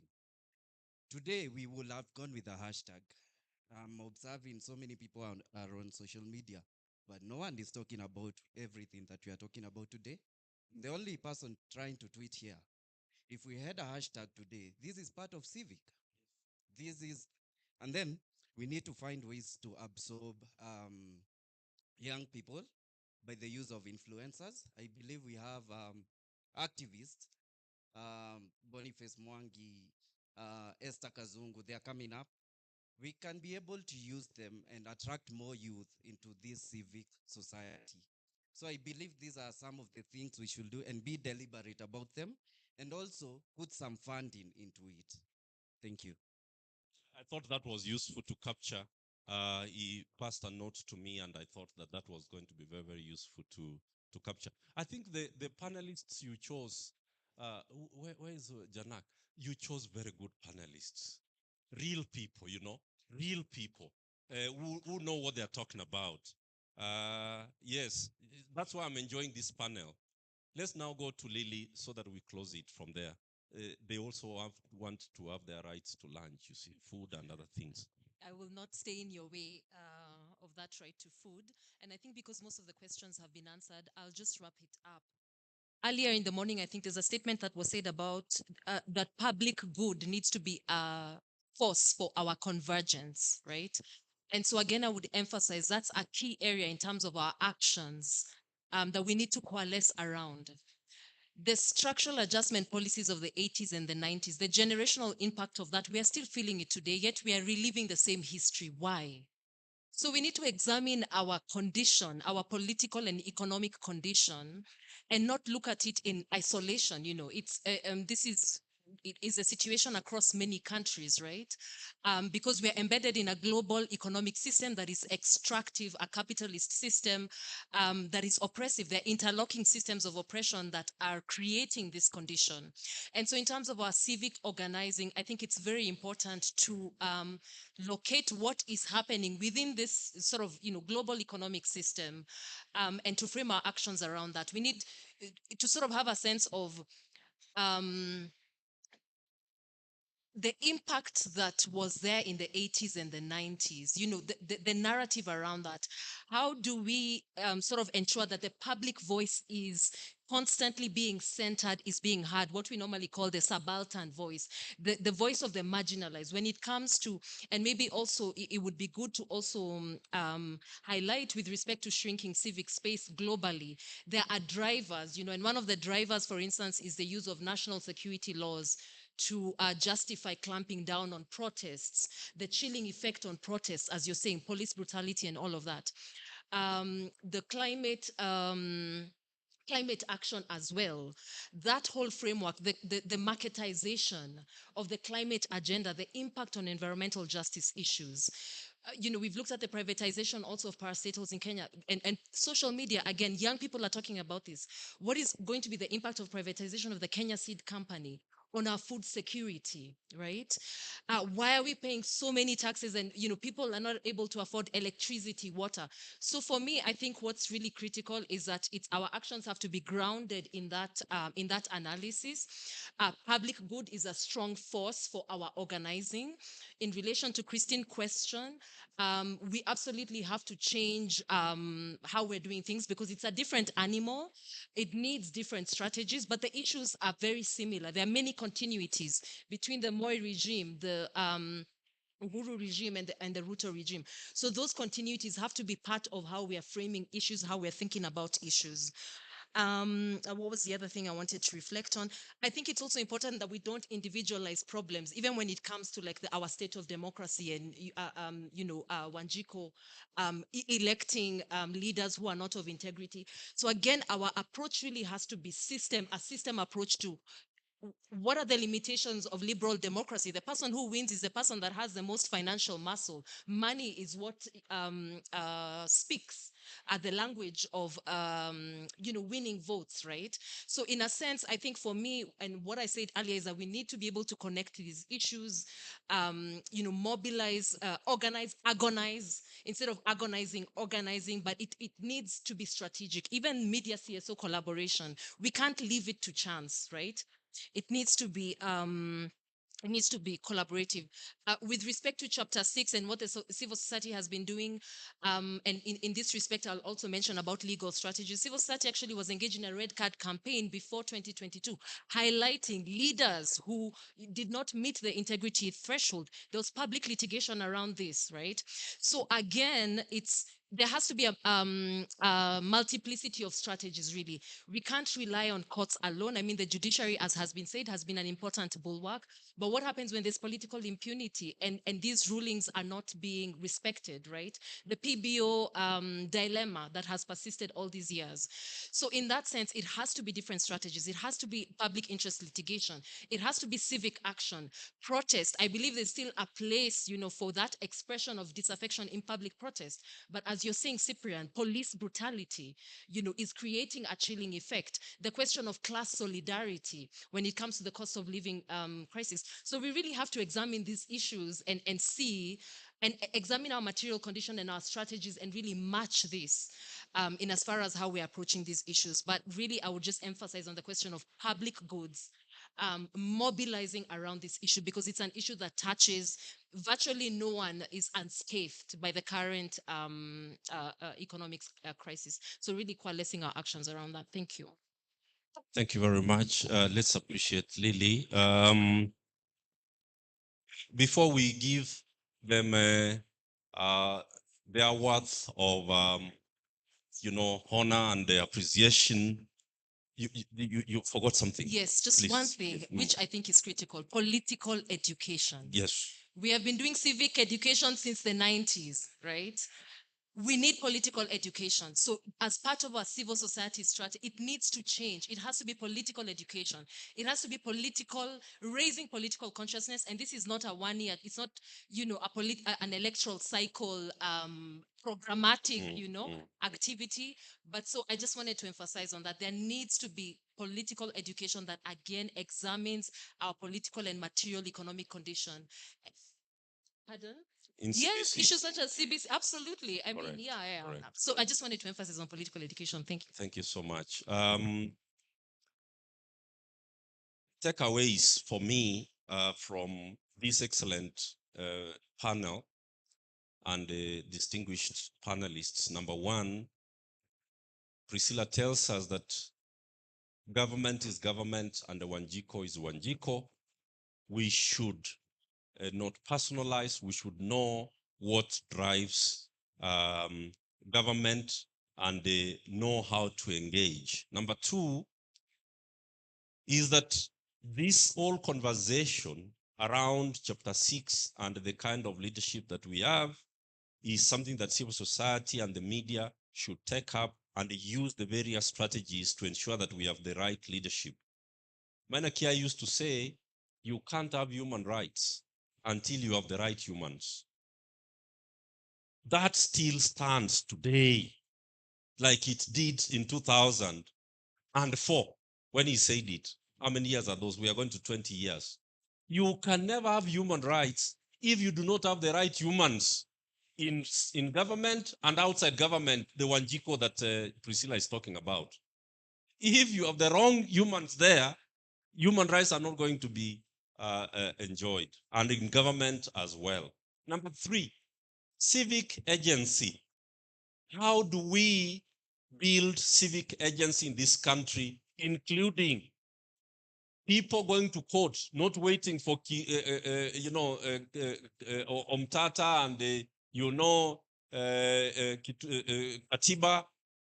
We must build civic agency across the country. Then there's the question of partnership, which I think has been raised here very critically. Partnership with those in government, partnership between civil society and the media, partnership with the private sector and everybody else, because you can't do this thing on your own as an organization and hope that you will succeed. In fact, Priscilla, you are right, because the secret of our success in the 90s and the 2000s was what we call the tripartite alliance. Tripartite alliance between media and civil society on the one hand, then there was the political opposition, then there was the church. Those three stones were the reasons we succeeded. We need to ask ourselves, where that tripartite alliance is going to come from this time round. Then we have agreed that we need to re-engineer. In fact, we have said we need to reorganize. That's what Lily has ended up with. In this reorganization, we have to reach out to the youth and bring them in. They will not come in the way we used to come in, but they must be brought in. That's what we are being told. We must look at the new challenges that we are dealing with, including the global perspective of our current problems of funding, of the impunity, and so on and so forth. National security, you can't fight terrorism with democracy. That's what the State House told us under Uhuru. Priscilla. They told me this was a very serious meeting. How can you fight terrorism coming from Al-Shabaab and allow civil society to write everything that they want to write? You can't have it. Even in America, they don't have it. So that's the question of organizing. How do we organize now going forward? We need to, under civic agency, Onyango, we need to encourage citizens to cooperate even in litigation. But we also must stand for the institutions. Maraga told us that when Uhuru declared the revisiting war, civil society did not go to stand for the judiciary. The religious leaders did not go to stand for the judiciary. Nobody stood with the judiciary when they were being revisited. How do you expect us next time to stand up to the state when you did not stand with us when the state was revisiting us? And that is where we lost it. Look at what is happening to the Auditor General, to the Controller of Budget, to the Director of Public Prosecutions. All these offices are going to go mute because the people of Kenya did not stand for them when they were being revisited. So that is an important thing that we must take away. Now, lastly, is where Lily has concluded about public good as the rallying point and the issue of ideology. Actually, the biggest problem we have, Patrick, is that we are living in an ideological age in this country where World Bank and all these people, Bill Gates and they want to privatize everything from water to seeds to healthcare to education to everything. The neoliberal agenda is our problem, but it is never. That's why political education is needed, because people do not know what the problem is. We can see many problems, but we don't know where they are coming from. They are only coming from one problem. There is an ideological shift, and that's where we are caught with the neoliberal thing. Privatize everything. Don't even advertise. Privatize everything, keep everything, water, housing, to a few individuals and the financial concentration of capital. So 8 very important takeaways for me. A big summary from a wonderful panel that was selected carefully by the organizers. Would you stand up, ladies and gentlemen, so that we can be able to appreciate you? Can you appreciate them in a worthy manner for the excellent work? Am I in that picture? You send it over. Send it over to us. Thank you very much.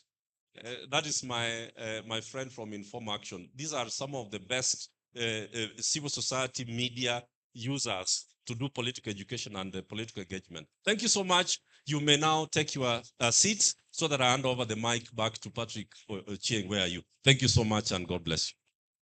I don't know who brought Cyprian to this. We are way behind schedule. I'll describe the problem. We have 3 more panels, and we instead of doing 40 minutes, we did 2 hours on the first one.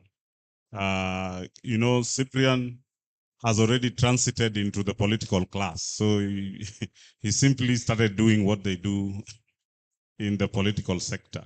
So we are going to very quickly break for lunch. I hope the lunch is ready, because we can't do another panel now. And then we'll come back if I indulge you, so that you just do your lunch and come back for us to be able to do justice to the load that we already have. I think it's clear that all of us have fallen short of chapter 6. We couldn't keep the time. We couldn't keep the discipline.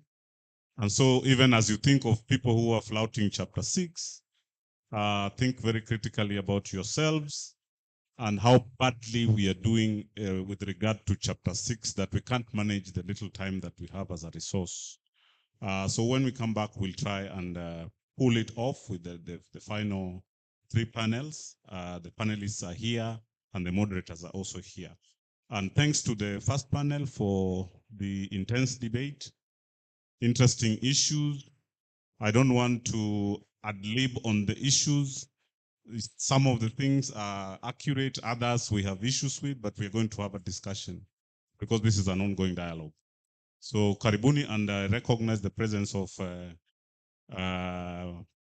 Mheshimiwa, our media guru here, Gaido, Karibu,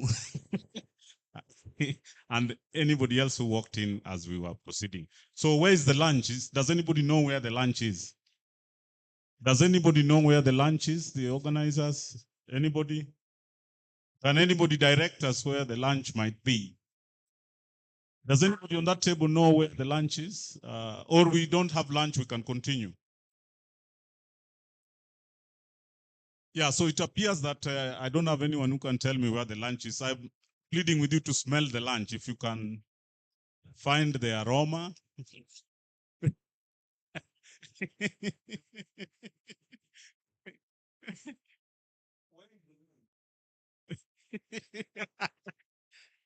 It's a very important question. It's an Article 43 question. We can't take it for granted.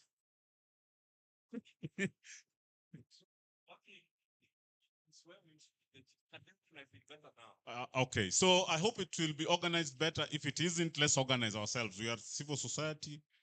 We do organizing. So don't wait until you are organized. If the queue is not working, make another queue that works. If those who are serving are not working, join them and make it work for us, because we really need to save the little time that we have left. Karibuni lunch.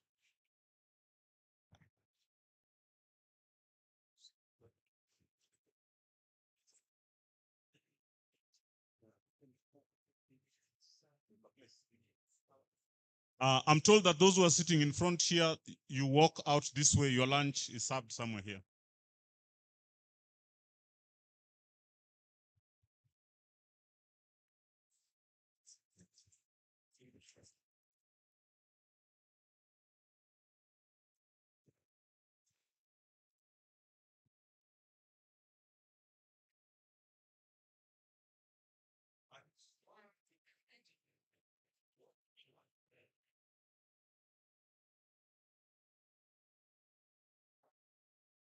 Rain, took me to cold, all in my veins.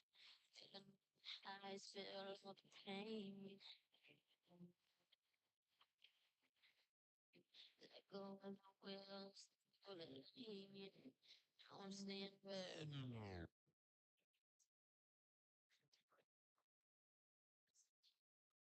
No connection, no faith in the direction, no. Searching for someone to save my soul.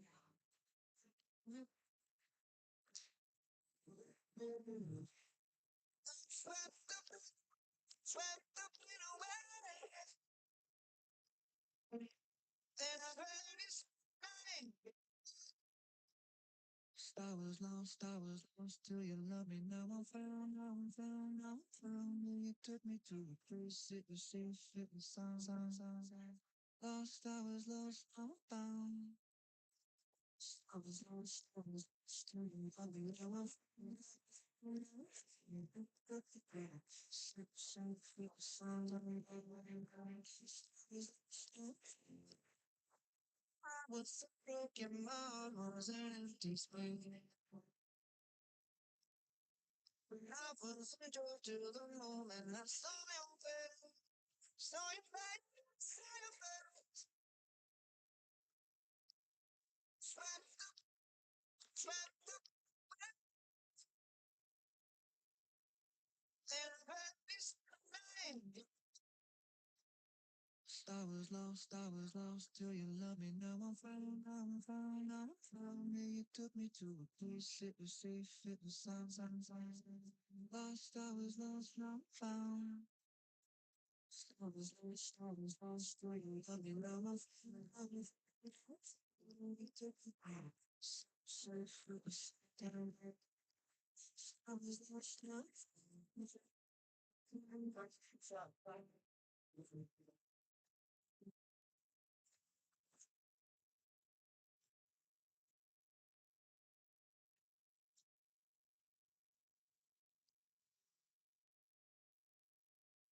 was swept up in a wave, swept up in a wave.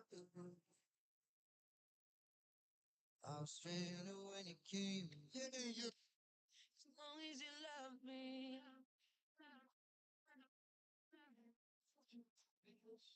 As long as you love me.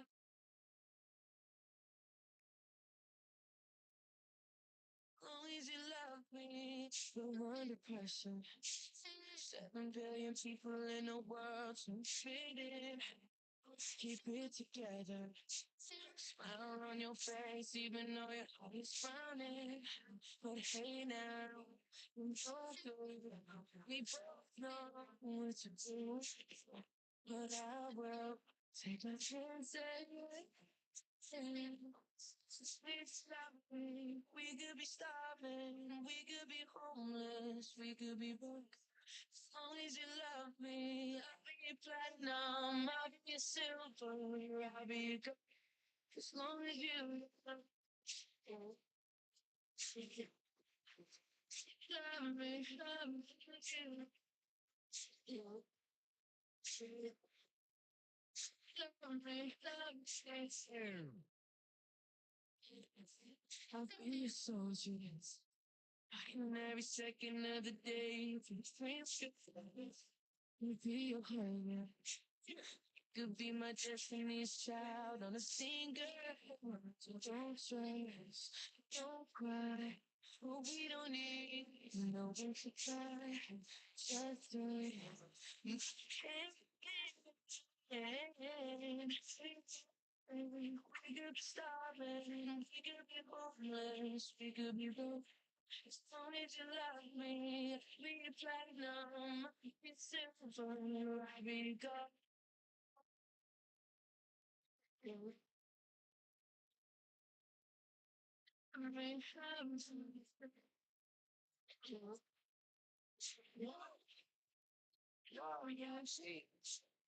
I don't know if this makes sense, but you're my hallelujah. Give me a time and place, I rendezvous it, I fly to it, I beat you there. Girl, you know I got you.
Niko njaa hata siezi karanga, uwe hae shagala bagala.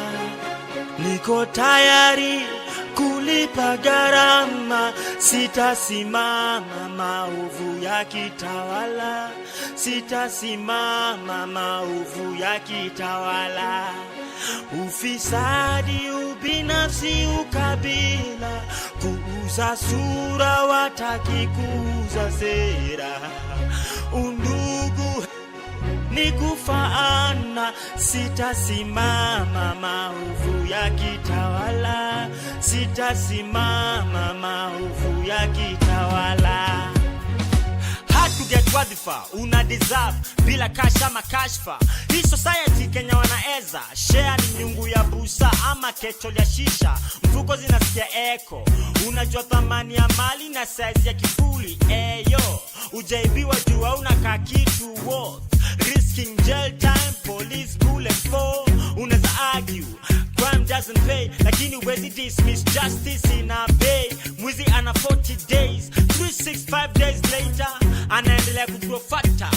Do anything for power, ready to lose their head for presidency. Bora waione kwa currency. Sababu gani siko affected na turbulence? Nikifly angani nimezoea the same feeling, matatu zikipitia pothole mtaani. Juliane, yeah, yeah. Niko njaa hata siezi karanga, uwe hae shagala bagala. Niko tayari kulipa gharama, sitasimama maovu ya kitawala, sitasimama maovu ya kitawala. Ufisadi, ubinafsi, ukabila, kuuza sura wataki kuuza sera. Undugu ni kufaana, sitasimama maovu ya kitawala, sitasimama maovu ya kitawala. Ndio wa raise funds, itabidi raise hands. Growing concern, breakfast za croissant. Hataki upunguze bei ya bidhaa, tunataka opportunities ndio tu afford hizo bidhaa. Walisema kutembea kwingi ndio kuona mengi, nimeshinda nikitembea maofisi na sijaiona kazi. Sezi cheza golf venye Tiger Wood, mambo si barabara chingu. Naomba Johnny Masses, chakule fike tumboni ikitoka kwa sahani.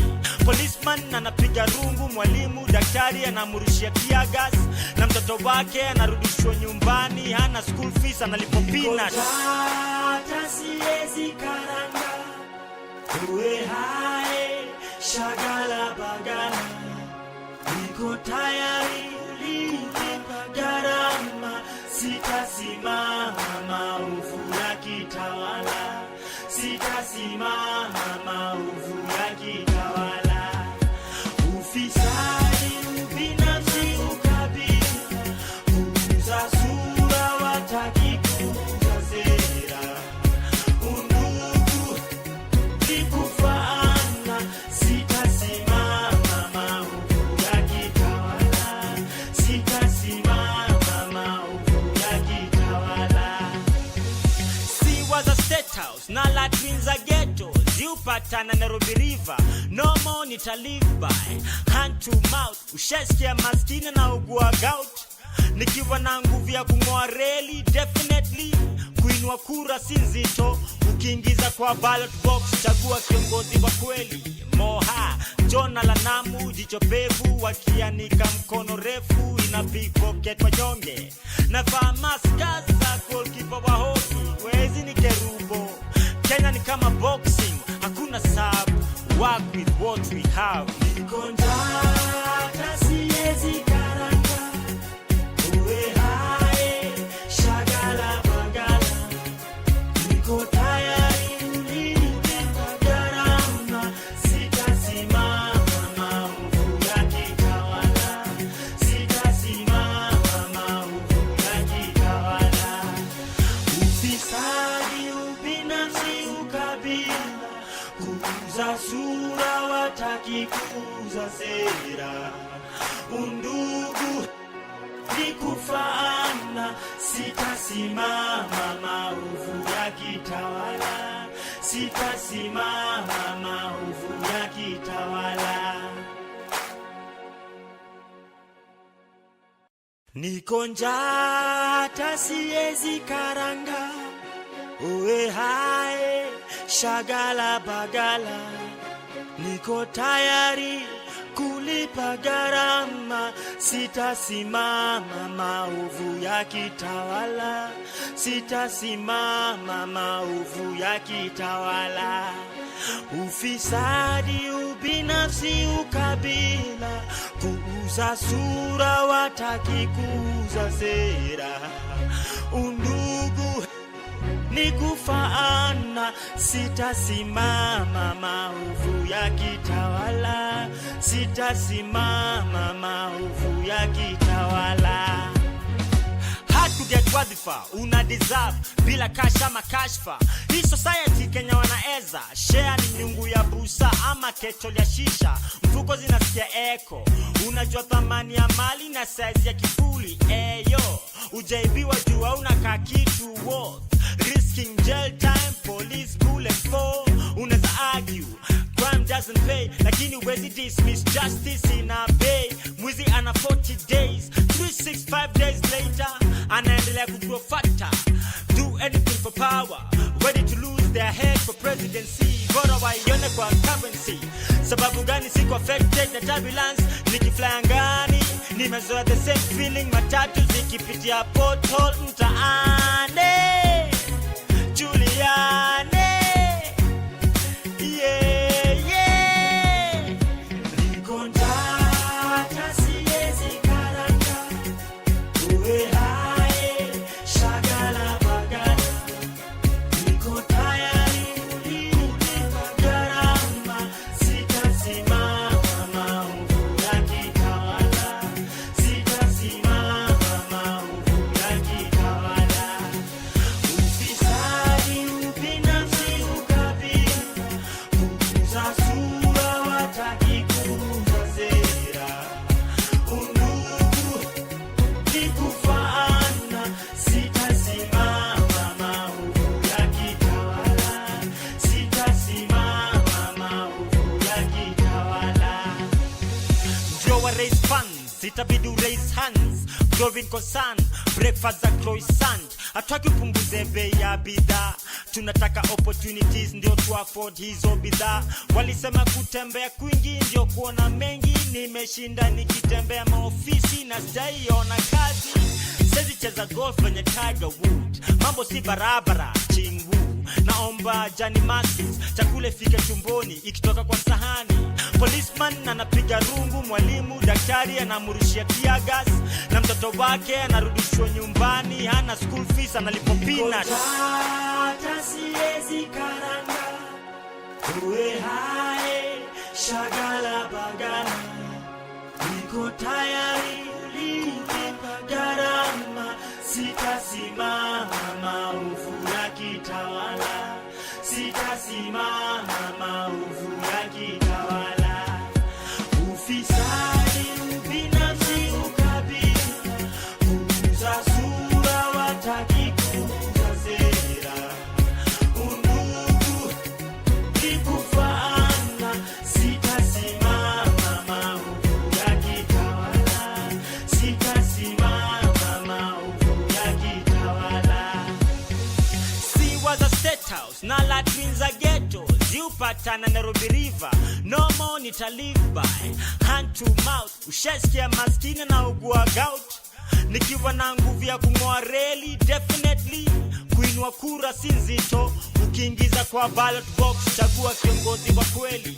Moha, Jona la Namu, jicho pevu, wakianika mkono refu, ina big pocket wanyonge. Navaa maska za goalkeeper wa hoki, wezi ni kerubo. Kenya ni kama boxing, hakuna sub, work with what we have. Niko njaa hata siwezi karanga, uwe hae shagala bagala, niko tayari kulipa gharama, sitasimama maovu yakitawala, sitasimama maovu yakitawala.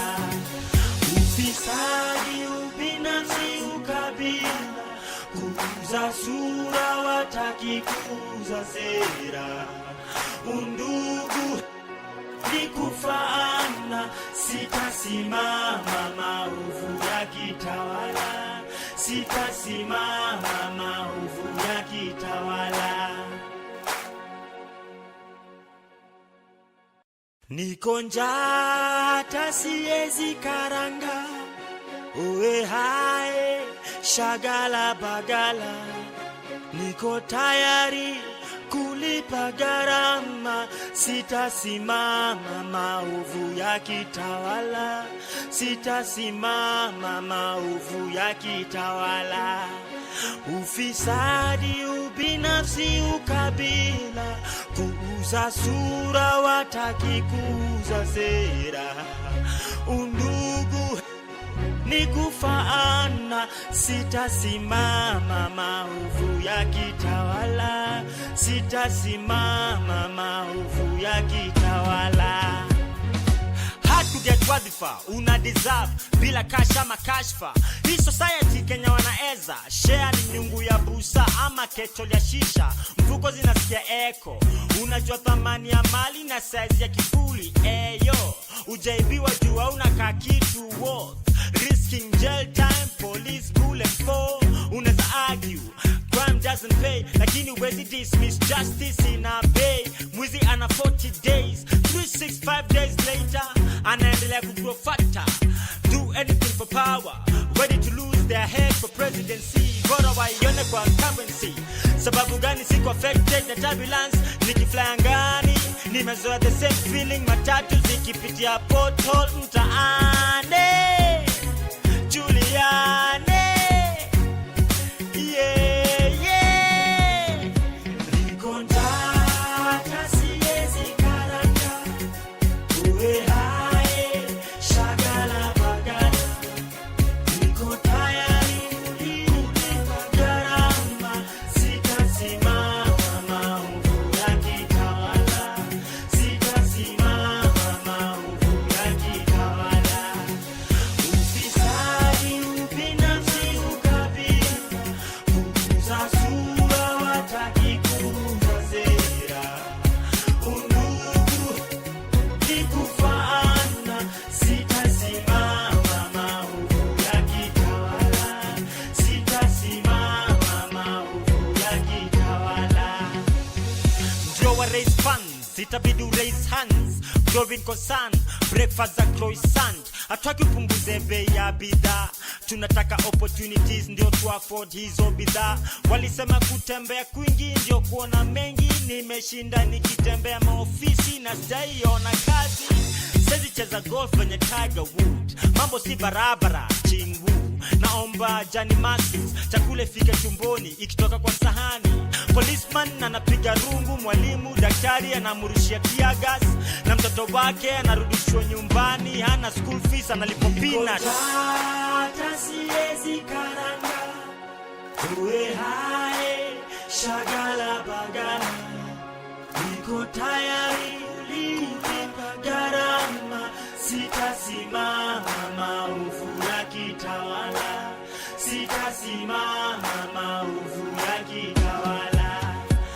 Ufisadi, ubinafsi, ukabila, kuuza sura, wataki kuuza sera. Undugu ni kufaana, sitasimama maovu ya kitawala, sitasimama maovu ya kitawala. Si was a state house, na la twins a ghetto. Ziupatana Nairobi River, no more nita live by hand to mouth. Ushesikia maskini na ugua gout, nikiwa na nguvu ya kung'oa reli. Definitely kuinua kura si nzito, ukiingiza kwa ballot box chagua kiongozi wa kweli. Moha Jona la Namu, jicho pevu, wakianika mkono refu, ina big pocket wanyonge. Navaa maska za goalkeeper wa hoki, wezi ni kerubo. Kenya ni kama boxing, hakuna sub, work with what we have. Niko njaa hata siezi karanga, uwe hae shagala bagala. Niko tayari kulipa gharama, sitasimama maovu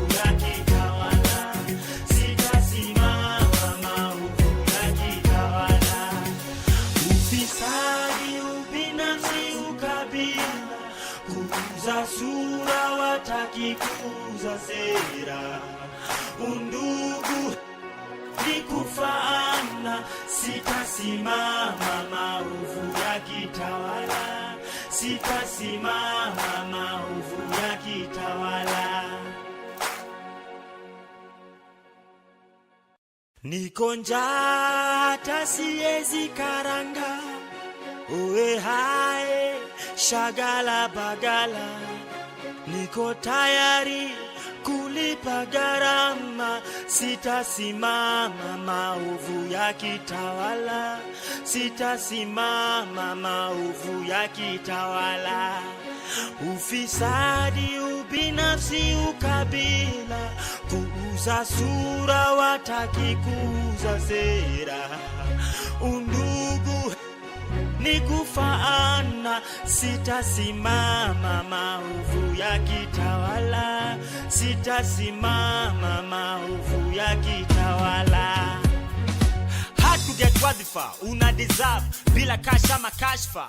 Hii society Kenya wanaeza, share ni nyungu ya busa ama ketol ya shisha. Mfuko zinasikia eko, unajua thamani ya mali na size ya kifuli. Eyo, ujaibiwa jua unakaa kitu worth, risking jail time, police bullet for. Unaweza argue crime doesn't pay, lakini huwezi dismiss justice in a bay. Mwizi ana 40 days, 365 days later anaendelea kugrow fatter. Do anything for power, ready to lose their head for presidency. Bora waione kwa currency. Sababu gani siko affected na turbulence? Nikifly angani nimezoea the same feeling, matatu zikipitia pothole mtaani. Juliane, yeah, yeah. Niko njaa hata siwezi karanga, uwe hae shagala bagala. Niko tayari kulipa gharama, sitasimama maovu ya kitawala, sitasimama maovu ya kitawala. Ufisadi, ubinafsi, ukabila, kuuza sura wataki kuuza sera. Undugu ni kufaana, sitasimama maovu ya kitawala, sitasimama maovu ya kitawala. Ndio wa raise funds, itabidi raise hands. Growing concern, breakfast za croissant. Hataki upunguze bei ya bidhaa, tunataka opportunities ndio tu afford hizo bidhaa. Walisema kutembea kwingi ndio kuona mengi, nimeshinda nikitembea maofisi na sijaiona kazi. Sezi cheza golf venye Tiger Wood, mambo si barabara chingu. Naomba Johnny Masses, chakule fike chumboni ikitoka kwa sahani. Policeman anapiga rungu, mwalimu daktari anamurushia tear gas, na mtoto wake anarudishwa nyumbani hana school fees, analipo peanuts. Hata siwezi karanga, uwe hae shagala bagala. Niko tayari kulipa gharama, sitasimama maovu ya kitawala, sitasimama maovu ya kitawala. Ufisadi, ubinafsi, ukabila, kuuza sura wataki kuuza sera. Undugu ni kufaana, sitasimama maovu ya kitawala, sitasimama maovu ya kitawala. Si was a state house, na latrines za ghetto, ziupatana Nairobi River. No more nita live by hand to mouth. Ushesikia maskini na ugua gout, nikiwa na nguvu ya kung'oa reli. Definitely kuinua kura si nzito, ukiingiza kwa ballot box chagua kiongozi wa kweli. Moha Jona la Namu, jicho pevu wakianika mkono refu, ina pickpocket wanyonge. Navaa maska za goalkeeper wa hoki, wezi ni kerubo. Kenya ni kama boxing, hakuna sub, work with what we have. Niko njaa hata siwezi karanga, uwe hae shagala bagala. Niko tayari kulipa gharama, sitasimama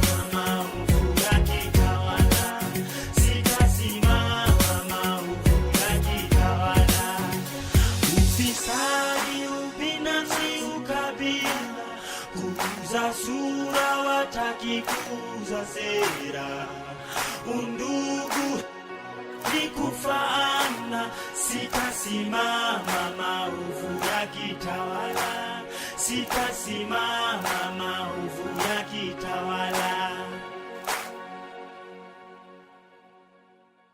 Niko njaa hata siwezi karanga, uwe hae shagala bagala, niko tayari kulipa gharama, sitasimama maovu yakitawala, sitasimama maovu yakitawala.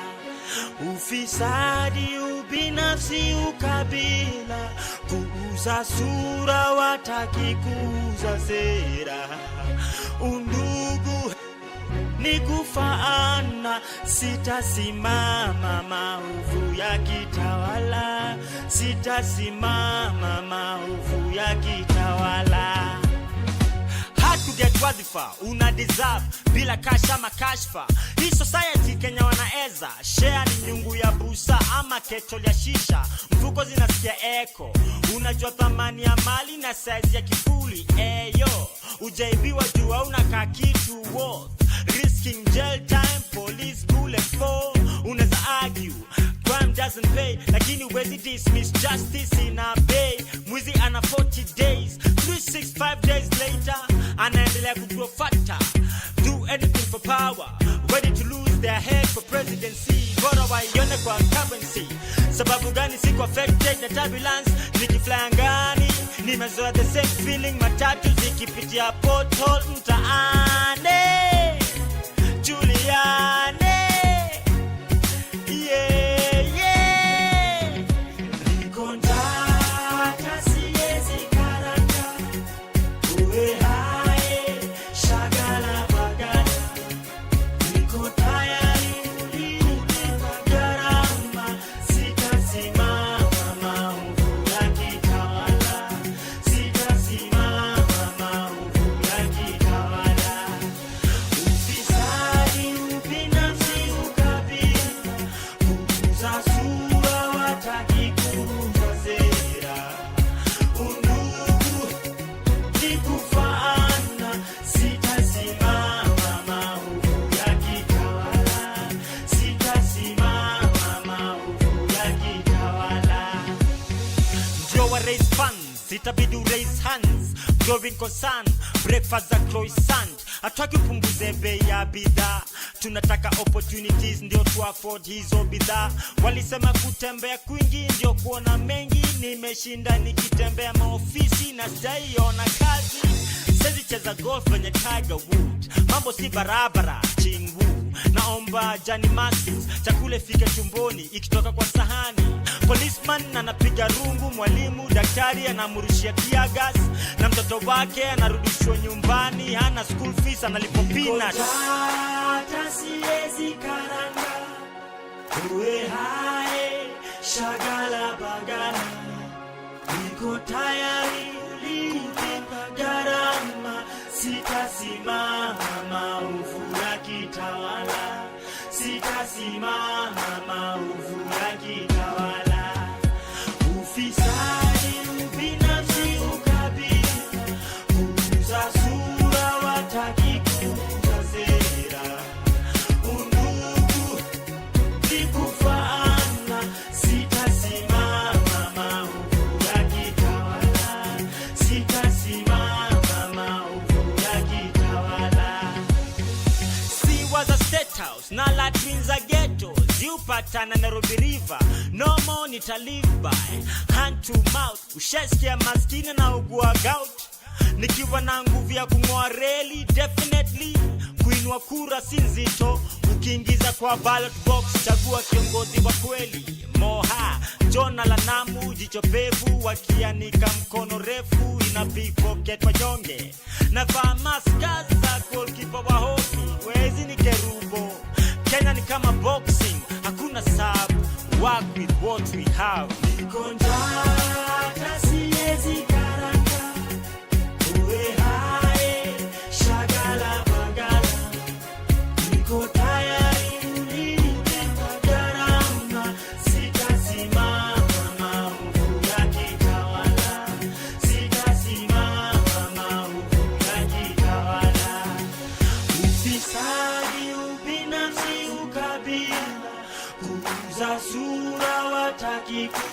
takikunza sera.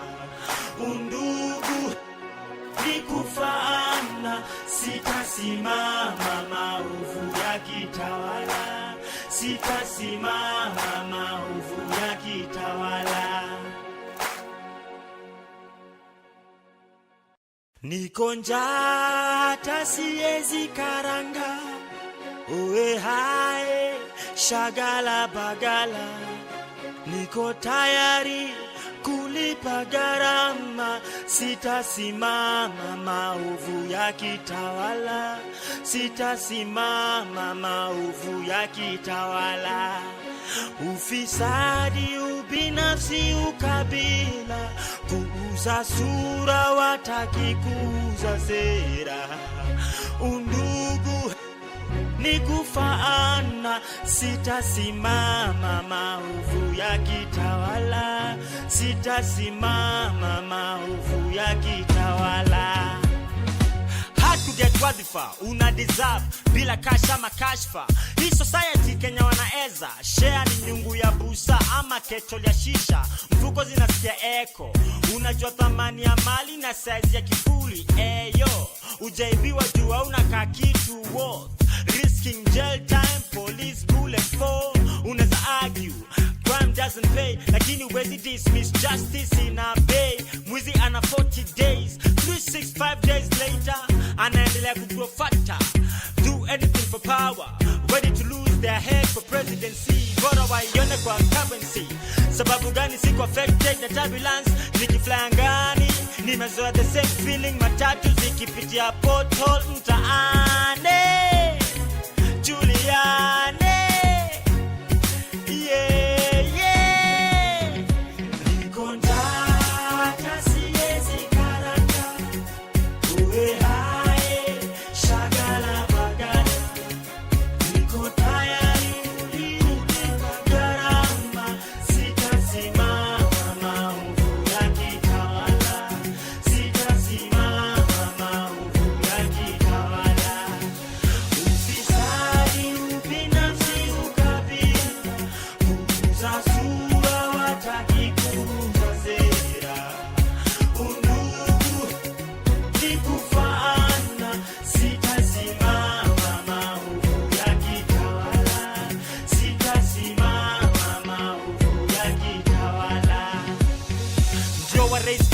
Itabidi raise hands, growing concern, breakfast za croissant. Hataki upunguze bei ya bidhaa, tunataka opportunities ndio tu afford hizo bidhaa.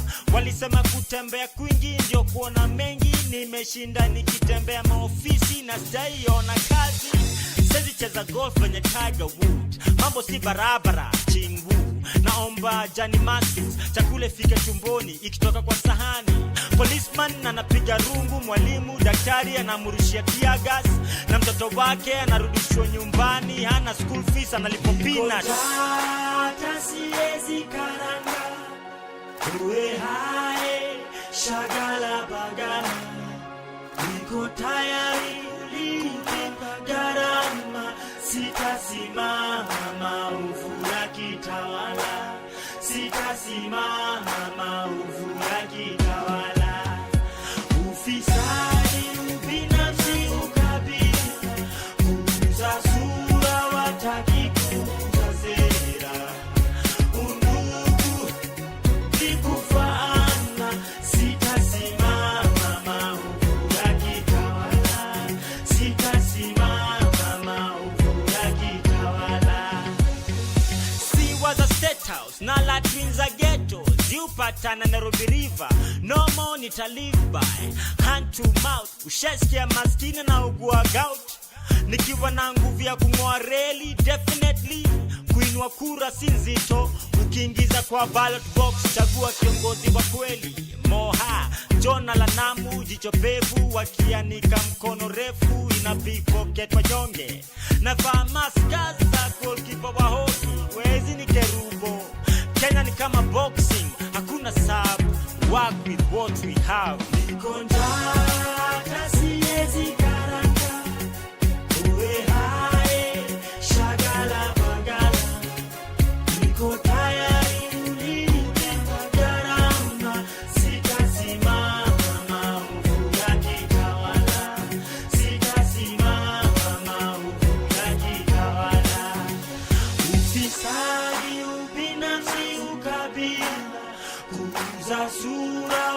wataki kuuza sera. Undugu ni kufaana, sitasimama maovu ya kitawala, sitasimama maovu ya kitawala. Niko njaa hata siwezi karanga, uwe hae shagala bagala. Niko tayari kulipa gharama, sitasimama maovu ya kitawala, sitasimama maovu ya kitawala. Ufisadi, ubinafsi, ukabila, kuuza sura wataki kuuza sera. Undugu ni kufaana, sitasimama maovu ya kitawala, sitasimama maovu ya kitawala. Hard to get wadhifa, una deserve bila kasha makashfa. Hii society Kenya wanaeza share ni nyungu ya busa ama ketol ya shisha. Mfuko zinasikia eko, unajua thamani ya mali na size ya kifuli. Eyo, ujaibiwa jua unakaa kitu worth, risking jail time, police bullet for. Unaweza argue crime doesn't pay, lakini huwezi dismiss justice in a bay. Mwizi ana 40 days, 365 days later anaendelea kugrow fatter. Do anything for power, ready to lose their head for presidency. Bora waione kwa currency. Sababu gani siko affected na turbulence? Nikifly angani nimezoea the same feeling, matatu zikipitia pothole mtaani. Juliane, yeah, yeah. Niko njaa hata siwezi karanga, uwe hae shagala bagala. Niko tayari kulipa gharama, sitasimama maovu ya kitawala, sitasimama maovu ya kitawala. Ufisadi, ubinafsi, ukabila, kuuza sura wataki kuuza sera. Undugu ni kufaana, sitasimama maovu ya kitawala, sitasimama maovu ya kitawala. Ndio wa raise funds, itabidi raise hands. Growing concern, breakfast za croissant. Hataki upunguze bei ya bidhaa, tunataka opportunities ndio tu afford hizo bidhaa. Walisema kutembea kwingi ndio kuona mengi, nimeshinda nikitembea maofisi na sijaiona kazi. Sezi cheza golf venye Tiger Woods, mambo si barabara chingu.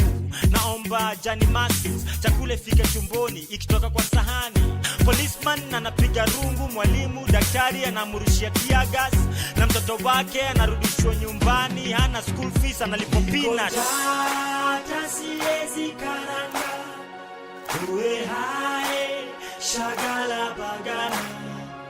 Niko tayari kulipa gharama, sitasimama maovu ya kitawala, sitasimama maovu ya kitawala. Ufisadi, ubinafsi, ukabila, kuuza sura wataki kuuza sera. Undugu ni kufaana, sitasimama maovu ya kitawala, sitasimama maovu ya kitawala. Si was a state house, na latrines za ghetto, ziupatana Nairobi River. No more nita live by hand to mouth. Ushasikia maskini na ugua gout, nikiwa na nguvu ya kung'oa reli. Definitely kuinua kura si nzito, ukiingiza kwa ballot box chagua kiongozi wa kweli. Moha Jona la Namu, jicho pevu, wakianika mkono refu, ina big pocket wanyonge. Navaa maska za goalkeeper wa hoki, wezi ni kerubo. Kenya ni kama boxing, hakuna sub, work with what we have. Niko njaa hata siwezi karanga, uwe hae shagala bagala. Niko tayari kulipa gharama, sitasimama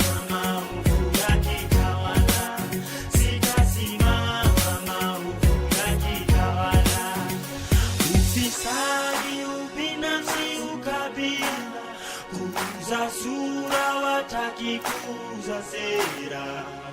Undugu ni kufaana, sitasimama maovu ya kitawala, sitasimama maovu ya kitawala.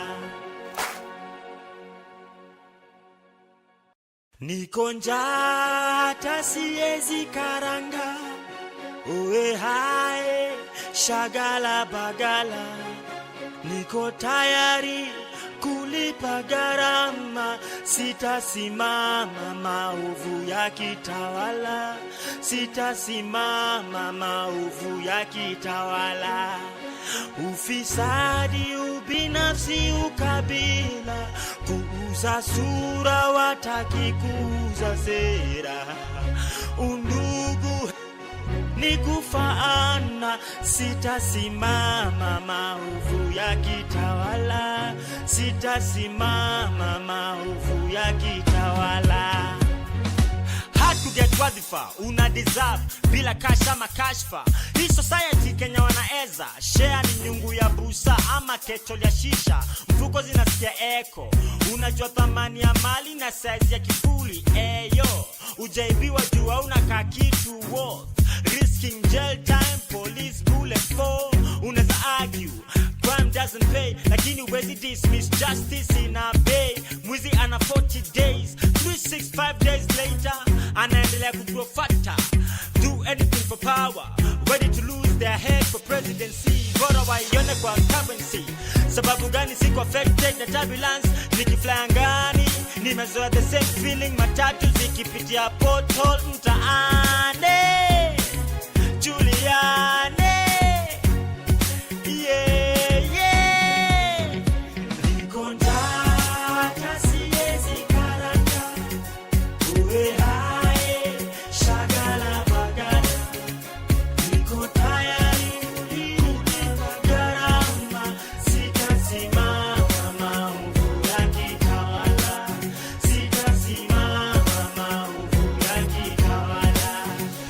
Ufisadi, ubinafsi, ukabila, kuuza sura wataki kuuza sera.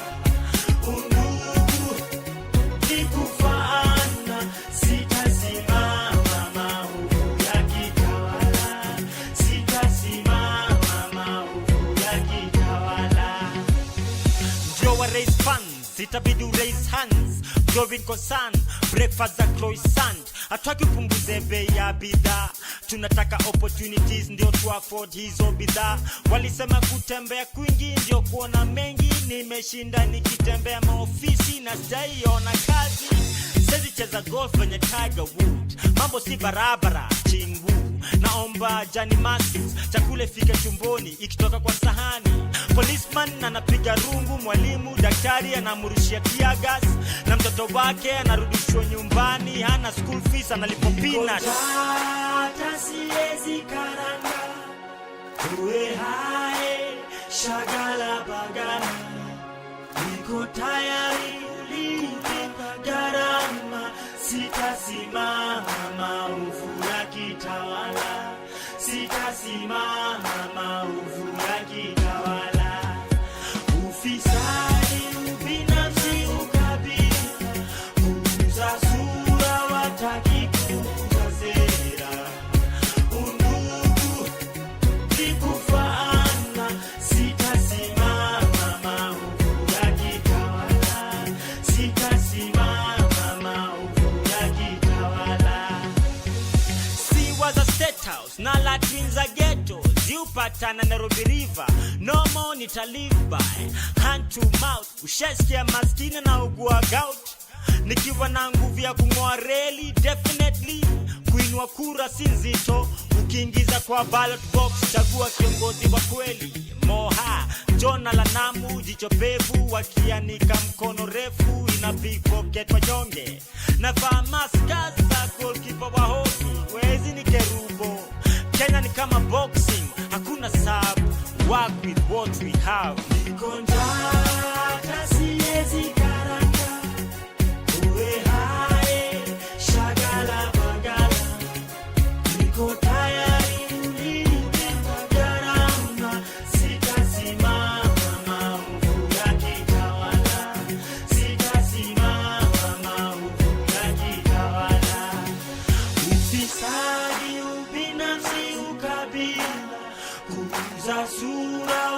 wataki kuuza sera. Undugu ni kufaana, sitasimama maovu ya kitawala, sitasimama maovu ya kitawala. Niko njaa hata siwezi karanga, uwe hae shagala bagala. Niko tayari kulipa gharama, sitasimama maovu ya kitawala, sitasimama maovu ya kitawala. Ufisadi, ubinafsi, ukabila, kuuza sura wataki kuuza sera. Undugu ni kufaana, sitasimama maovu ya kitawala, sitasimama maovu ya kitawala. To get wadhifa, una deserve bila kasha makashfa. Hii society Kenya wanaeza share ni nyungu ya busa ama ketol ya shisha. Mfuko zinasikia eko, unajua thamani ya mali na size ya kifuli. Eyo, ujaibiwa jua unakaa kitu worth, risking jail time, police bullet for. Unaweza argue crime doesn't pay, lakini huwezi dismiss justice in a bay. Mwizi ana 40 days, 365 days later anaendelea kugrow fatter. Do anything for power, ready to lose their head for presidency. Bora waione kwa currency. Sababu gani siko affected na turbulence? Nikifly angani nimezoea the same feeling, matatu zikipitia pothole mtaani. Juliane, yeah, yeah. Niko njaa hata siwezi karanga, uwe hae shagala bagala. Niko tayari kulipa gharama, sitasimama maovu ya kitawala, sitasimama maovu ya kitawala. Ufisadi, ubinafsi, ukabila, kuuza sura wataki kuuza sera. Undugu ni kufaana, sitasimama maovu ya kitawala, sitasimama maovu ya kitawala. Ndio wa raise funds, itabidi raise hands. Growing concern, breakfast za croissant. Hataki upunguze bei ya bidhaa, tunataka opportunities ndio tu afford hizo bidhaa.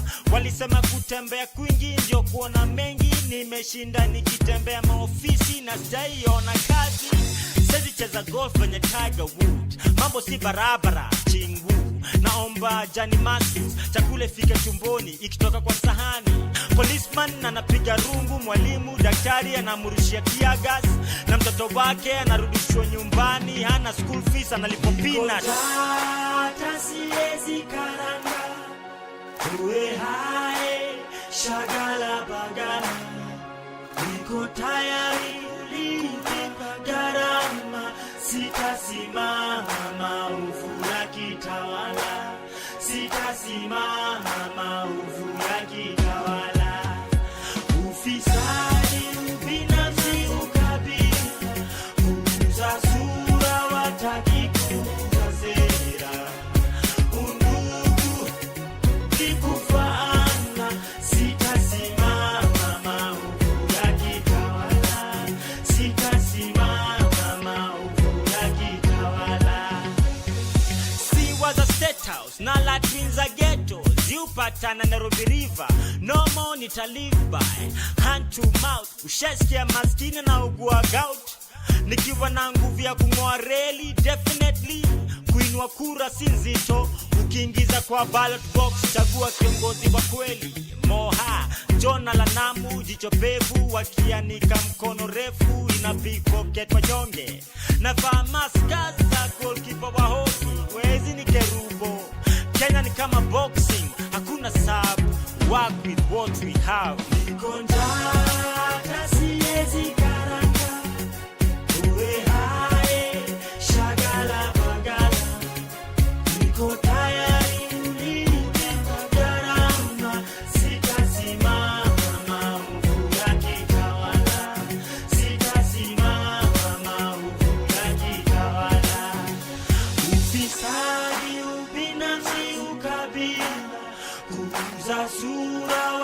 watakikuza sera.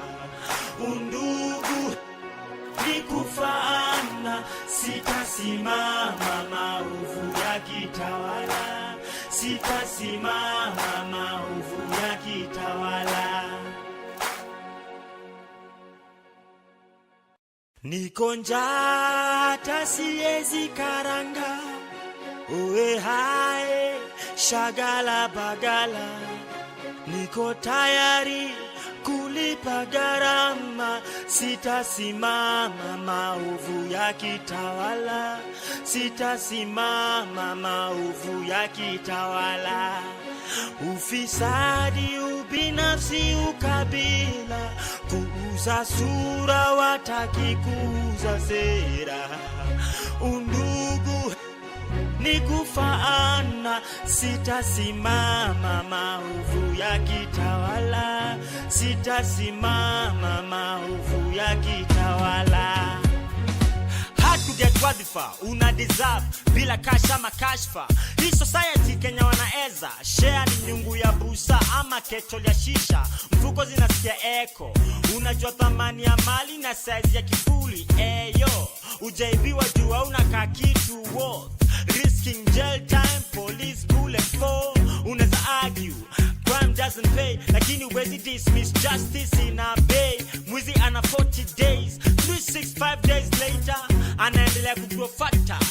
Do anything for power, ready to lose their head for presidency. Bora waione kwa currency.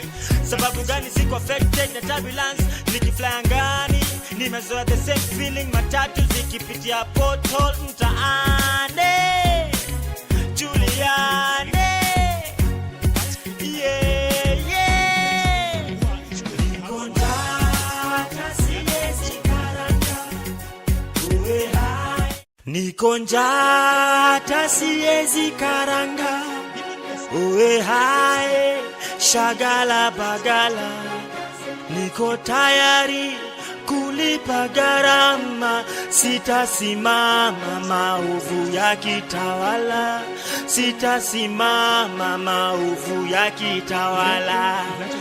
Ufisadi, ubinafsi, ukabila, kuuza sura, watakikuza sera.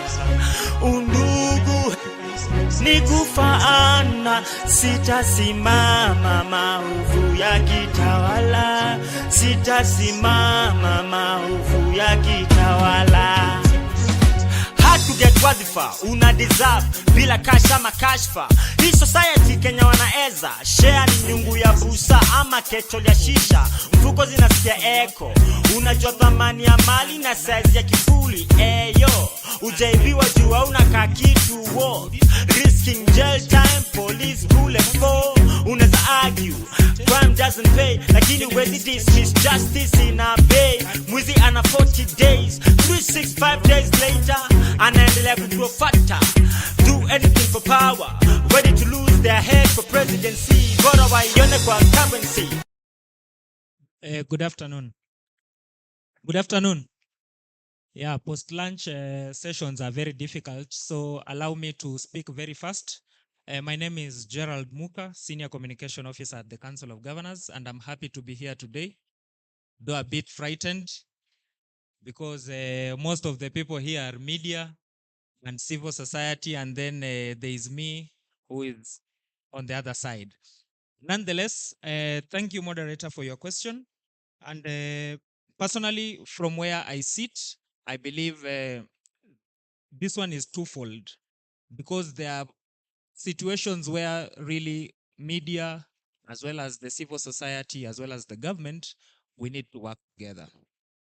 To work together because, again, at the end of the day, at the Council of Governors, we always say we serve the same people. If you look at the Council of Governors, I think there are so many situations where we've even worked with the civil society and we've worked collaboratively with the media. For example, in 2017, the Council of Governors went to court. When you remember us even marching in the streets, saying Okoa devolution. And we were at the Supreme Court seeking an advisory. We were together with Katiba Institute in that case. And we worked together very well to get a a favorable advisory on the same. With the media, I think we've really grown into it as the Council of Governors as well as county governments. I think this is the second year in a row where we've not received a letter from the Media Council of Kenya complaining about harassment at the county level. Because the Council of Governors, we are very intentional to really improve the work environment, especially for our colleagues in the fourth estate, and really to be able to give as much information as possible.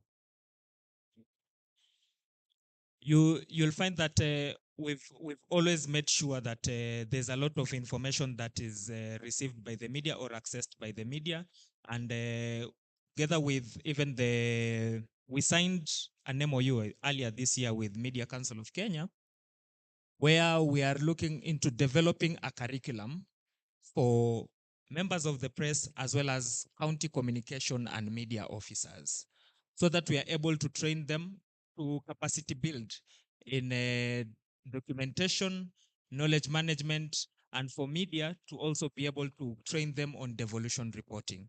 These are some of the initiatives that we've had at the council level that are intentional to improve the relationship between the civil society as well as our colleagues in the media. I don't know, I still have 3.5 more minutes. I think I've utilized one. I can speak very fast. Okay, yes. And then allow me, moderator, to speak also about our collaboration with other government agencies, because it is somewhere where you find that Council of Governors found itself in a space where at some point it was viewed as quote unquote part of the opposition. It was viewed as quote unquote the enemy, but I think that is way past us now. You find that there's a lot of collegiality between us and other government agencies. Of course, there are challenges here and there, but there's always room for improvement in such issues. You'll find at the council, of course, we held our first meeting. We can say the first meeting between the Council of Governors and the Senate to build collegiality. Remember, the Senate is supposed to defend the interest of the county governments. The Council of Governors, on the other hand, draws its mandate from the Intergovernmental Relations Act of 2012 in terms of capacity building for governors, handling issues of common interest, and so forth. So we held our first meeting, and it was a very fruitful meeting, attended well by the senators as well as the governors. I'm bringing this to the fore because I think the Devolution Conference 2020, the one that was in Kakamega, the fifth or sixth Devolution Conference, most of the time it was not being attended by senators because there was this back and forth. But ever since, we've had a very good working relationship between the Council of Governors and the Senate, as well as we continue enjoying a cordial working relationship with other ministries. However, we also have the challenge of where we see the parastatals that are still handling devolved functions, but that is also being handled between the Council of Governors, the State Department of Devolution, and the IGRTC, which is the Secretariat to the Summit, in terms of unbundling devolved functions and making sure that all devolved functions are performed by the counties, and the resources, therefore, also follow those functions. Thank you. Thank you very much, Gerald. Please give him a clap. And because I ambushed him, you know, this was a bit like KCPE. The exam was leaked because I know these three. So I leaked the exam to them, and he didn't have the opportunity. So when we come back, please, I will request you when we are finishing up to please tie up with the fact that the devolved units have a duty and a responsibility under the Constitution to provide for civic education. Yeah, for civic education, which is something that I think none of the county governments has undertaken. Yeah, and it's a yawning gap because that's a provision where the constitution requires the county government to support civil society. So all these things that you are doing in terms of collaboration with media, great. But for me, that's what I would like to hear. I'm coming to you, Chris. Now I'm preparing you. Why don't we have a nice conflict instead of this collaboration? Okay, thank you very much, Chetsi. My name is Chris Mbiti. I work with Penn Kenya. And I would like to share our own experiences working with both the government and the media. But I will still tend to agree with you that there must be conflict for us to collaborate in most of the times. But the things we are looking at here is when do we need to work together, civil society, government, and the media? And I see our chance as civil society working more with the media most of the times, because in most cases we've been victims of both the national and the county governments. So when there is need in terms of values, in terms of objectives and goals, we need to work together in the media. We need also to work with the government. And I'll touch on working together with the media. It brings forth some advantages for us as civil society sectors. Media have got the outreach. There is both the print, electronic, and both the social media. They have got an advantage in reaching the communities we are working with. But the civil society have got the technical know-how, and they work with those communities at the grassroots. So our effort together, the media can be used in a way of disseminating the information to the citizens and also agitating for change. And the civil society can become like professionals who give the technical advice. And we have had quite of challenges working with the media in terms of really amplifying our development work. It seems most of the time media is more interested in the politics rather than actually writing about a water project in Noma Bay, which is being undertaken by NGO there. So we need to look for ways how do we work together to ensure that the work the civil society is doing is also amplified by both the local and the national media. That's one. But we also need to establish a forum or a framework of collaboration between ourselves. For example, this meeting today, I think should be seen as a start, whereby we need to hold such an either quarterly or by annual meetings where we look at how do we work together, where has it worked, where has it not worked. But we are not saying you give up your own values, because most of the media industry is about business. Unfortunately, most of the people who are here, they are not the media owners. They are actually the employees of the media owners. So I wish people who run the media themselves could have been here and tell us how do we work together. Because we may be working together with Janak, who is a media person. But at the end of the day, the story will never fly in the newsroom, because it does not fit the interest in what of the media owner.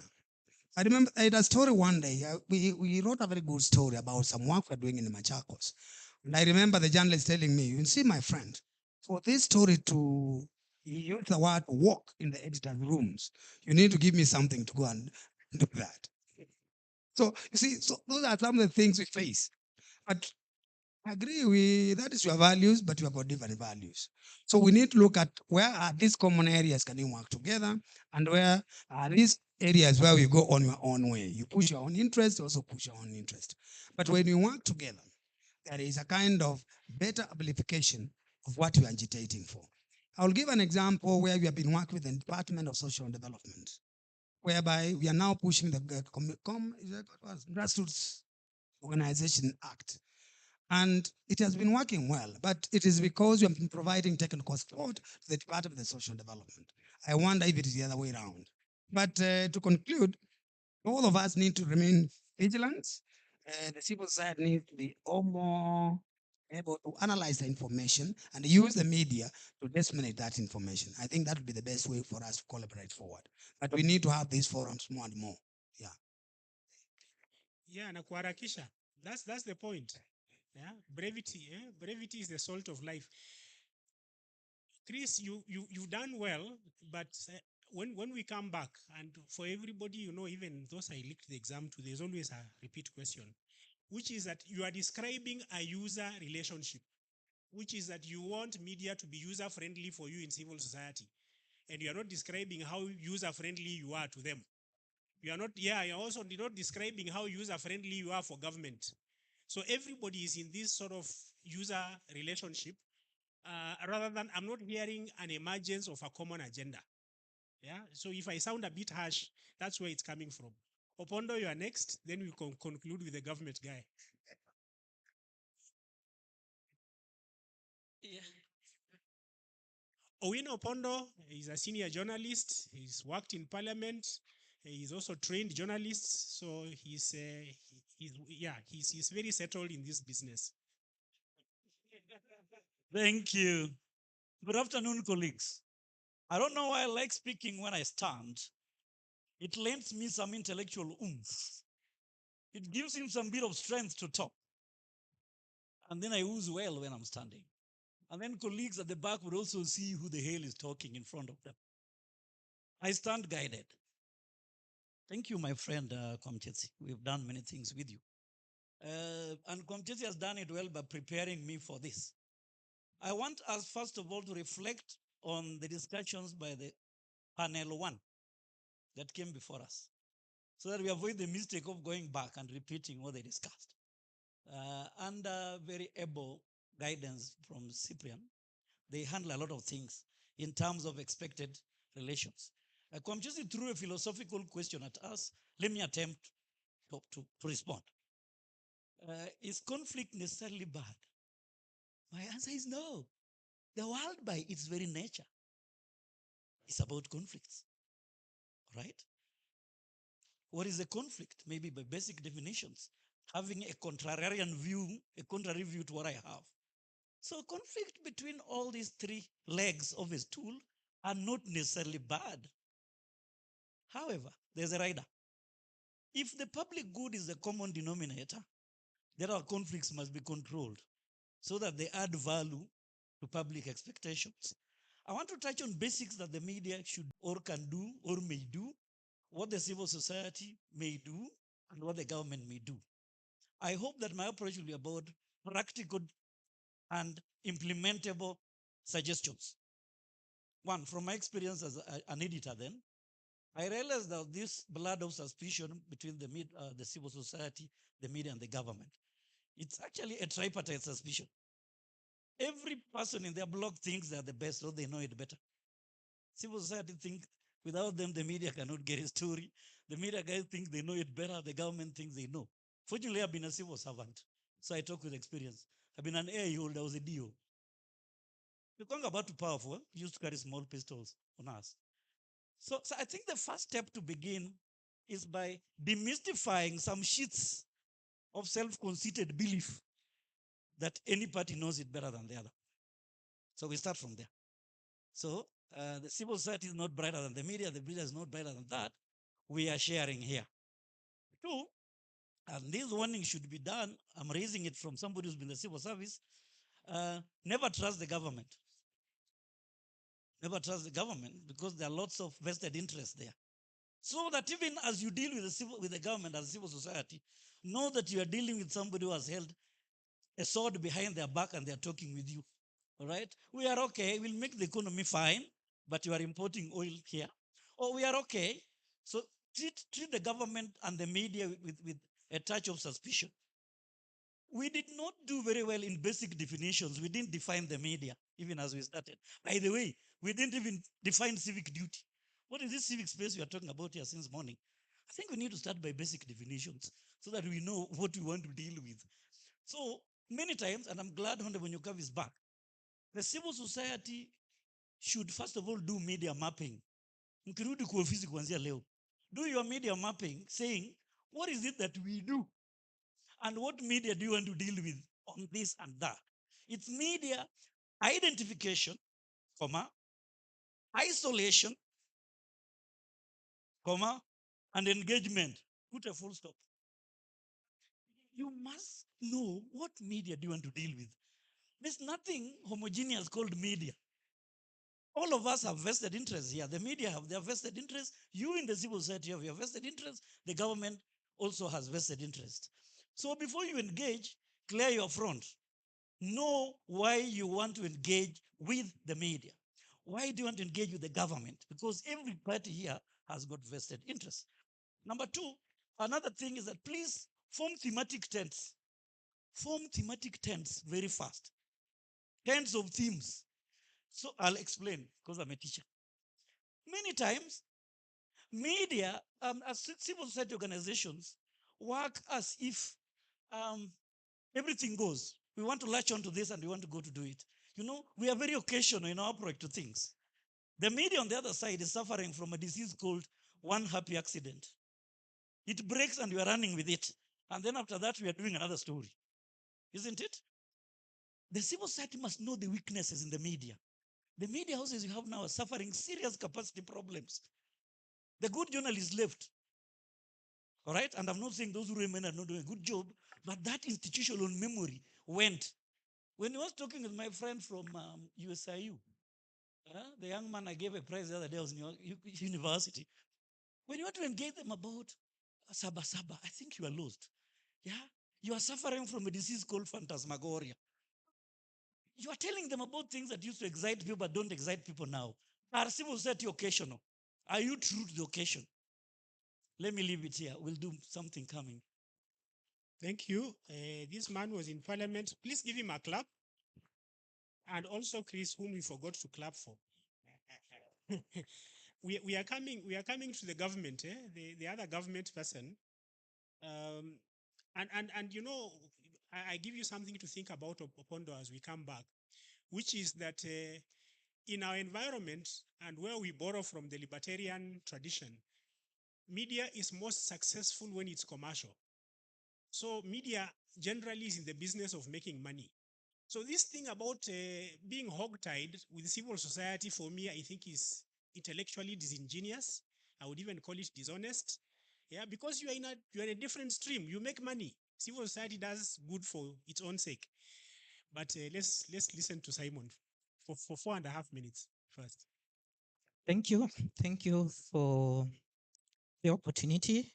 My name is Simon Sioka. I'm working with the Commission on Administrative Justice.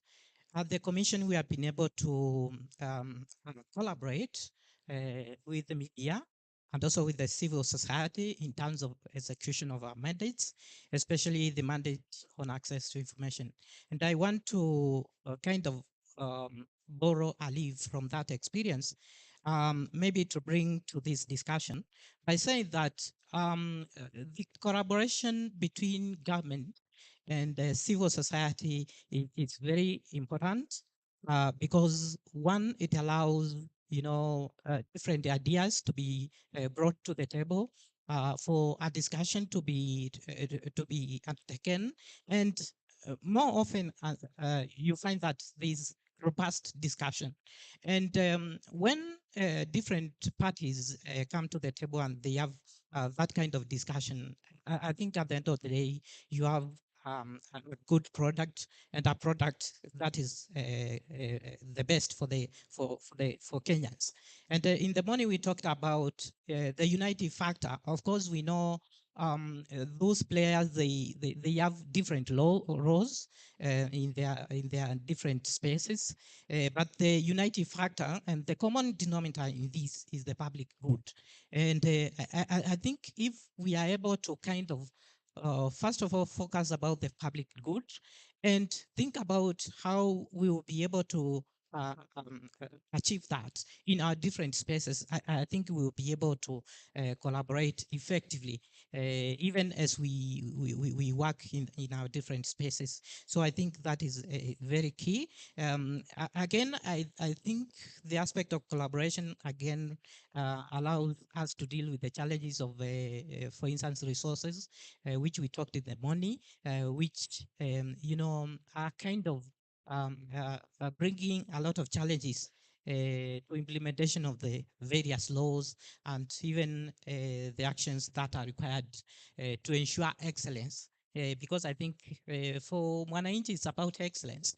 But then you find that we cannot, as government, sometimes you find it cannot be able to achieve that excellence because of those challenges, for instance, issues of resources. And then, for instance, when you bring parties together, the different actors, maybe the civil society, the media, then you are able to kind of pull resources together.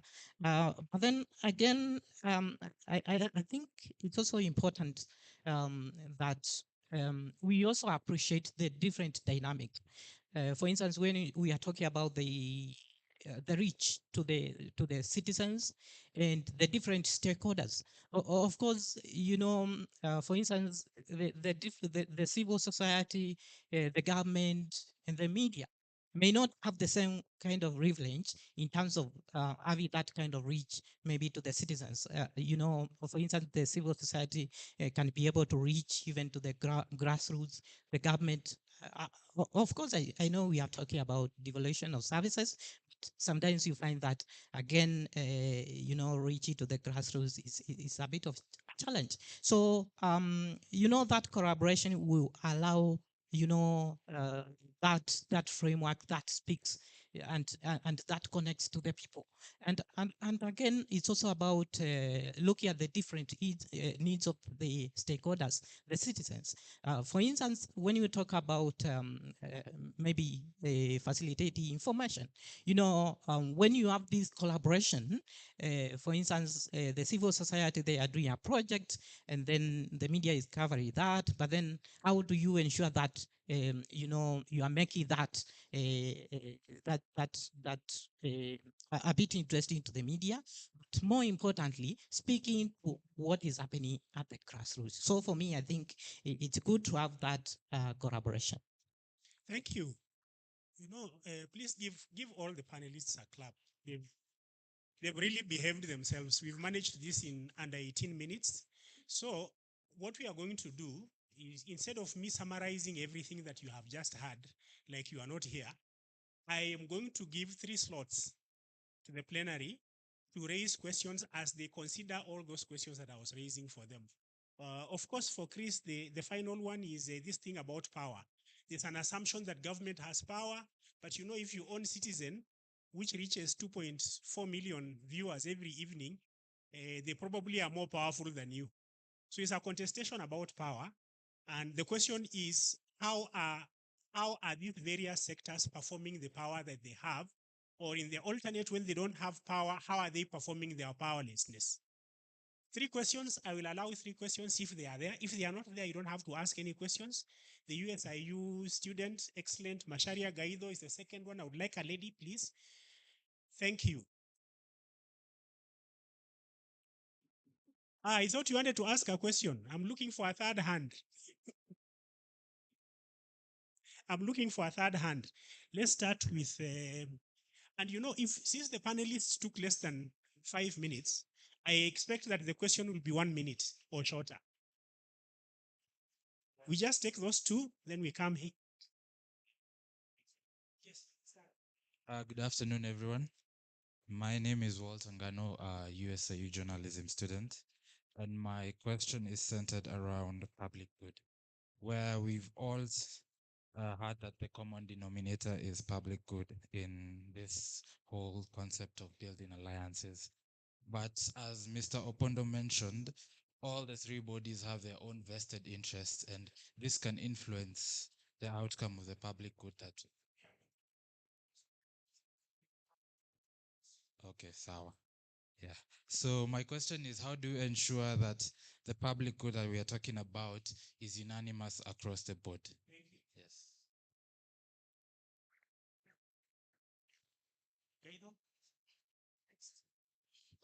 Good afternoon, I'm Masharia Gaido. Mine is more of a comment than a question. You know, from my own experience, I find that civil society and media really should be partners and allies in so many things, but too often they are circling each other with suspicion. And I think that's mostly because they don't understand how the other side works and what drives it and what is its motivation. And I think this was brought out very well by Chris. He finds a guy out in the field who demands whatever you may call it, an envelope or lunch, so that a story can be filed. What he doesn't know is that that reporter in the field has no influence on how his story will be used. So if he's taking any money, he has conned you. Okay? You have been conned. Secondly, I am out now. I've been out of the newsroom for going to 10 years. I sometimes come up with what I think is a fantastic something I am doing. And I virtually write my own story and send it to the editor at Nation. He spikes it because to him it is not a story. I think it is a story because it is mine, but to him it is not a story. As simple as that. Thank you. Let's start with you. In fact, I'll give you please each 1.5 minutes to Okay. respond to the question I raised, and then we move. In fact, that one also reminds me, even when you have what we are talking about, developmental work, and you write a story or you do something and you send to an editor, what you get next day is not what you are communicating, because again, it has to have a certain angle that maybe is in line with the editorial policy of the particular house. Anyway, allow me to answer the question on how to ensure that public good is unanimous.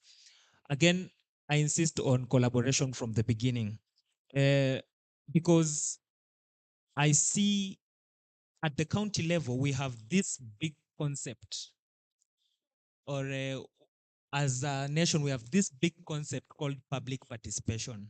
Nothing goes through these days without public participation. In fact, when you do something without that public participation, the next day civil society will be in court and whatever you're doing will be stopped. So personally, I believe that co-creation from the beginning should be our main agenda, that there should be no public participation without the public themselves, the county governments or the government, and the civil society. In that, civil society is present in all public participation fora. And then maybe later on, you'll allow me to answer the issue of civic education. We are going. Oh, you had brought a question to me. Yes, I had. Oh. Finish 2 minutes. So let's get Okay. Thank you very much, Macharia Gaiva, for educating us. I think for those of us who live in the field, tumejua hiyo. But I would like to talk about the public good. How do my brother here talked about collaboration, but there's the issue of accountability, holding each other accountable. Can the media make sure that they blow out what is coming in the field, which is against the citizens, which is not really furthering the interest of the citizens? Can the civil society also do the same? I would like civil society to be called out when they mess up things up. I would like the media to call out the government when they mess up us. And we also need to call the media when they give us a fake story.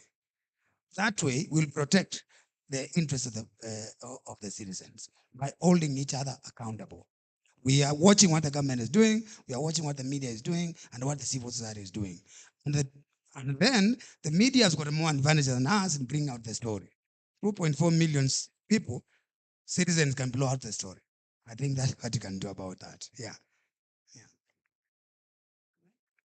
Oh, it's me again. I want to allow me to give an example and promise it not be published. But even if you publish it, you'll be damned, like Joe Kadi said. Allow me to give 2 living examples.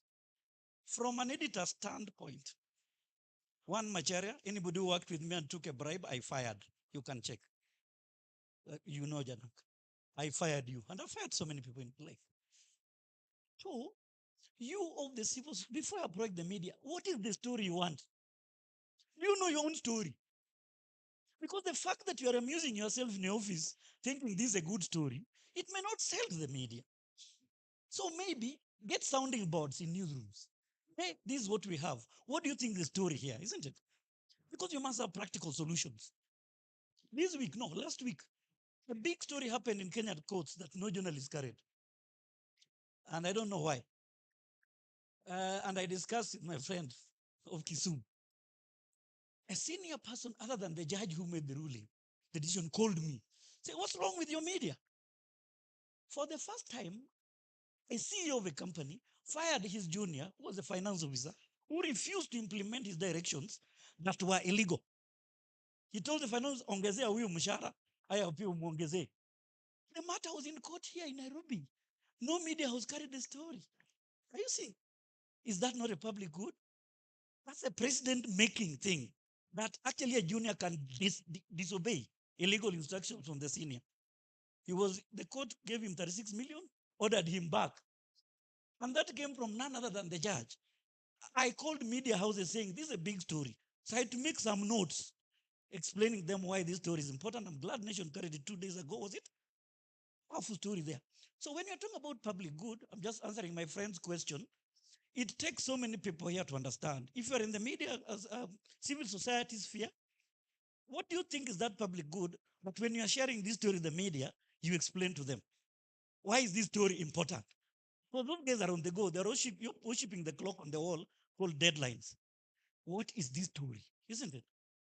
So if you are too fast to give journalists bribes, then start blaming yourself also fast. Sometimes your story was not even worth it. So you are struggling to buy space, isn't it?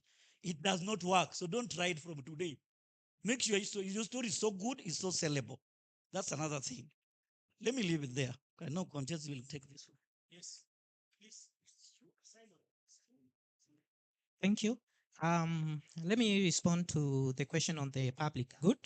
And for me, I want to start from the point that, everyone might have a different interpretation on what public good is. And for me, then that leaves me with the foundation, and which is the constitution. Because as Kenyans, when we were discussing to come up with the 2010 constitution, we had a lot of vision for this country for the many years to come. And I think that is where the public good is. So that then when we talk about issues of principles of governance and national values, we are talking about the public good. Then the question is, how then do we live those public good? I'm also relating that to, again, to the law, which is law a standard which can be used to determine what is public good. Then again, there is also the social contract. When we elect government, there is that expectation by Wanjiku, what they expect from the government. And I think that is what needs to guide us. There's also the issue of, which was brought about, the issue of the power balances. And for me, I think we can be able to do much more if, for instance, we play our different roles in terms of empowering the citizen, empowering Wajiko to be able to stand for their rights, to be able even to hold government to account, and also to be able to even to put up, good leaders, to leadership positions. Again, there is also the aspect of the goodwill, especially from the political class. How, again, do we ensure that we also get that goodwill in terms of living to the letter and the spirit of the Constitution and the law? Thank you. Thanks. Gerald, I know you are not practiced in this business of being brief. So you had something you needed to finish. If you do it under half a minute, I can see my namesake hovering. Yeah, okay. On the issue of civic education and how COG and how the Council of Governors and county governments are handling it, especially at the county level, I think from where I sit, there's a lot that still goes on. Of course, it's subject to oversight from yourselves. And even at the Council of Governors, I think it was in 2016 when we developed the public participation guidelines together with, is it Katiba Institute? And the same was cascaded down to the county level, and the same was also translated into Braille. So, and at the county level, of course, there's also some initiatives on civic education that are going on, and of course, in collaboration with the civil society that is on the ground. Thank you. Thank you very, very much. Gerald, Muka, Simon Zioka, Oyino Opondo, Chris Mbiti. Please give them a clap. they've done extremely well. I've not seen anyone nodding off in the afternoon heat. So thank you very much. Patrick, you know I'm also called Patrick. So now I can hand over the microphone. We've done this in exactly 35 minutes. Thank you. Thank you so much, Komchesi. That was really professional, brevity, to the point. Where's Kevin? Kevin Mabonga. He knows that why I'm looking for him. And my panelists who are supposed to come for the next panel, please come forward. Andrew. Thank you, Patrick. Good afternoon.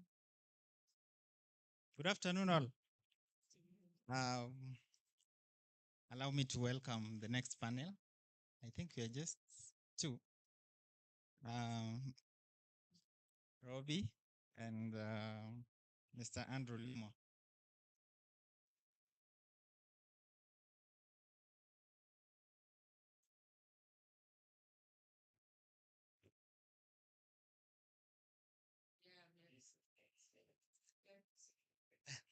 Thank you, Andrew and Robbie. So the next panel, we are going to briefly discuss or look at access to information. We all understand or know that access to information is a critical tool in governance. It's an important and a critical aspect in any democracy. I'll not give a background of why access to information is important and all that because of time.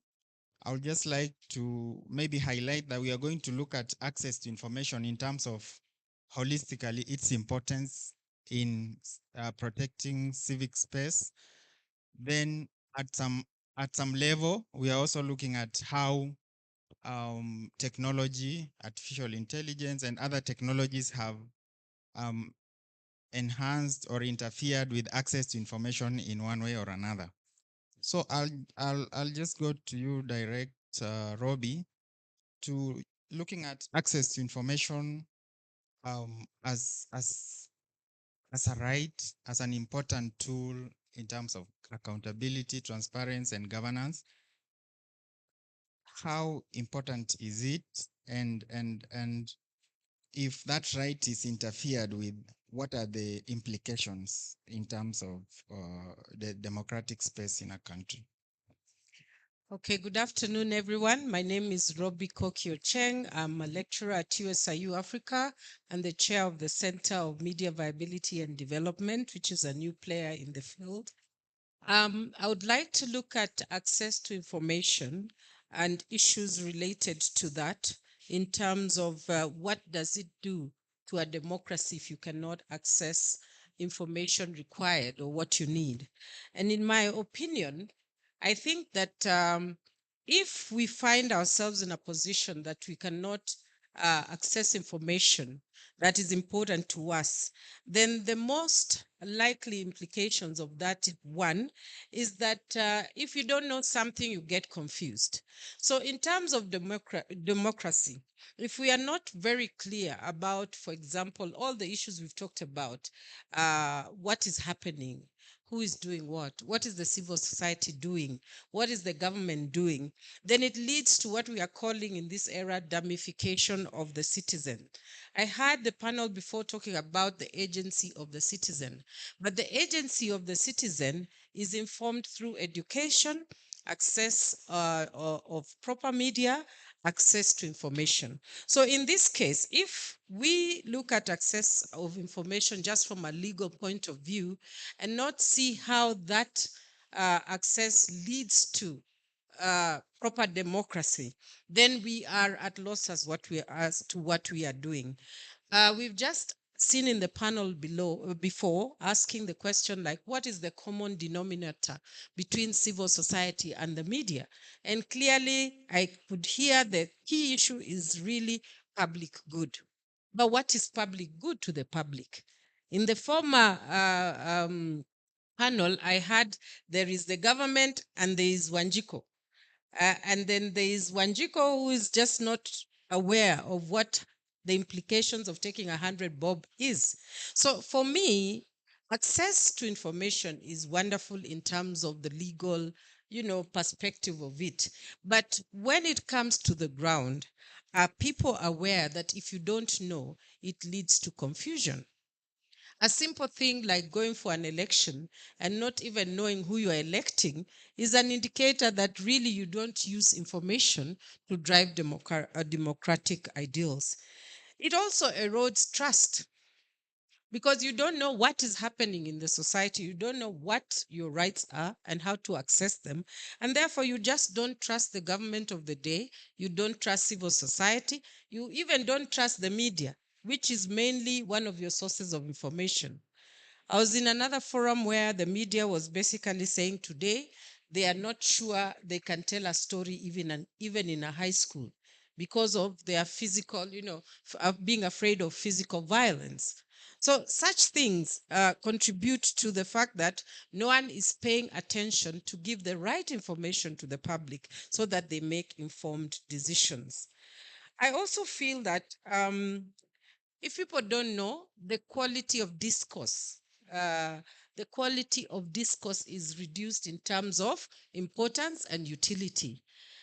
Somebody said earlier, the source of information for the youth is social media. But if you go to the same social media, I think 2 weeks ago or 1 week ago, there were young people who were asked who Tomboya is. And they were standing in front of his statue and they didn't know. So there is a problem there in terms of not even understanding where we are coming from and where we are going. And these young people are saying this is a leader we've heard of, but he's from South Africa. Really something as basic as that.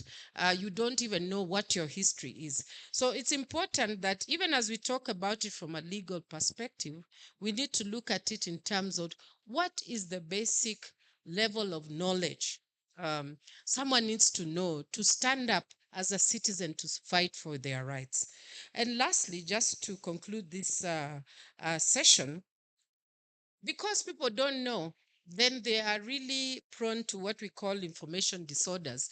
And I hear people calling it misinformation, disinformation, and malinformation.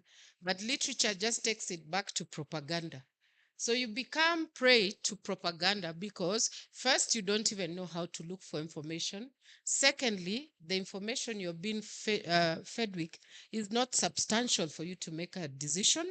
And thirdly, you're just not interested in looking for that information.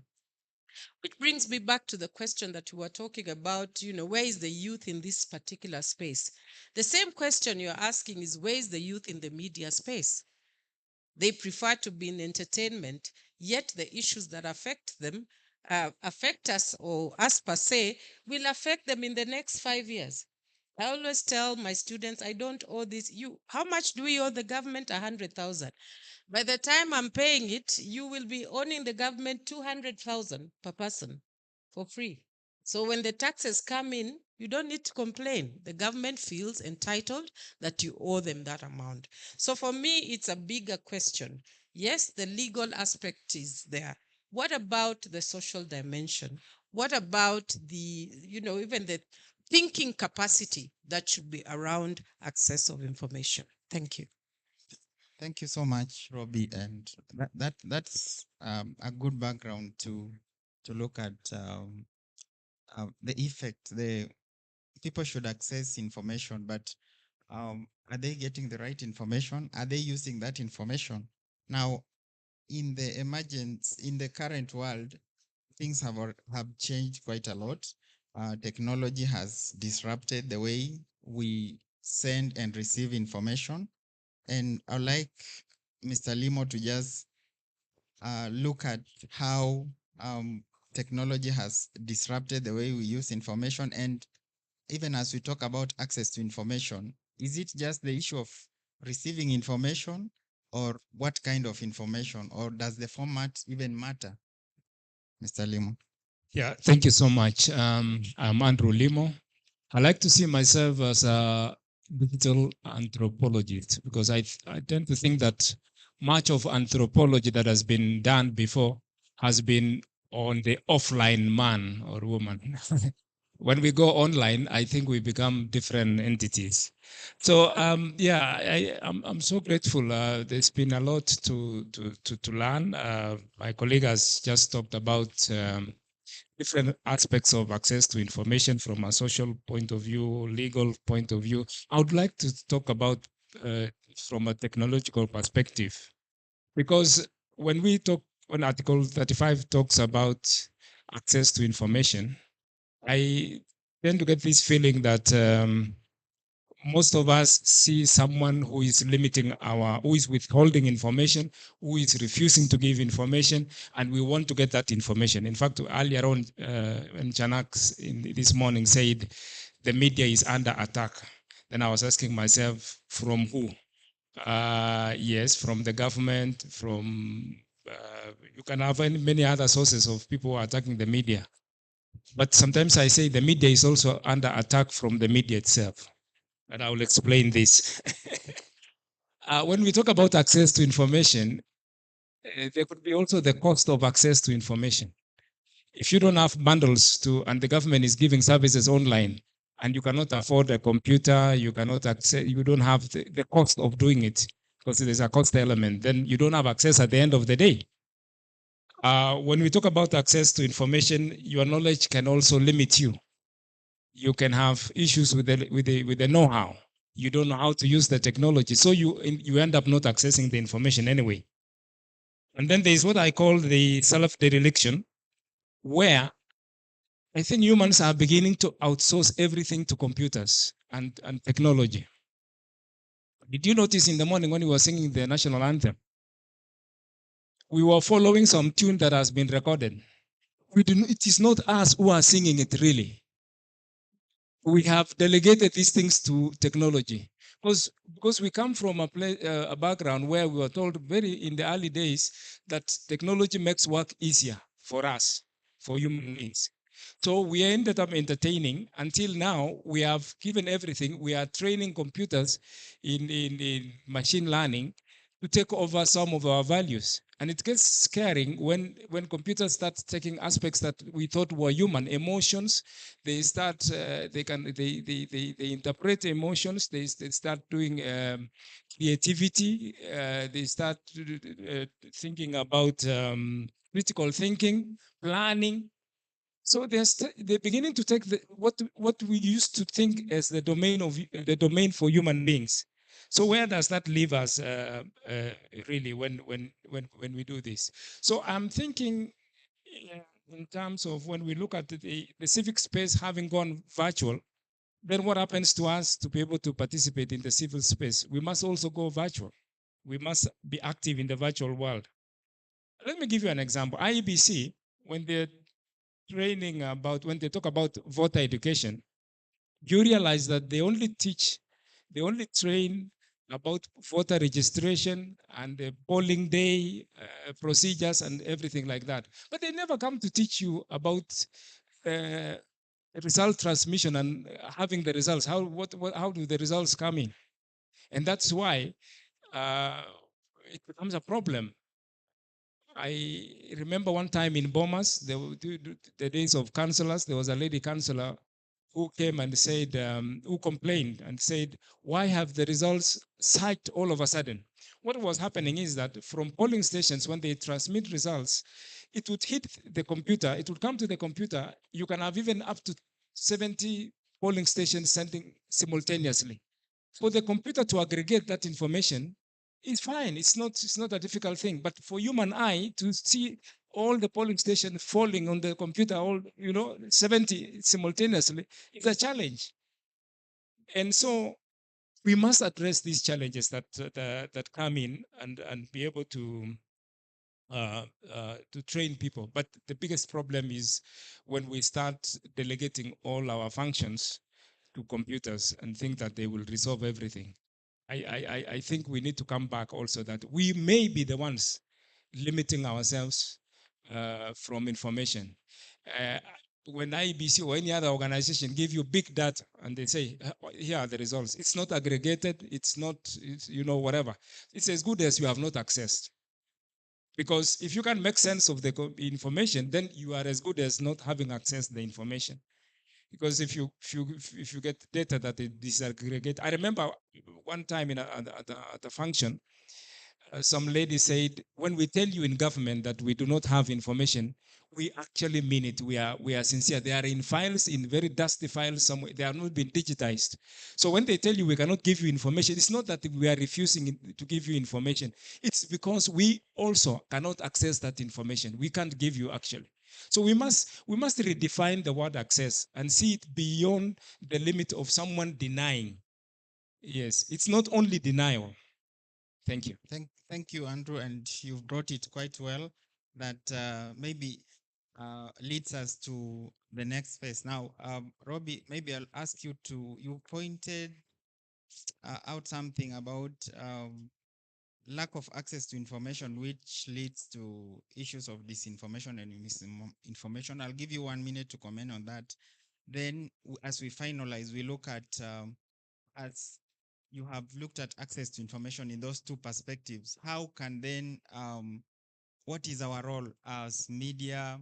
What is our role as CSOs to ensure that people get information, the real information, as Andrew says, not just accessing those files in that cannot be interpreted. So what can they do? So you will go first with that aspect of misinformation, then both of you handle that. What these two key players can do about that? Well, misinformation, I hear them being talked about: misinformation, disinformation, malinformation. Those are just forms of lies in different, in different capacities. Okay, so like misinformation, I might use some truth and add in some, some lie. All right. With disinformation, I can actually alter the meaning of what I'm saying. And malinformation, I can make sure the information I'm giving you is harmful, to the extent that it can even lead to physical or mental, violations. So that's just basically the idea of that. And academically, we call them information disorders. But the question is, are we able to discern whether that information is true or not? That is the question. Are we able to interrogate, whatever is being presented to us, and ask ourselves, for example, if we see an image of someone, and I don't know whether to use this example, if we see some photograph altered, and I think this year there was a kind of an app where you could put in your image and it could give you different forms of yourself. Now, are we able to discern whether that is you or not? That's the question you're asking yourself.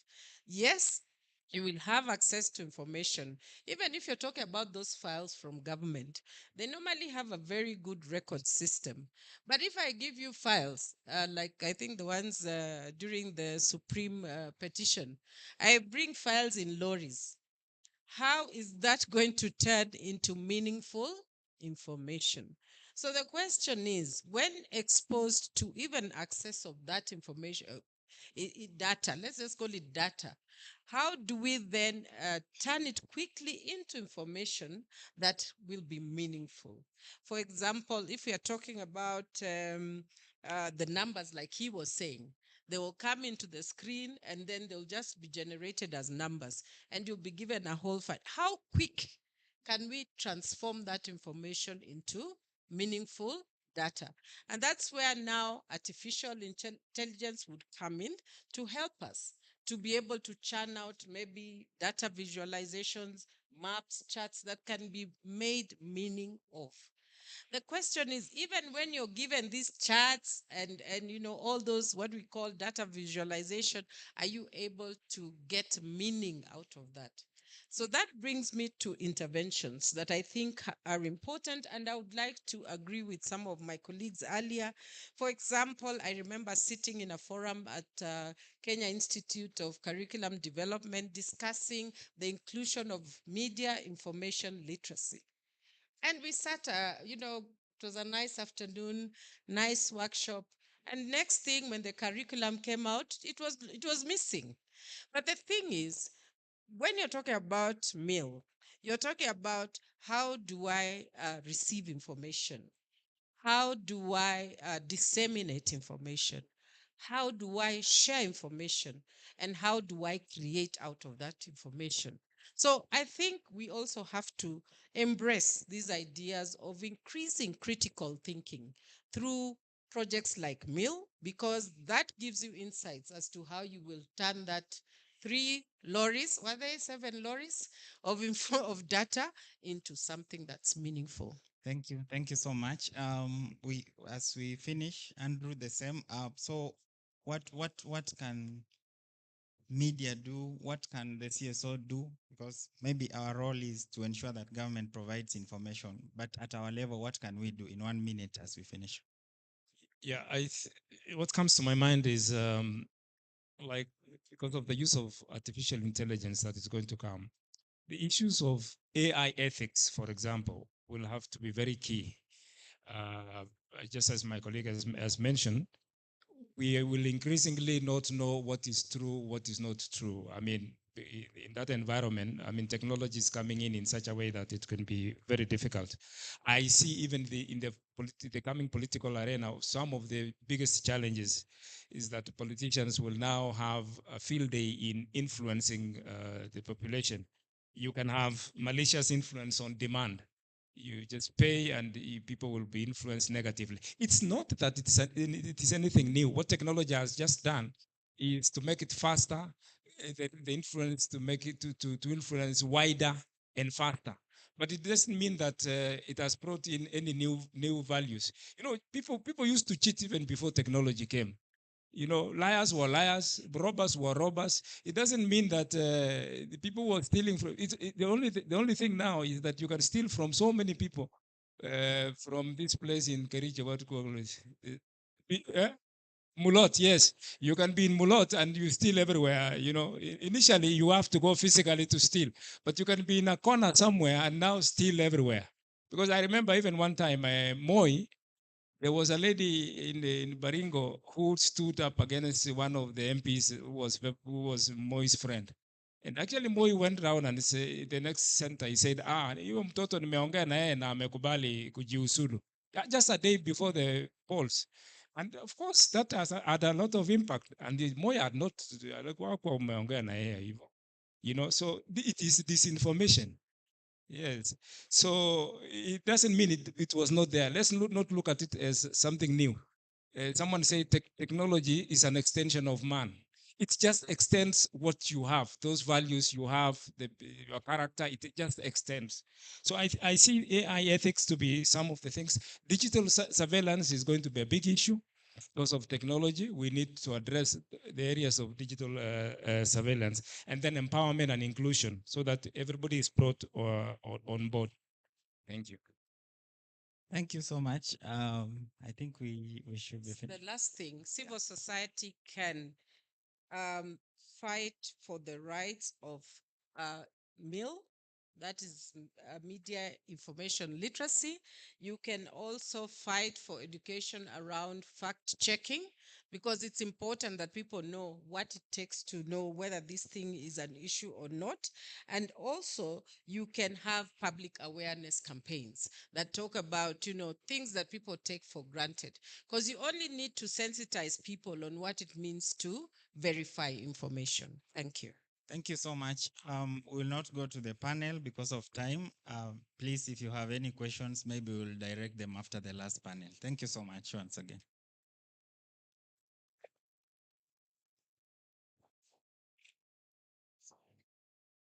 Thank you, Kevin, for that other professional panel. We want to have our last panel. We are trying to manage time, remember, trying to be compliant with chapter 6. Rose Karibu, panelists on Rose's panel, Patience, I saw you somewhere. Karibu, Kevin Omolo, you're right here, Eric, KUJ, and Wilfred, the activist in the house. So we want to have this final panel so that we summarize our day.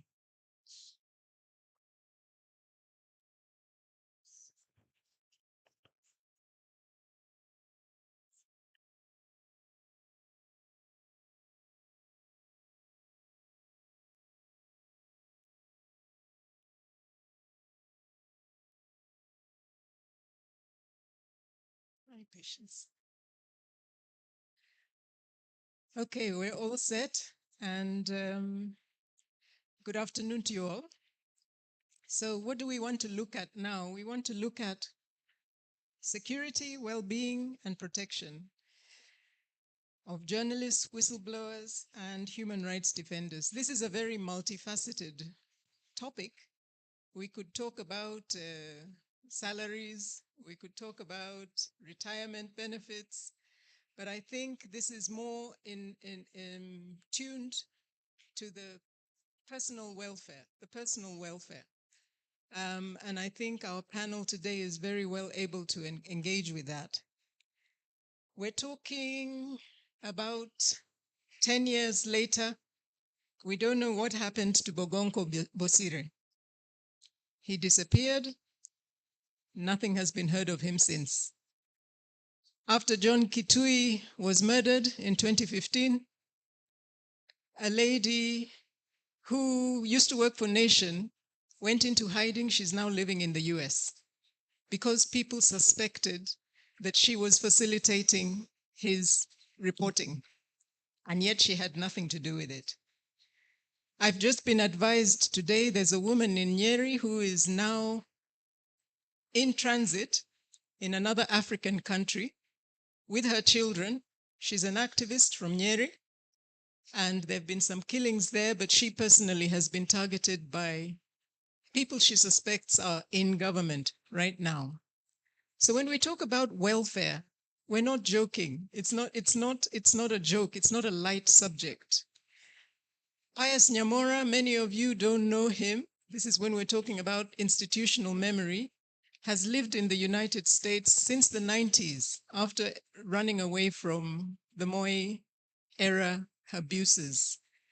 And they are very instrumental actually in pushing the free space in the media.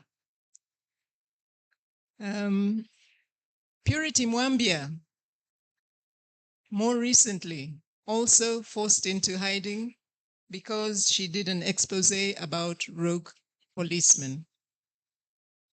Very, very weighty issues. When we talk about civil society, media, and our role for the public good, there are people who really do not want that public good. They will stop at nothing. So I'm very, very happy to welcome this very able team to engage with different aspects of this, this subject today. And I'm going to not take too much time introducing them, really just to throw the question to them to tell us the status. They come from different spheres, media, from civil society, and at different levels.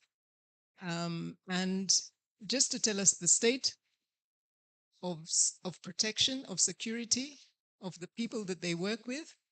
And I'm just going to start in a biased way with the women.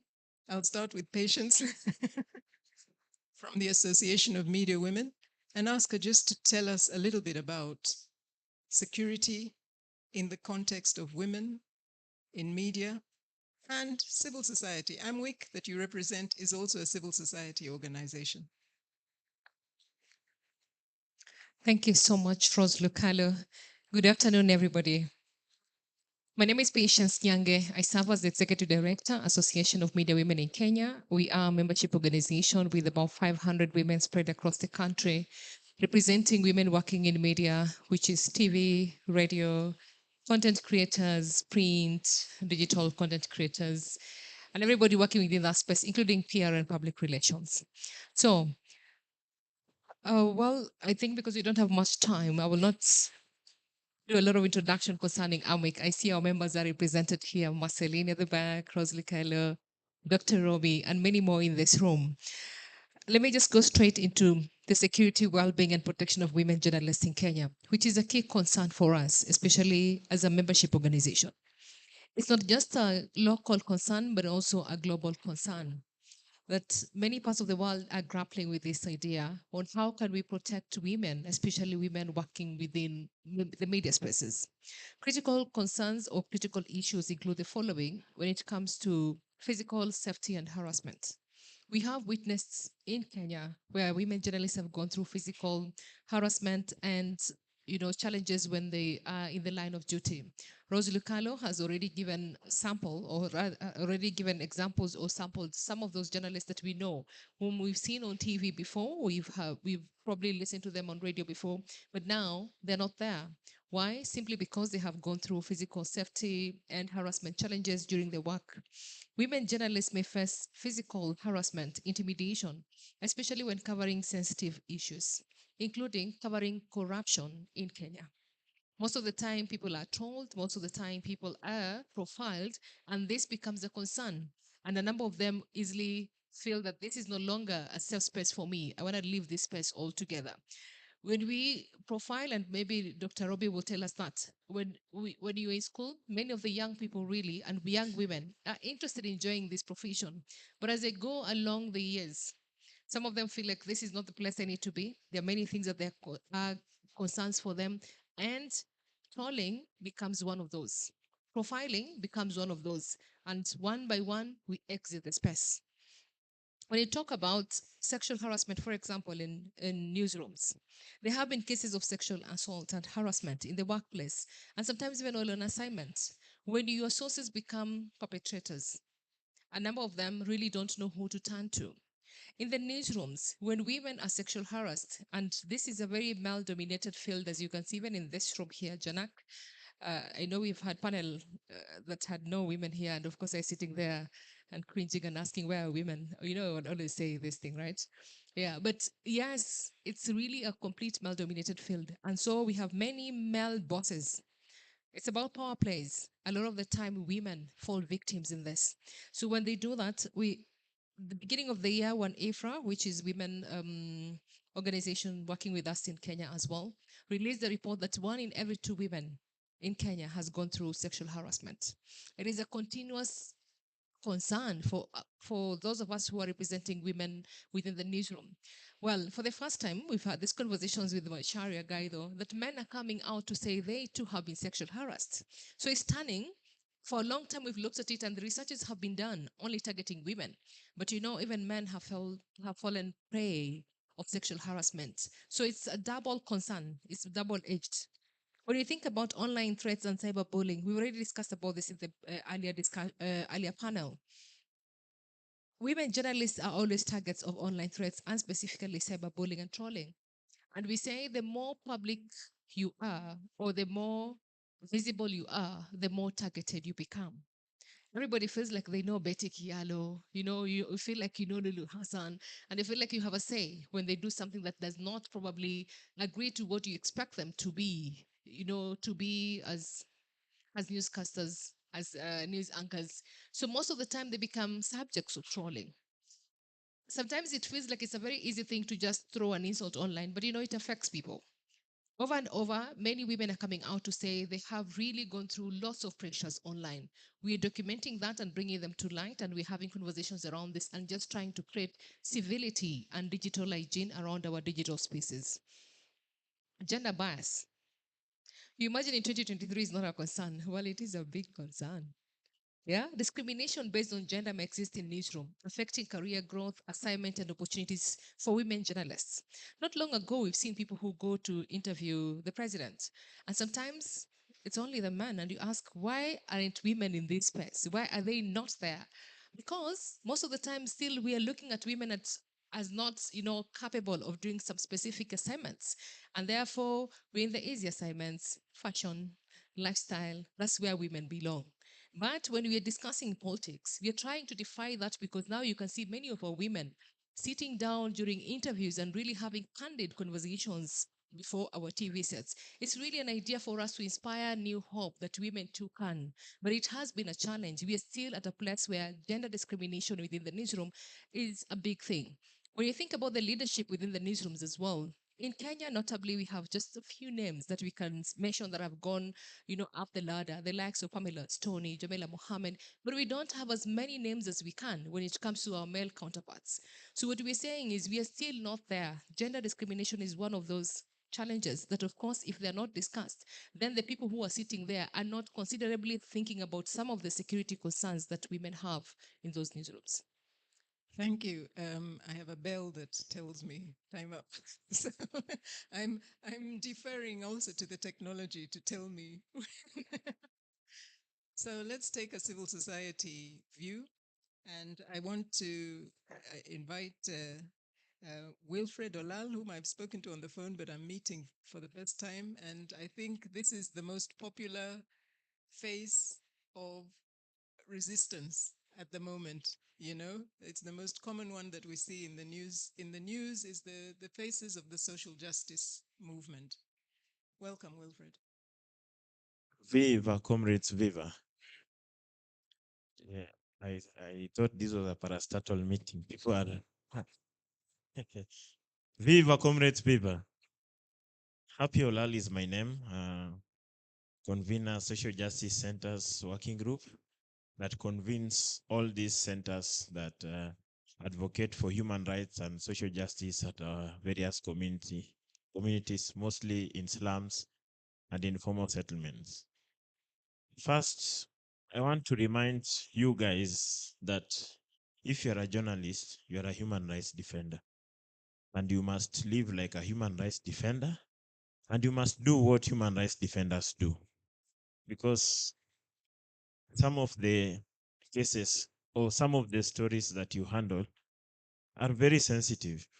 And if there's no backup your security for your security, then either you will leave the story and the nation will be left poorer, or you don't know what happens after the story.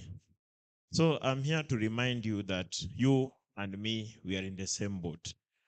Human rights defenders and journalists are supposed to be very close friends. And as I said, what you should do, what human rights defenders do. Human rights defender takes care of themselves. They take care of their phones. You cannot just leave your phones anyhowly. They take care of their wellness. I saw a photo, a video of journalists being tear gassed in a car. You remember that? What happened to those people? Did they go through psychosocial support? Did we ask them if they need help? Did we take care of them, or it was just a story? Those people, for me, it was traumatizing. Unless we come up with a system that after such an ordeal, those people are able to go to get help. The fact that they were men does not mean they don't need help. So human rights defenders take care of their well-being. I'm here also to appreciate. Today was a very important day. I've been very active on issues of extrajudicial killings in slums and informal settlements. Today, Rashid alisimama kwa dog. And for me, that was very satisfying. I'm saying that because Rashid has killed over 100 young people, young men in Madari. And I appreciate the few journalists who, with the help of the social justice centers, we've been able to walk the journey to make sure there's justice for the young people in Madari who are being shot with the claims that they are thieves from Simu. Yet we have people who are stealing billions. If that is the rule, there will be no one in government. They'll all be dead because most of them are thieves. Sindio, HRDs, I said you are human rights defenders. Human rights defenders speak truth to power. Kama Ruto ni mwongo ni mwongo. We don't care. We just say it the way it is. So I also saw a clip where some journalists have not been paid for some months. I don't know which media station. Why are you silent? Na hujalipwa? And human rights defenders don't stay silent when they have not been paid. Si mtuite tuwasaidie maandamano. Mulipwe mshahara, it is your right. So it's part of your wellness. We are talking about wellness. How can you be well and you have not been paid for 3 months? Ukikutana na landlord unatoka mbio na makosa si yako. So, usisimame maovu yakifanya nini? Human rights defenders don't simama maovu yakitendeka. You stand for the truth. And sometimes I feel bad when tumeorganize maandamano ya kusema bei ya unga imepanda na journalist anawei kama akuje ama asikuje. Ni kwani kwako haijapanda? Some maandamanos you should just be obvious. Unga imepanda, mafuta imepanda. We expect you as you cover, uko na placard yako hapo. That's what human rights defenders do. So, I also appreciate the journalists who cover stories of grassroots human rights defenders. There are some journalists ukimpigia simu waambia hii kesi inahitaji attention, they will come and they will make sure hiyo kesi itatokea kwa TV. Kuna wengine ni waongo, watakwambia, watakuja na kamera kubwa, wewe umekuwa captured, unasikia poa. Maybe si waongo, maybe uko mbele inakatwa. Sasa wewe umekaa hapo unangoja news. Unangoja news ya saa moja unasema maybe ni 9. Wapi? But we understand sometimes editors wanafanyanga ile kitu. So to summarize, I'm saying that if you are feeling intimidated, if you are threatened, there are organizations that stand with people like you. Usikae kwa kona yako unaumia, piga simu, hao watetezi watakudirect mahali utapata msaada, including relocation from the country. So I think all of you and human rights defenders need to have more sessions so that we can learn. We also want to learn from you. What do you think about organizing human rights defenders? As we learn from you, you learn from us, so that this country, jumali tunaelekea na hii serikali, hapa mbele itakuwa kugumu. Control of budget is a good example. Hapa mbele it will not be easy. We better start being together early, tuanze kujipanga mapema, so that we are not killed, we are not threatened, and we are not intimidated. Asanteni sana. Asante pia. Thank you so much. I think we will come back to that theme. Let's go to Kevin. Kevin Omolo is a journalist, consultant, and a member of the committee for Kenya Correspondents Association. Welcome. Thank you. Yeah, give us your views on the status. You represent, in fact, I think the bulk of writers in Kenya, bulk of journalists are not attached to any media house. So yeah, let's hear from you. Thank you very much. Okay, my name is Kevin Omolo. I'm a journalist. I'm a member of the Kenya Correspondents Association, currently representing Nyanza region as the regional chair. So I think maybe to contextualize the aspect of safety and security, KCA was the better part of this year implementing a project with the support of IREX called Holistic Safety for Journalists. And we moved across the country training journalists on how to have the aspect of holistic safety, which is physical, psychosocial, and also digital. And like you said, I represent the voices of the majority of journalists. Those are correspondents. Most of them are in the rural areas. And I tell you, from the experience we had, the issue of safety and security has majorly been targeted on physical safety. When you look at simple things like securing our gadgets or securing ourselves in the digital spaces, simple things like password, and you could find that people cannot get passwords that can secure their information and the data in their phones.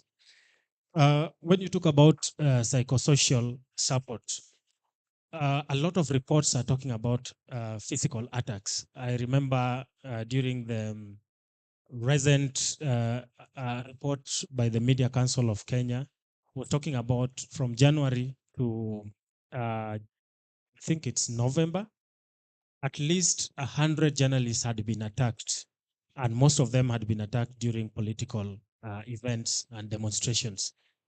A little bit was said about the psychosocial aspect of this safety, because when you are attacked and you are expected to go and cover another demonstration, you are not in the right state of mind to report this. Some are trolled, like Patience said. A lot of this, especially those who are famous, are trolled in social media, cyberbullied. Some of them are impassionated. And sometimes some of these things impact in their work. So what needs to be done, I think, is there should be some sense of digital literacy. We assume that journalists are quite knowledgeable in the digital spaces, which is not true, especially when you go to the grassroots. You find a lot of journalists can only operate the audio or the video editing softwares, but above that, very little. And I think chair of the Kenya Correspondents Association, Janak, and the secretariat, in our forums, there is a lot of talks about even writing a letter, an official letter. So it starts from the basic aspects of digital literacy. And if we know some of these things, it will be important for us to link any form of safety and security to the holistic aspect of safety. If I have an aspect of digital threat, how does that manifest in my psychosocial aspect, and how does it manifest physically? I gave an example of a journalist who lost a phone in Mombasa. This is one of the cases that you are handling. This phone was used to swindle so many people, especially relatives of this journalist. So before they could know it, a lot of money had been sent into some number, which at long last was discovered later that was not helping the journalist who was claiming to be in need of this help. And a small mistake of the journalist saying, my phone is mine, so I don't need a password, is what led to that. My phone is mine. I don't think anyone is targeting any information that I have in my phone. So there's that bit of digital literacy that is required. When it comes to physical, a lot of journalists, the report by the Media Council was talking about a very small number of cases of attacks on journalists getting into courts and people being held accountable. And the reason was even the journalists themselves do not have trust in the judicial system. So a lot of these cases get down there into the courts, and the journalists come back to settle them out of court. Sometimes we blame them that why did you settle this out of court? But then the journalist is all about, it's not just the safety of you yourself as a journalist, but you have a support system around you. You may take me into safe space. What is the fate of the people that are my support system, the relatives? Because when it comes to these people manifesting their threats, it's not only to you. Thank you. Thank you. And when you speak of psychosocial support, you remind me of a journalist, a photojournalist we lost very recently. And when he was asked about what he saw in 2007, he just cried. You know, it's on screen, we have a recording, you know, so we underestimate the burdens that some journalists carry with them. So I hear you on that. Last but definitely not least is SG, the Secretary General of the Kenya Union of Journalists. Eric, I think, is well known to most of, I hope, to most of you, and really can give us a bigger picture, national picture and regional also, because I think you do a bit of stuff regionally. Welcome, Eric. Okay, thank you, Rose. I'll start with what my colleagues talk about, journalists also being considered as human rights defenders. Yes, We do consider ourselves as a human rights defenders because if you look at our work, we do it for the common good of the society. We do not do it for our own good, but for the common good of the society. Because journalism is is defined as a public good, which means whatever we do, we expect the society to benefit more from what we are doing, and therefore we are always ready to collaborate and partner with the civil society in this work, because you'd find that in some cases, actually in all cases, all of us are working for the society. We operate in what is called a civil space that connects the governors and the governed, and therefore all of us find ourselves there, and we can only support each other in whatever we do. Then number two, only disconnect is here that when journalists work as whistleblowers, and probably you want to protect them, but the tragedy is that these protection programs are for a specific period of time. For example, 1 or 2 years. When I was working in, Rose was talking about the Purity Mwambia, and so many of that case of that such cases whereby you are taken to safe house, or you are probably evacuated from Kenya, taken somewhere, but you are only taken there for a specific period of time, for example, 1 year. Then there is no plan of what happens after that period comes to an end. I know there is another journalist who has just come back, so he's trying to put everything together to see how he can survive and also support this, the family. So those are some of the things that we find ourselves in a dilemma. That what do you do? Do you just rather Eric, abandon everything? please speak up. Move the mic closer to you. Okay. Close to you. Or closer to me. So we usually say that sometimes journalists ask themselves these questions in the newsroom. Do I need to risk my life, that I destroy my life for the rest of it, or I need to step back a bit and see the things that I should avoid? Because if you are taken out there 1 year, then you are told go back to Kenya, because they usually look at the levels of the threat, whether they have gone down or not.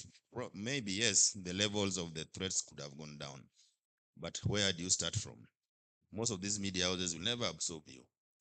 Then you need to start all over again. So that is the threat. That's the fear among journalists in newsroom. Then number two is about civil society also trying to work very closely with the media in terms of information sharing, because right now we're talking about access to information. So if we do not have that information sharing between what you have at civil society and what you want the media to have, then I think we cannot work very closely, because if there is no information that is shared, journalists do not know. Because sometimes we believe that journalists are superhuman beings. They are just supposed to know even if you don't tell them. So try to find a way how you can share, and in a structured manner. Because again, I know there are so many brokers out there who will want to get in between the sources and the newsroom. So by the time the story or the information get to the newsroom, already that information has been interfered with. So can we find a structured way? As where I sit as a Secretary General of KUJ, and also as the co-chair of the Coalition of Media Associations, we are ready to work with civil society. And I was telling Janak that if perhaps we just find a structured way of engaging, so that we help each other to claim our space. Civil society, and I think I read somewhere last time that civil society has also lost the space. How do we reclaim? Because for us, when they want to take our space from when this government came in, and we came out very strongly and told them that we are not going to cede even an inch. And that's still the position, that as the media will not even cede an inch to the government. So let us see how we can work together and protect the civil space, because like I started by saying, we are doing this for the society. Can we imagine a society where there's no media, and the media are independent and a strong media for that? And even without a civil society, who will speak for the weak? Who will speak for the vulnerable? Who will speak for the common good? Because the businesses will speak for the profits, and the government will want to hide the information. So how will we serve the society? So that is why it is important that the media must protect the space, civil society must protect their space, and let us come together and see how we can protect that space. Because we were told, and the good thing, somebody was saying that the good thing with this government, they have not hidden anything. They have said we are coming for you. So as they say they are coming for you, for us, it also has to sit down and see how we can work together and bring put a wall there which they cannot pass. So last question is, if you look at what is happening in the region, like Rose was saying, that we are the only ones and that everybody's looking up to in the region. If you go to Rwandans will want to learn what is going on in Kenya. And recently we were with Patience in another panel discussion where there's a journalist from Uganda who just wanted to see how my face looks like, because he's wondering that in Uganda you cannot say that a cabinet secretary is a symbol of national shame, like what I said. So she was wondering, you mean in Kenya you can say that and survive, something that you can't say in Uganda?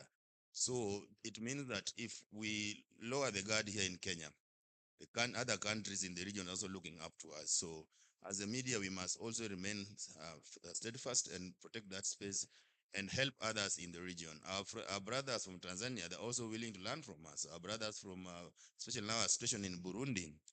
Burundi, the situation is so dire that the entire civil society can't speak. The media, journalist organizations that are there, their leaders are in exile. I know my counterpart there, who is the Secretary General of Burundian Journalists Union, is living in Brussels because he cannot operate in Burundi. So that is the situation that is there. In Ethiopia, again, even my counterpart there is operating from the US in exile because they cannot hold the government to account and survive in that country. In Eritrea, if you are looking for any information, even just to know who is a journalist in Eritrea, you can't. So you can see how the situation is out there. So if that happens also and trickle down to Kenya, then we will not only let down the Kenyans, but the entire region. Thank you very much. Yes, let's give the whole panel a clap. Appreciate you for that feedback. And I'm going to take a round of questions, but I also want them to just think a little bit about concretizing what can we do, what can civil society do, what can media do more better. Some of them have already started to come out, sharing information on institutions that provide support, strengthening those institutions so that they are better able and they appreciate the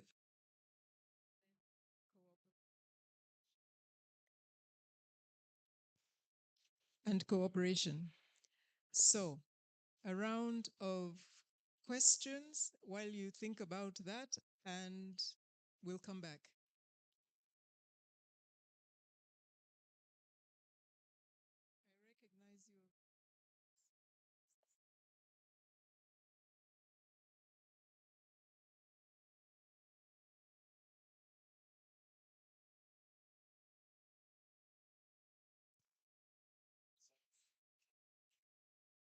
Good afternoon. Hello. Hello.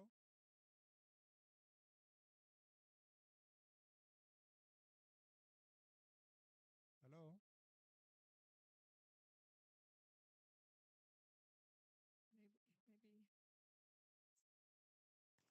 Even this minute. Maybe we can start with Marceline here. Yeah, thank you, Rose, and thank you very much, panelists. Patience, Kevin, Eric, and Wilfred. I just want to ask to all the panelists, I think the major problem we are now having is the issue about salaries. Rose wanted me to pause? I go on. Okay.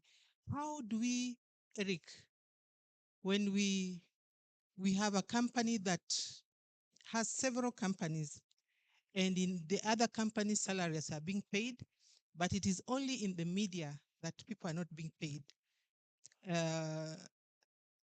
We also have the whole issue that we've been discussing about the GAA. How do we collaboratively come together and make sure that this whole issue, whether we are going to say some media houses need to merge, is this a genuine issue? Can the GA, how can we collaboratively address this issue? Because this is a major threat to journalism. Secondly, how do we rally around the whistleblowers? You have talked about a journalist thinking, am I willing to sacrifice myself? Whether it is within government, within civil society, or in journalism, how do we make sure that when a whistleblower has sacrificed that we are all able to come together and rally around them. Thank you. I think this one shall give us a lot of, will take us somewhere a bit far. Thank you. Thank you. I'm back. Kenya ni nchi ya vitu tatu, si ndio? Hata mimi swali yangu ni tatu. Number one is to the SG. In 1997, I don't know whether some of you are alive, KUJ sent a press release condemning harassment of journalists. In particular, Olale was a victim when NDP goons clobbered me on the eve of the KANU NDP merger. Mata went to the police. I wrote a statement. We went to the government pathologist. Failed a P3 form. Then the matter was left to the management to follow up. And I think Priscilla, when they were in the civil society legal NGO, they also condemned that action. Since then, nothing has happened. When I asked that question, I was told, oh, you see, the goons, the boss of the goons is a presidential candidate, and oh, you see, we have to go slow on this and that. Anyway, that was that there. My question is this, Mr. SG. Police harassment, as we've been told, harassment of journalists since the beginning of the year alone, we have heard of 100 cases. These cases are just always going on. What can be done so that now we reduce them other than just condemn? Because you must have one at least case study, say we took it to court, ikaendelea hivi. Okay, that's that. The other one is safety of journalists here and now. We have cases whereby journalists are now feeling so threatened. First of all, in the offices, because their pay slip is not happy because of the non-payment for the past 3-4 years. But then the most important, most critical one right now is that there's so much interference with content. And this is where maybe I think this conference can help maybe as we come up with a way forward. And that is, we need to have strong people in the NGO, in the civil society to work closely with the media. We have very good examples. We have the likes of Professor Wangari Maathai. She worked so close to the media, even became a Nobel laureate. What has happened to the one she groomed? We have Barack Obama in the US who became a president. This partnership between civil society and the media, I think there's something that has happened the past few years. We are not seeing as many that strong collaboration. Okay, I think thank you. if you can pass it to your colleague there. Are there any other questions? Thank you. My question. Please keep it brief. Sorry? Please Okay. just ask the question. Issues of safety of journalists are issues that are very close to my heart.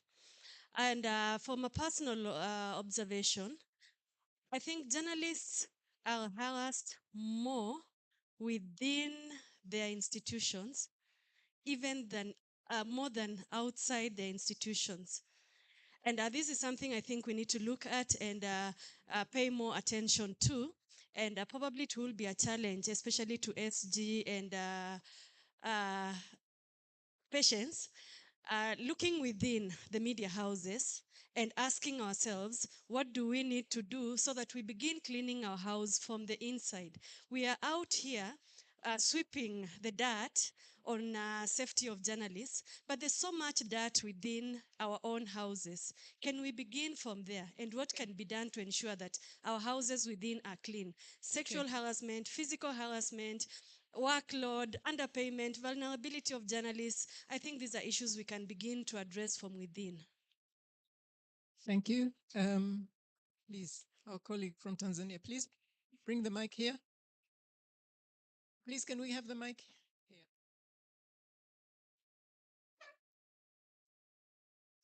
Okay, thank you. Yeah, and employment is a safety issue for journalists. For example, in Tanzania, more than 80% of journalists are not employed and they don't have any kind of contract. So I want to get experience from Kenya. how it is now. There is that kind of case like Tanzania. And the second, I have a question to the last panelist. I'm just asking about artificial intelligence. Now, number of journalists have been fear of using artificial intelligence, and they fear to lose their job. So, are we well prepared to use this technology? Thank you.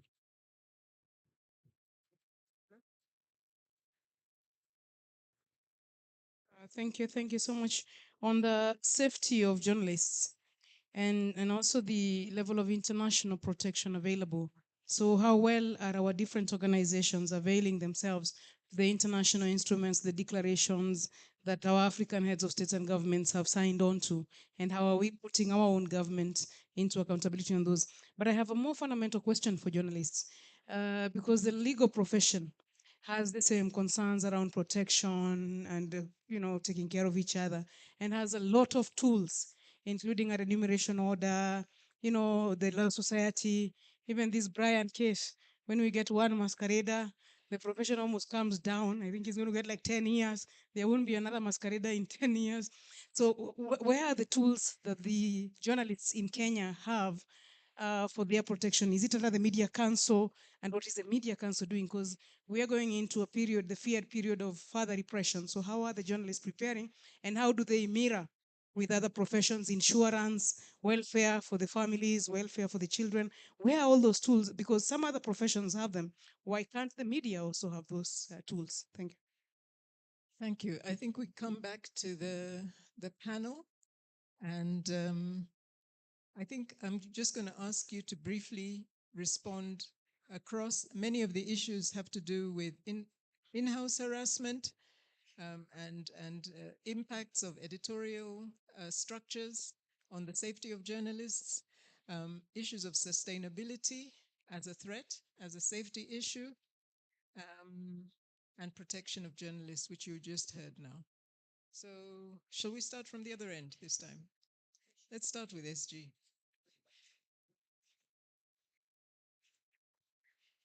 All right. Let me start with the question from Marcelina. Yes, the issue of non-payment of salaries and any kind of remuneration to journalists and those who are working with the media has reached a crisis level. And when there is a crisis, we must now deal with it, because we've talked about it for so many years, and it has become now a new way of doing a way of doing things in the media, whereby you will work and you'll find that these employers, some of them have got businesses cutting across the economy. Some of them, you'll find that the people who are working in other businesses are paid. I'll tell you, for example, we had a case of this radio station that owns a maize flour, the Pembe, let me call it Pembe. But now the section of the radio, journalists were not being paid, but employees in the Pembe company, they are being paid. Why? Is because just impunity, and it's become a tradition. Journalists can work for free. So what are we doing about it? We've started the war, and also all of you saw what we did a month ago, whereby we are able to now name and shame the companies that are not paying their journalists. And we started with the Standard Group. And on that day, when we came out to condemn them, by evening, the salaries were paid. So you can imagine this money was available, but nobody wanted to pay. And I think that is going to be the new normal now. From next year, you'll see things happen differently. And it's going to be the end of exploitation of journalists and media workers in this country. That is something that as KUJ, we've decided we are going to do. And that is going to be our agenda next year, until we address this issue, so that everybody must be paid. And like what Mheshimiwa Nyokabi is saying, every profession has got a way on how they're supposed to handle it. And therefore, as the media, we have decided that the issue of exploitation of journalists is going to come to an end from next year. That one I can assure you. Some of us will be sacrificed, but we must bring an end to this kind of exploitation of journalists. And that's why, Wilfred, that is my clip that is going on. I'm the one who was speaking. That hear the cries of journalists. And maybe when time comes, we'll also be calling on the civil society, so that we can do what we call solidarity protest. if it is the Standard, if it is the Media Max, if it is the Radio Africa Group, we go there and demand that they must address this issue once and for all so that we don't talk about it. That one I can commit here. The issue of my senior Odhiambo Lale. I'm not a lawyer, but at least I have a lawyer in my office. The problem with the journalists is that we do not respect the criminal justice system in Kenya. If a case is taken to court, and Mheshimiwa here will tell you, there are things that that case must address. If there are witness statements, it is you to go and help police and investigative agencies to make sure that by the time the file is taken for prosecution, all those loopholes are sealed. 90% of cases we are trying to push through in court do not have sufficient evidence. The complainant themselves have not even recorded statements. So there is no way you will go to court and prosecute a case if there are some things that are lacking in that file. That is the problem that we have with most of the cases that we are trying to push for prosecution in court. A few you can see, like the one in Busia where a journalist was compensated, the case was watertight. So it's upon you, work closely with us. We can help you. We can always provide a lawyer to help you at the beginning so that by the time this file is taken to DPP and then is taken to court, is watertight and action can be taken. The other time we were talking about the journalists who were harassed at Kisumu. And they told me that, we are not going to record a statement because even if we record a statement, those guys will come for us. But in any case, by the time I was being attacked, it was not my responsibility to look for witnesses to come and witness when I'm being attacked so that we can go to court. You see? So you take that case to the DPP. DPP looks at it and says that this case we cannot prosecute because there are no witness statement. Even the complainant himself or herself has not recorded a statement. So what are we going to prosecute? So that is something that we need to deal with. Then I come to the question of the Mheshimiwa you're talking about, if we are familiar with all these international instruments. Yes, we are. And I think what is happening is that there is disconnect between us and the duty bearers, which is the government, because some of these things, the government is supposed to be reporting to the UN on safety and security of journalists.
Contract. But so long as the contract exists where you work and the employer accepts your input, you already have a contract.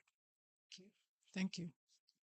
Yeah, if I can take the liberty of also adding to the question Honorable Priscilla is asking.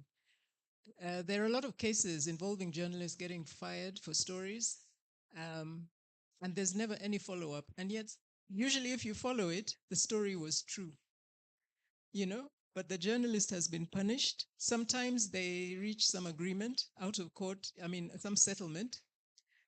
But I think it also, when you talk about safety and security and well-being of the journalist and continued employment, some of your former colleagues, have been thrown out, discredited, and yet the story was true. And you only find out after 2 or 3 years, But we are not tracking it. And so we are not building the the reputation of the media, you know? We're not building the reputation because they get thrown out. It's very public. So-and-so was sacked. They're incompetent. They didn't do their research. Like I don't know whether to mention somebody like Teye. He was paid, you know, after all that. But nobody knows. We only know he was fired for a story, right? And that's just one example. But I keep thinking that we need to document these stories, and in legislation, there should be a penalty for the person who lied. You know, there must be for a penalty for the person who misled the public to believe other information instead of the truth, because it's still misleading. That was just aside.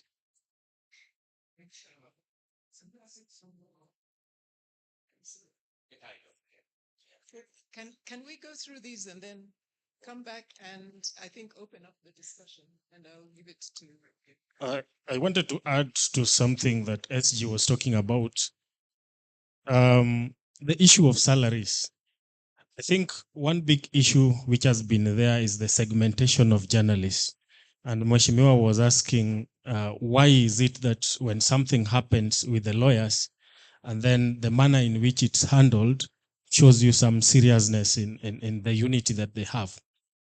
In the media, we've had the editors, the staff reporters, and correspondents. And within this arrangement, you find that the treatment is not the same. So if something happens for a correspondent, it may be difficult for an editor to take it up as their own issues. And when it comes to, for example, sorting out the issues of salaries, what do you think can happen if the editors say, I cannot assign a journalist or a correspondent who is not paid?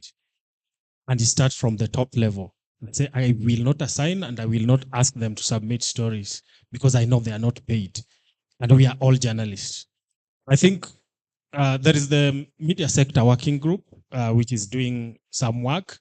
And I hope maybe these are some of the avenues that they may look into. And maybe Senior Owino Pondo and Mcharia Gaido, who have been editors up there, maybe later they could help us in looking at issues to do with the salary gaps.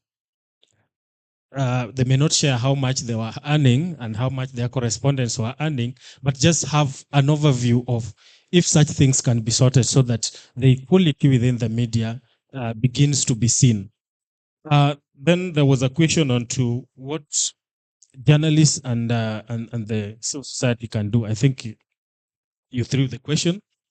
I think 2 weeks ago I was in some panel where we had journalists and the civil society, and the same blame game was there. Journalists are not doing this, the civil society is not doing that. And Wino Pondo, the senior, talked about it briefly that one, you need to start mapping. In the media is doing a bit of mapping, and you'd see that when there is an issue that is targeting, for example, gender, they know who to go to. But this is not in the civil society, because there was one of these guys who was quite vocal, is working around rights on sugar and the sugar farmers. And I asked this person, how many people do you know who are reporting issues around sugar? And the person said, I know none. So you wonder, where are you starting from? This information that you want to push to the journalist or to the media, are you giving it to the correct journalist who has interest in the issues that you are talking about? So if you look at this, I think that could help a lot. Thanks. Today is day 13 of the 16 days of activism against gender-based violence. And it's very sad hearing that in the media house, we have female journalists who are being harassed.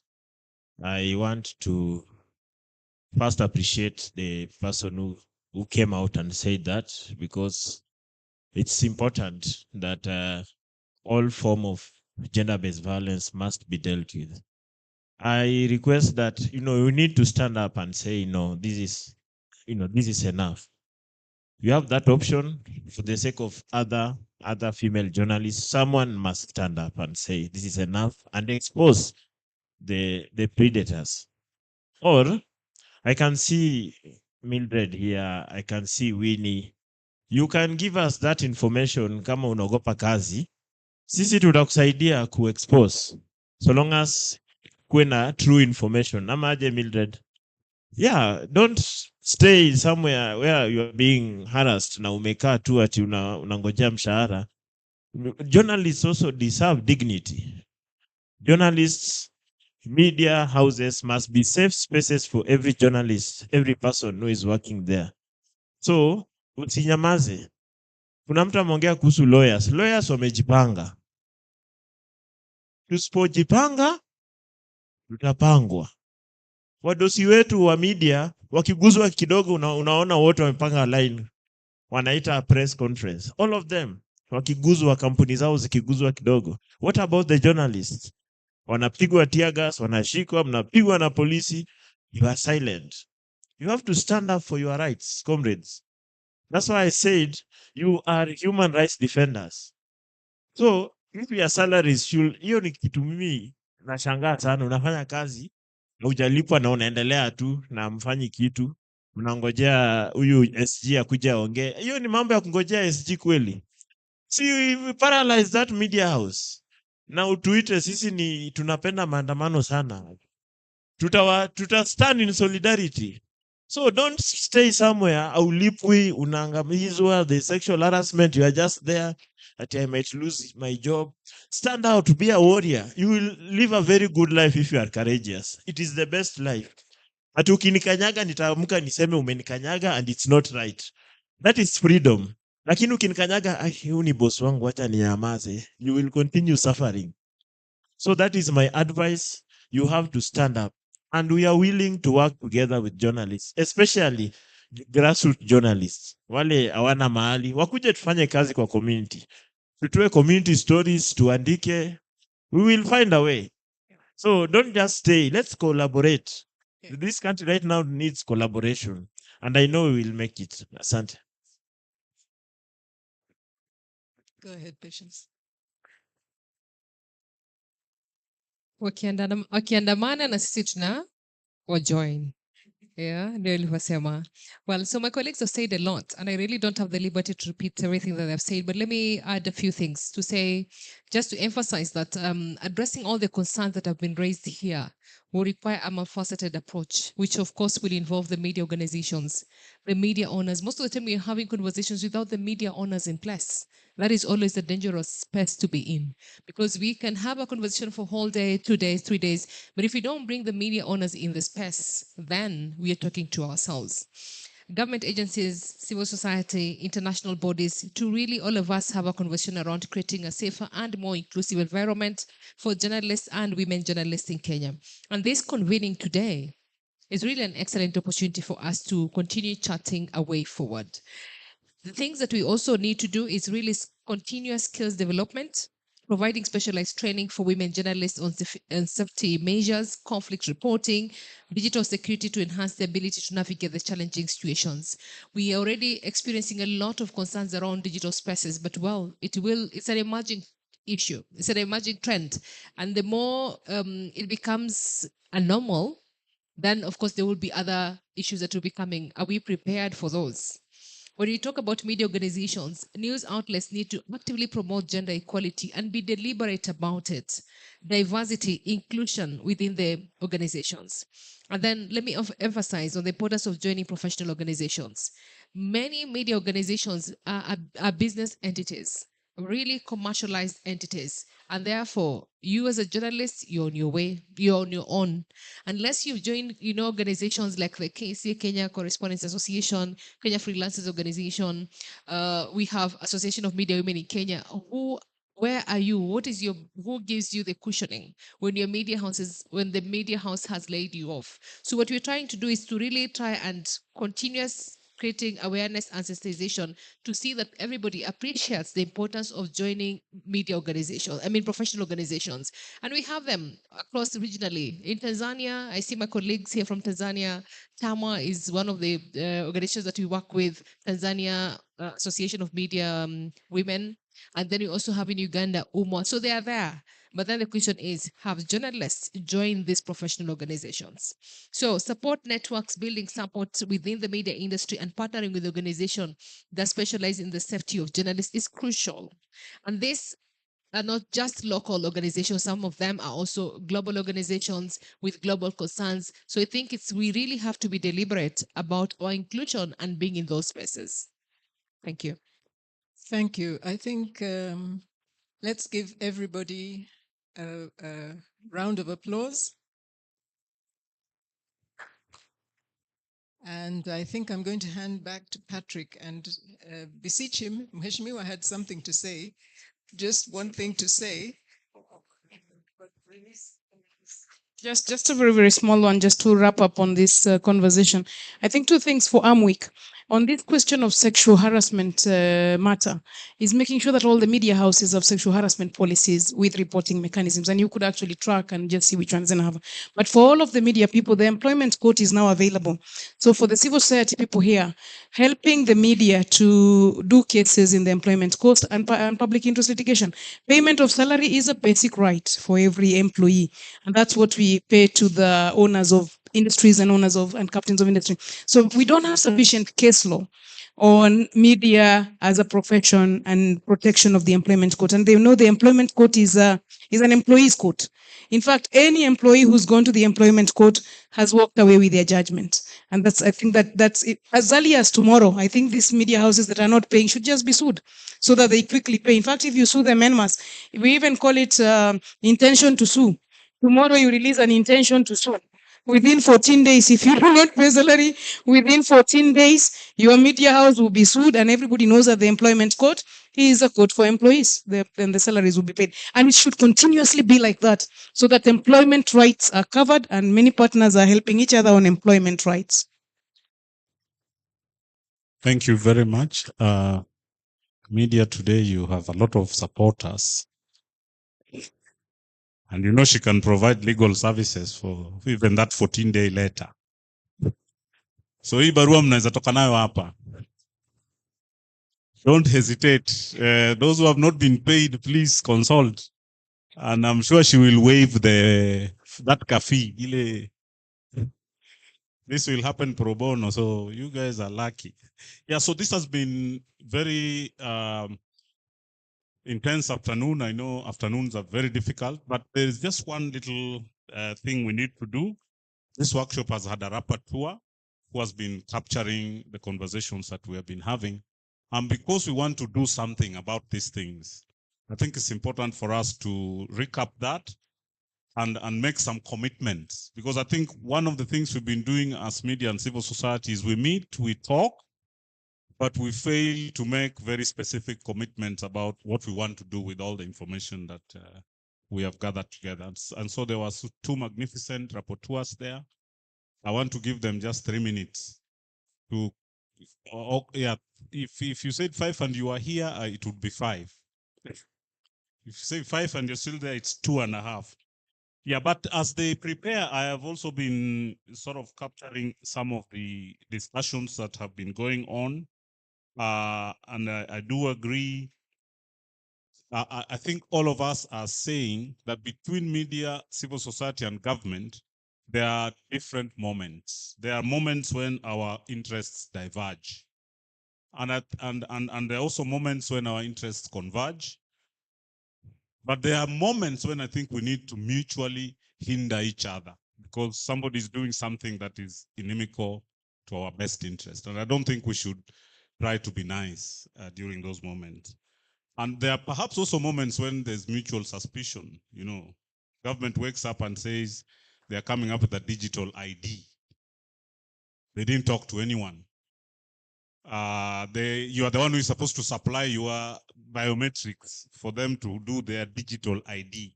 So in whose interest is the ID being done? So we should mutually suspect each other. And when we do that, we should push each other. And so it should be understood when that happens that it is mutual. We are not doing it because we hate anyone. It's just, the way things are.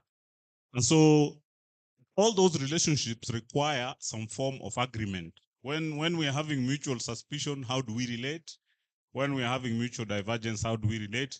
And it goes for civil society and media relationship as well. So I think, hit that very well and say it well.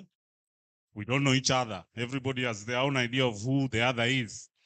And so sometimes it's bad to begrudge people to work together when it can't happen. There is also the public good. I think we have had a very strong debate on what public good is. And we have said that public good is what puts us together.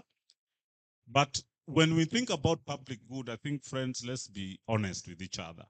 We talk about public good, but we also pay taxes for that public good to happen. So I don't want us to confuse this idea of public good as some theoretical concept. We talk about public good as taxpayers. When we talk about public good as taxpayers, sio tafadhali, we are not requesting. And there's no reason to be nice to someone you are giving tax so that that tax works for you. So I think that is the context in which sometimes we have to be very harsh, particularly where we think government is not doing the right thing. So those are sometimes facts people miss. Sometimes people miss the fact that we are citizens, and citizenship responsibilities are in the constitution. If you're a citizen, you're supposed to be treated in a particular way. You're supposed to be afforded certain services. And if services don't come, you're not supposed to be begging for those services. So I think it's important for stakeholders to note that sometimes we are not talking to you as mere stakeholders. We are talking to you as people who have citizenship rights. And we've given you a duty, which we pay you to do. You know, the difference is those who work in government are paid to do what they do. So when they don't do it well, why do we like making excuses for them? And so I know CAJ has gone, Commission on Administrative Justice has gone, but I've seen a trend in the counties that people make mistakes and then they ban the evidence. I don't know if you have seen that thing. When a finance department in a government institution burns down, the finance department has burnt down with all the files. You know, I don't know if you have seen those reports. In Nyando, I think they burnt the lands department. The lands office went up in flames. You know, people stole land in that place until they burnt the evidence. Now, if you come from Nyando, people are being asked to take their copies of their title deeds to rebuild the file. Nobody has been arrested. Nobody has been investigated. Maybe even that one, Nyukabi, you'll give them a few days. You is 14. Yeah, and so these are very, very important discussions. And then there's also this discussion about who we think we are. And again, Owino spoke about this. So we are so obsessed about who we think we are until we don't want to understand the other person. Media is saying they sort of tend to understand us and they even investigate who we are, but they're saying us we don't. Who tells you we don't?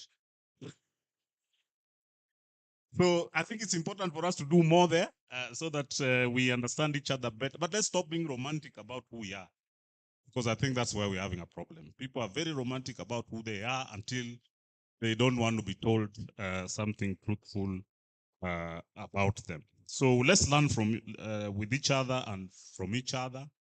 Of course, there are some reports you write that are very wishy-washy, you know, and sometimes you read it and you say, okay. And we understand. That's why we don't make noise. So it's important. So there are 4 issues which my colleagues are waiting for to summarize, but we've talked about civic space, status, and the media. Very big issue now in the country. We are not sure where our civic space is heading, and that is the panel that Cyprian was chairing. Where exactly are we heading? Are we heading in the right direction? Opinion was a bit divided, but at the end of the day, there are certain statistics that don't look nice. Public services are going down. Public trust is going down. The citizenship spirit is going down. And, you know, those are the parameters that sometimes tell you things are not going where we want them to go. Then we have had a panel that was talking about alliances, alliances between CSOs, alliances between media and CSOs, or government, media, and CSOs. And we all have agreed we share a constituency. And because we share a constituency, there will be moments and places where we need to strengthen our capacities for working together. Then the third set of discussions has been really about access to information and the new things that are happening, for example, artificial intelligence, that is creating a lot of buzz, but is also creating a lot of worry. And I think a lot of discussions have followed through. And maybe that's an area where we need to collaborate. We need to work together on that area. Because I've attended some online meetings, especially where young people are from USIU and others are involved. And you finish the meeting, and very quickly in your mailbox, there is some minutes by artificial intelligence. And I'm not sure why someone should be capturing my voice, and then in a few minutes, they throw something at me called minutes of the meeting we had. So I feel like, hey, do I really want it to be done like that? And maybe, excuse my age, but it kind of leaves me a bit worried. But it's here, and we need to discuss and embrace it and look at what we can do to do it well. And then finally, we have had a very intense discussion about security and well-being. And I think here, the dichotomy we need to draw when we talk about security and well-being, one, there is your physical security as a journalist and as a human rights defender. You, the person. And in this country, we still have disappearance. People disappear and they're not seen for days. Now, when someone like Rai can disappear, and Rai is not your ordinary pedestrian, what about you? But then there is also digital security, because security now has a second dimension, that you are using gadgets, that you are on online, you're available on spaces that are curated by other people. And so as journalists and human rights defenders, even just posting this thing of I'm at the airport, here I come, I see certain posts like that. We are now being reminded that it might be reckless because you might be giving yourself away to the folks who may want to harm you. And so, my colleagues, if you're going to pick your child at school, stop posing with a photo and saying, I'm now picking Jonathan from Nairobi Primary. Because the next thing that will happen is somebody will go and pick Jonathan when you're not there and say, I've been sent to pick you, Jonathan. And then you'll have a host of other problems. And so these are the digital issues that we need to be discussing and talking about. Issues like passwords that has been shared here, that happened to a journalist in the coast. And so whereas we used to think security only in terms of physical terms, now there's a whole digital array to it.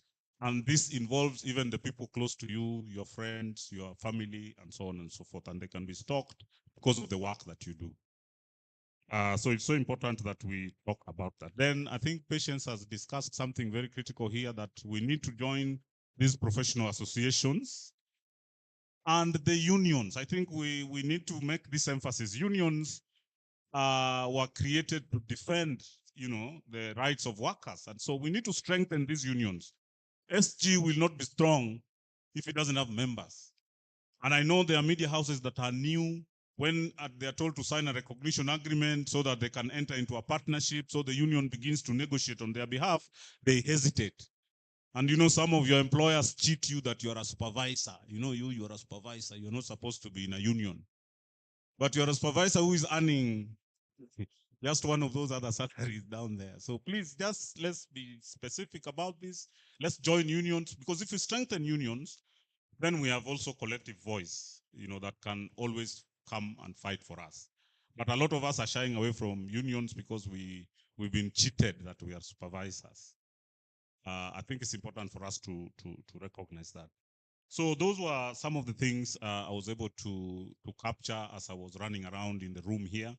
I know my colleagues have detailed analysis that will be shared. And when I invite Janak here, Janak, if I can indulge you so that we also don't spend any more time in this room, please come forward. If you accept my pedestrian summary, that then we begin to talk about where do we take all this. how do we make sure we are constantly discussing and we are, I want you to make them come.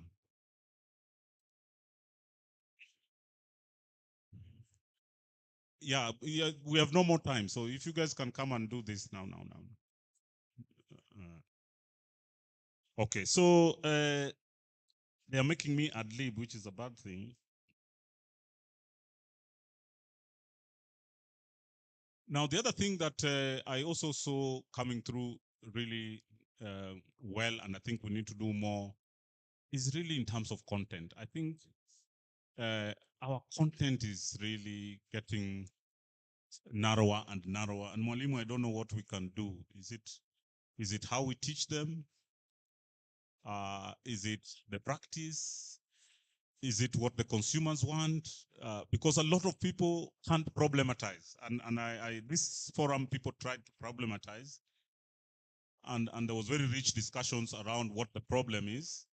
But when you read our media today, the content is really, wanting. And like they said, what perhaps I want as news is not what another person believes is news. But I still think if content is good, it's good.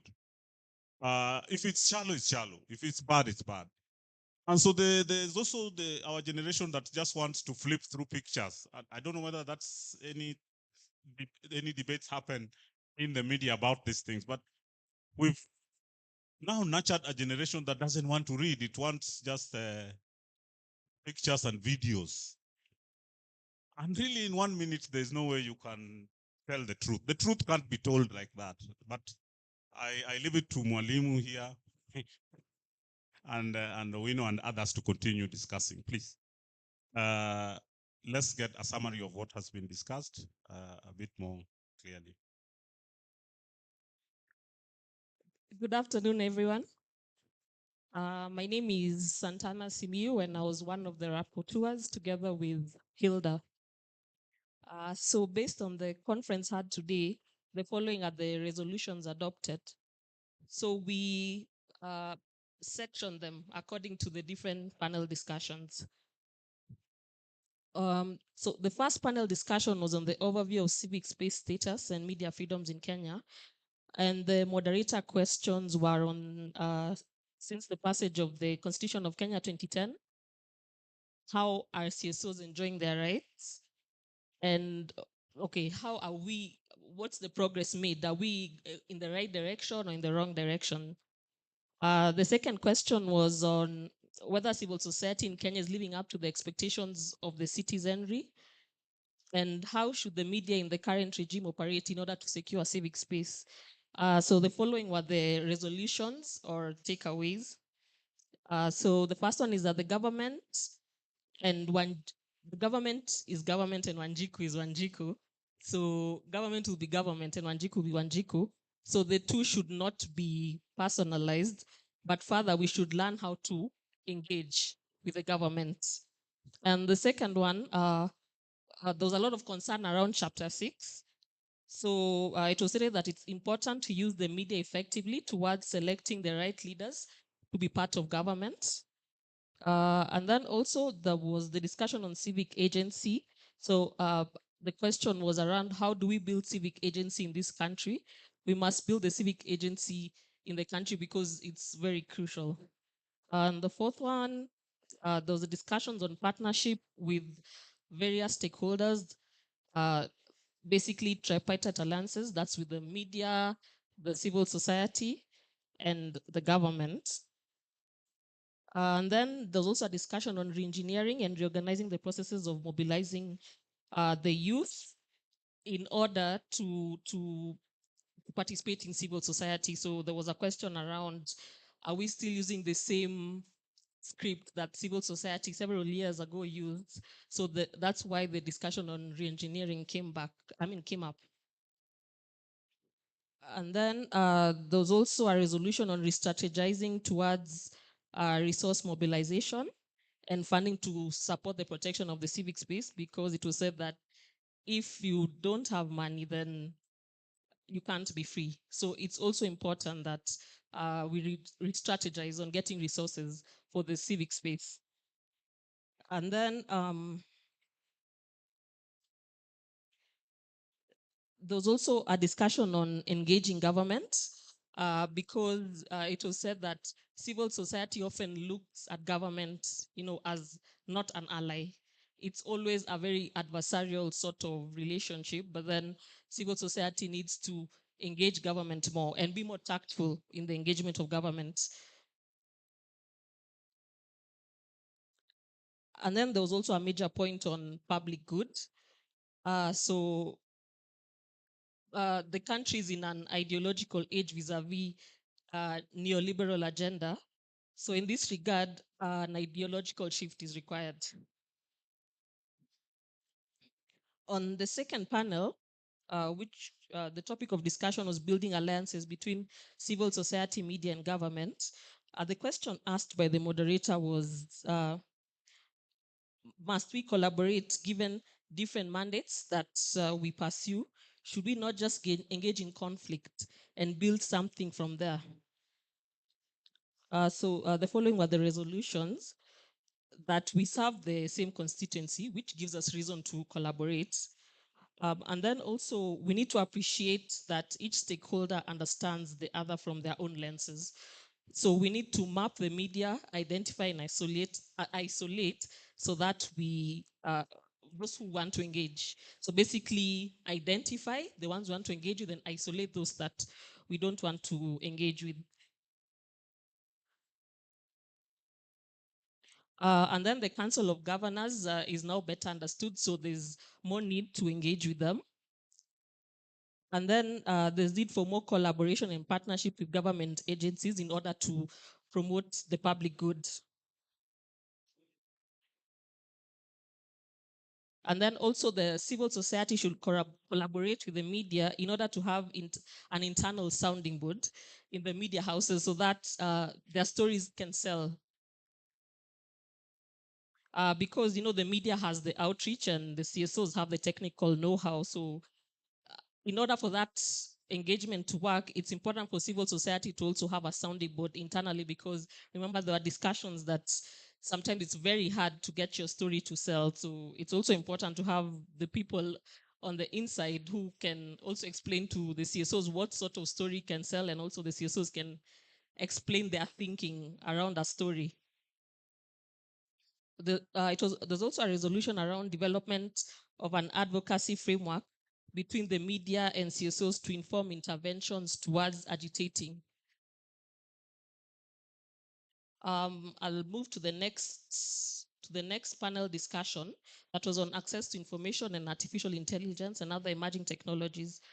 So the question asked by the panelists was how access to information has been interfered with by the emerging technologies, and the various challenges and what should be done. So the first resolution was that we're currently witnessing a damification of citizens, and most citizens are lacking access to information. So it's difficult to expect them to have an agency.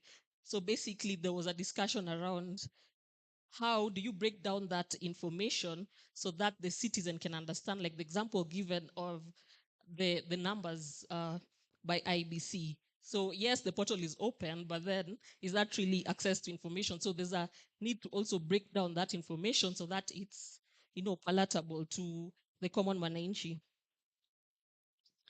The second resolution was on basically that there's need for access to information, because when there's no access to information, the trust is eroded. So, and then the quality of the discourse is reduced in terms of utility.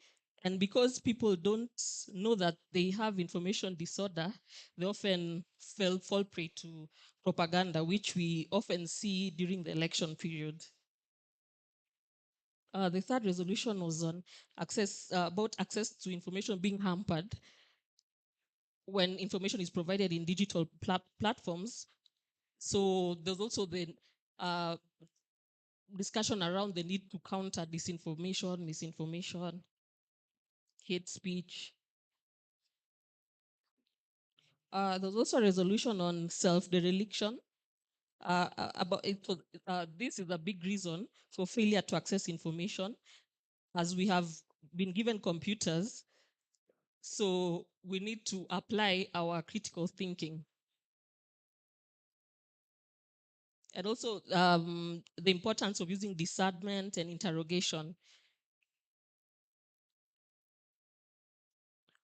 The last resolution on this section was about the need for media information literacy to have a curriculum on media information literacy to increase critical thinking.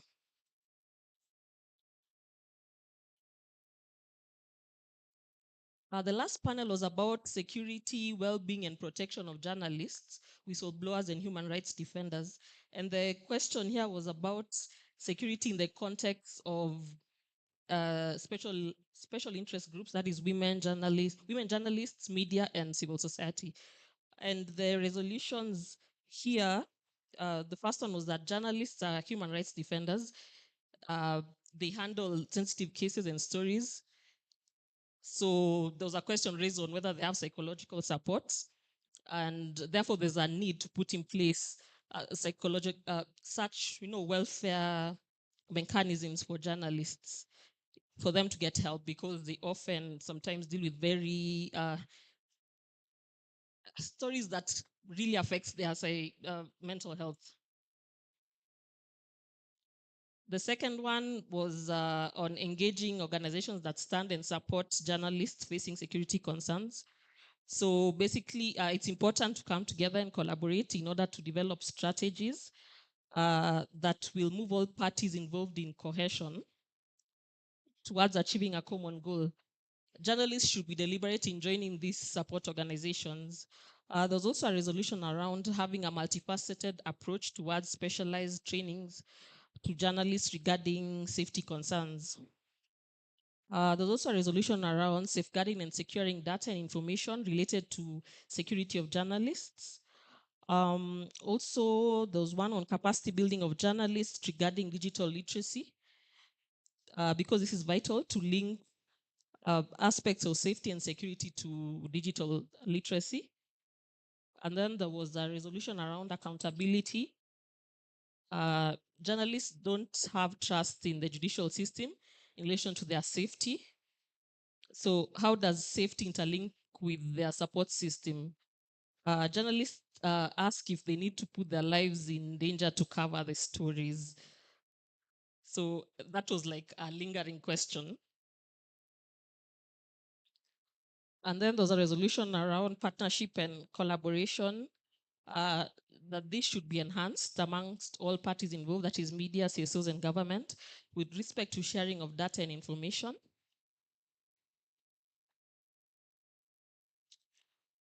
Also, there was one on protection of this civic space, and in order that Kenya can be a benchmark to other countries in the region. There's also one on development of sexual harassment policies by media houses and tracking of such cases.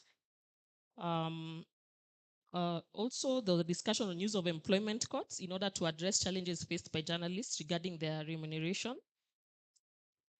And then finally, there was the tracking of the unfair dismissal of journalists from media houses in order to document cases of harassment against journalists and build credibility as well as come up with penalties to deal with the same. Thank you. And because of that, let's congratulate her for her critical thinking. I think capture the discussion as she has captured, I think is something very, very useful. Those are our tentative resolutions. I know there's a team that will sit on them and look at them technically and clean them up, so that we can have a report that we can share with perhaps very common grounds and ways forward. So I want to thank everyone for being very patient with us. I know we mismanaged this time. but at least we have also made up for it, by doing the best that we can, although we have overstretched the moments that we had planned to be here. And I would like to at this stage, have the pleasure of inviting Olojanak, who was our host, so that he can take us home. Karibu. Can we clap for Patrick? He had a lot of choice words for different stakeholders, and Patrick is the quintessential activist. I mean, he's in the league of Olang, Olal. Huh? And if you want to know the history of the struggle of this country and some of the places that, and the rest and so on. And I actually, that is part of what I want to say. Patrick, you have done good work for us and all of us. I thank you for the patience. I'll get back to thanking you later. What I want to say first and foremost is that we thought through the whole idea about ending the year. And we said, how do we end the year in a whimper? You know, I mean, the year has been difficult. Demos, maneno ni matatu, unga, many things. But then we need to be concrete about how we are getting to the knee. What can we do? And especially as the different sectors together, because if we are feeling the heat, it's not woye, we shouldn't have a woye all the time. I mean, let's say, what can we do? And we're talking with the Mheshimiwa at lunch and Cyprian Nyamwamu, and we agreed that things could be difficult in this country, but we can never give up. There must be people who are saying something about what is difficult, what is wrong, because that is when we can inspire the next generation. It becomes very important. And I think many of us here who are available, and I want to thank them. We are very senior media people, senior lawyers like my sister here, and academicians and many others who chose to come and attend this. It's not that they didn't have any other thing to do, but the respect that they gave to us as the organizers and myself as the lead person who was, in this, I think that is really something that I want to thank all of you for. And the reason why this is important is because one of the things that we intended to achieve is what we call intergenerational dialogue.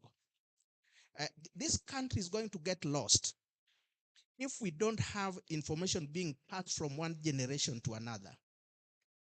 There are generations that are getting tired, fatigued. If you look at the environment, yesterday in the night, as we were waiting for our colleagues from Tanzania, we just reviewed the caliber of MPs that we have. You better check in your environment. What do they know about this country? And we're going to leave this country to them. What about in the media sector? What about the civil society? So the issue of historizing, I mean, some of us who have been in the civil society and, in this space, we talk about what we call documentation, but around the issue of historizing.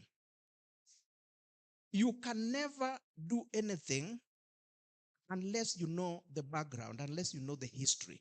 So one of the messages I want to give here, and to all of us, the different generations that are represented here, is that please let us know something about where we are. If it is the civil society, please take a moment back and say what has been there in the past deliberately. What about the media sector? Now, we have colleagues like, Senior Masharia Gaito. Now, if you don't milk the information from them when they are, then we'll be crying like we cried in the case of Philip Ochieng, Joe Kadhi, and all the others, because not enough history. We didn't take enough. We are in the age of technology and writing, but we remain very oral, So that is something that is important. So the intergenerational dialogue has happened here. We have dialogued on key issues around this, topic that we struggle to put together. We had a committee in place that was doing a plan. As KCA, the first thing we did was to call a breakfast meeting of all these partners and more and say, can we do this within the remaining so many weeks? And we all agreed. Robbie, you are there. We agreed that the time is short, but we must work. And over the last 2 weeks, it has been myself, Wegi, our team at KCA, CFF, and some of us who are in the committee never slept. We would wake up at 5 and then sleep around, leave the offices at around 9, 10, and sometimes you carry work to to home for this to happen. So the first thing I want to do on behalf of all the partners is to thank the teams that we worked with and to thank all of you for having traveled from where you came to this conference. And I think that you have not wasted this day. How many people feel that we didn't, this day was wasted, so that I can apologize on behalf of the partners that we wasted your time? I hope there's something you gleaned, there's something you picked, and our colleagues from Tanzania, I'm sure that Musa, you must have been tweeting back, and our colleagues in Dar es Salaam, Dodoma, and all the others. I've seen some messages coming, and I've seen messages. We sent this across all platforms across Africa, and I've a tweet coming from Europe or two, and messages saying they were following what we're doing. So we have done something. Kenya is looked at by many people. I think it was said here. So a few other things. One is that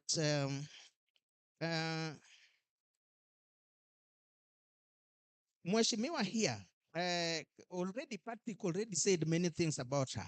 But I want to say something about our relationship with Mheshimiwa and why she's staying on. Talk about other Mheshimiwas, you have dealt with them.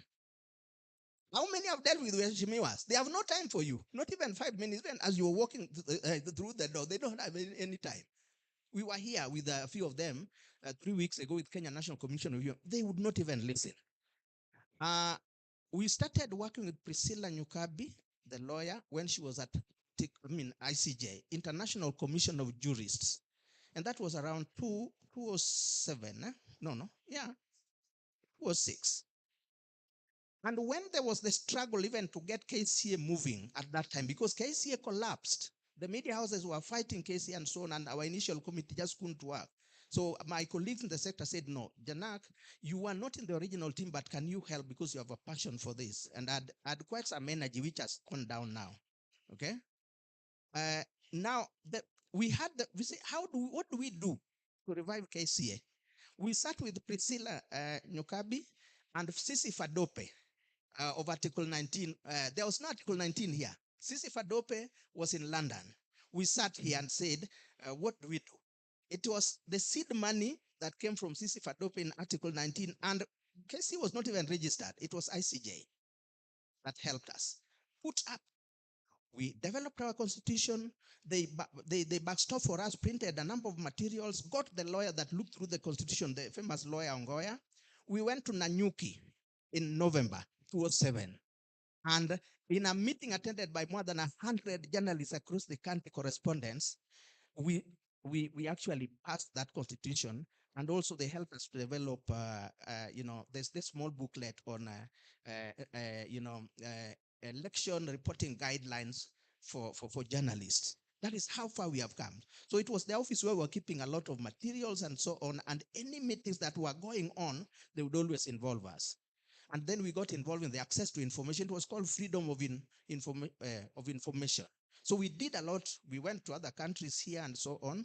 And she more or less single-handedly, the whole question of access to information, if you are to trace it, even what they passed eventually, at Serena, you already in government, but you came to Serena with Pansy Tlakula of South Africa. When she had gone around, she was in charge of, it was, and at the African, African Commission on People's Rights. That's when we convinced the government. So it was a give and take. It was a weaker version of what we had fought for, but there we were. And she has remained true in terms of supporting us. In 2013, when we were struggling with the issue of the media bills, the Media Council Act, bill, and KICA. And the Nyachai Commission was taking us all around Kamoto Waiganjo and all. You are the one who came from Parliament to Intercontinental and said, I have talked to these guys, but we lose a few things, but we'll gain a few things. Okay? And quickly forward, before COVID, when we had our conference at Silver Springs, and I asked her to come, she never fails. And I called you just there that 2-3 days ago, and she never fails. And you got the commitment that she has had. when it comes to drafting laws in this country, when it comes to acting on behalf of the journalists, we can always count on her. And she has a team around her that we can work with to ensure that the journalists in distress, the ones that require legal support, and we are working together with the rest of the media sector in what we call Kenya Media Sector Working Group. So journalists, we are for journalists across Africa, including Kenya, and we'll have test cases. And what you talked about in terms of the international instruments, the AU, the East African Community, and all the others, you will be helping us to ensure that we take a few test cases here from Kenya to show that some of those things can work. I think I want to bring this to a conclusion by saying that in terms of commitment and the way forward, what did we discuss and what did we aim to achieve? Or this is just one of, is it going to end here? No. Our commitment from the breakfast meeting was that one, we want to walk this journey. And from the preliminary paperwork that we have, which have been summarized, and some of them will go into that report, we are saying, one, we want to have this dialogue going on continuously, sustained dialogue, so that we don't just wait for the end of the year. That's a commitment we have had from all the partners. And after this report, and we rest for Christmas, in the first quarter of the new year, we'll convene a meeting of all the partners and say, here is the report. What are the commitments that we made and what can we do? And all the people you saw here in the morning have agreed to that commitment. So it's going to continue. Now, the second thing is we'll be monitoring performance. Some of the things that we have committed to doing. We said we'd do this, we'd engage government, we'd do this, what are we doing? Have we achieved? So, within the NGO sector, they talk about short term, medium term, and long term. So we'll be looking at those so that within the next year, we could meet about 3 times before the main forum. And that also means what we have agreed on is what we call the institutionalization of this conference. That we institutionalize it as a going concern so that every year we say that we must meet and then we prepare better because we'll have met at the beginning of the year and say this must work. Okay? So you will hear more about this from us.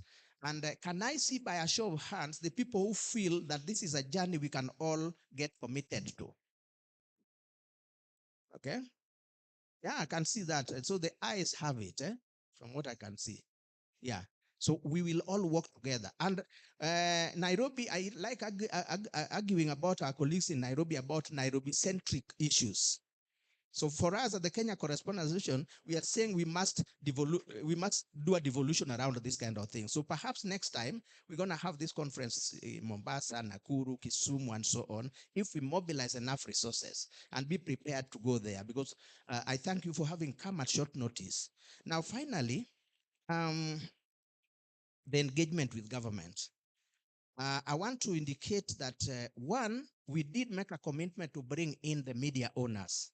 And indeed, up to yesterday, they did commit, but the chair was unwell. She called me, she spoke on phone, and none of their colleagues was available. Media owners, top notch. So you can't get them at short notice. But I have the commitment of the media, owners association through Agnes Kaleche, that they will get involved in this process. And they have sent me an email that this is something that they will get involved in. And we have also asked them that the media owners association should not be a small affair in Nairobi, a club of just a few popping champion in some hotel. No, it should involve all the other media because we have other editors elsewhere. So they'll need to expand that as well. The other commitments that I had are from, we reached out to different ministries, including the Ministry of, Information, Communication, and the digital economy. I have communication from them. They were unable to come. Media Council along the others. So we have a commitment cutting across in terms of getting involved in this process. So I want to just let you know that from our side, and our colleague Wegi is here, worked with her team and all the others. I want to thank them most sincerely and all of you. And the announcement I want to make finally is that we are breaking for tea. The team that was here, the table here, and us will get to the front. I'm advised that there's where we had lunch. And then the rest, I think they have set up tea the other side. Let us take tea. And I wish you Johnny Mas is home. But the KCA team, Nairobi and across the country, After tea, please get back here because we have a short agenda to deal with. And in getting back here, we'll also ask our Tanzanian guests to come back with us here. I want to thank you. And perhaps, Patrick, we're going to end with a word of prayer. I think somebody must be sufficiently inspired to want to do a prayer for us. Kashedi, you can pray. Who would like to pray for us? We are not religious this evening. Well, fine. Eh. Sawa. Tusikie. Swahili sanifu. Asante, habari za jioni tena. Jamani, mtaniwia radhi, basi nitaomba kwa lugha ya Kiswahili. I will pray in Kiswahili. Asante. Tuombe. Baba, katika jina la Yesu, tunashukuru kwa ajili ya uwepo wako. Tunashukuru kwa ajili ya kuweza kutuongoza katika kongamano hili. Tunashukuru mengi tumejifunza na yale yote ambayo tumekubaliana. Mungu, tunaomba ukatuwezeshe. Ni katika jina la Yesu Kristo tunaomba na kushukuru. Amen. Let's go for tea. Then our teams can come back here.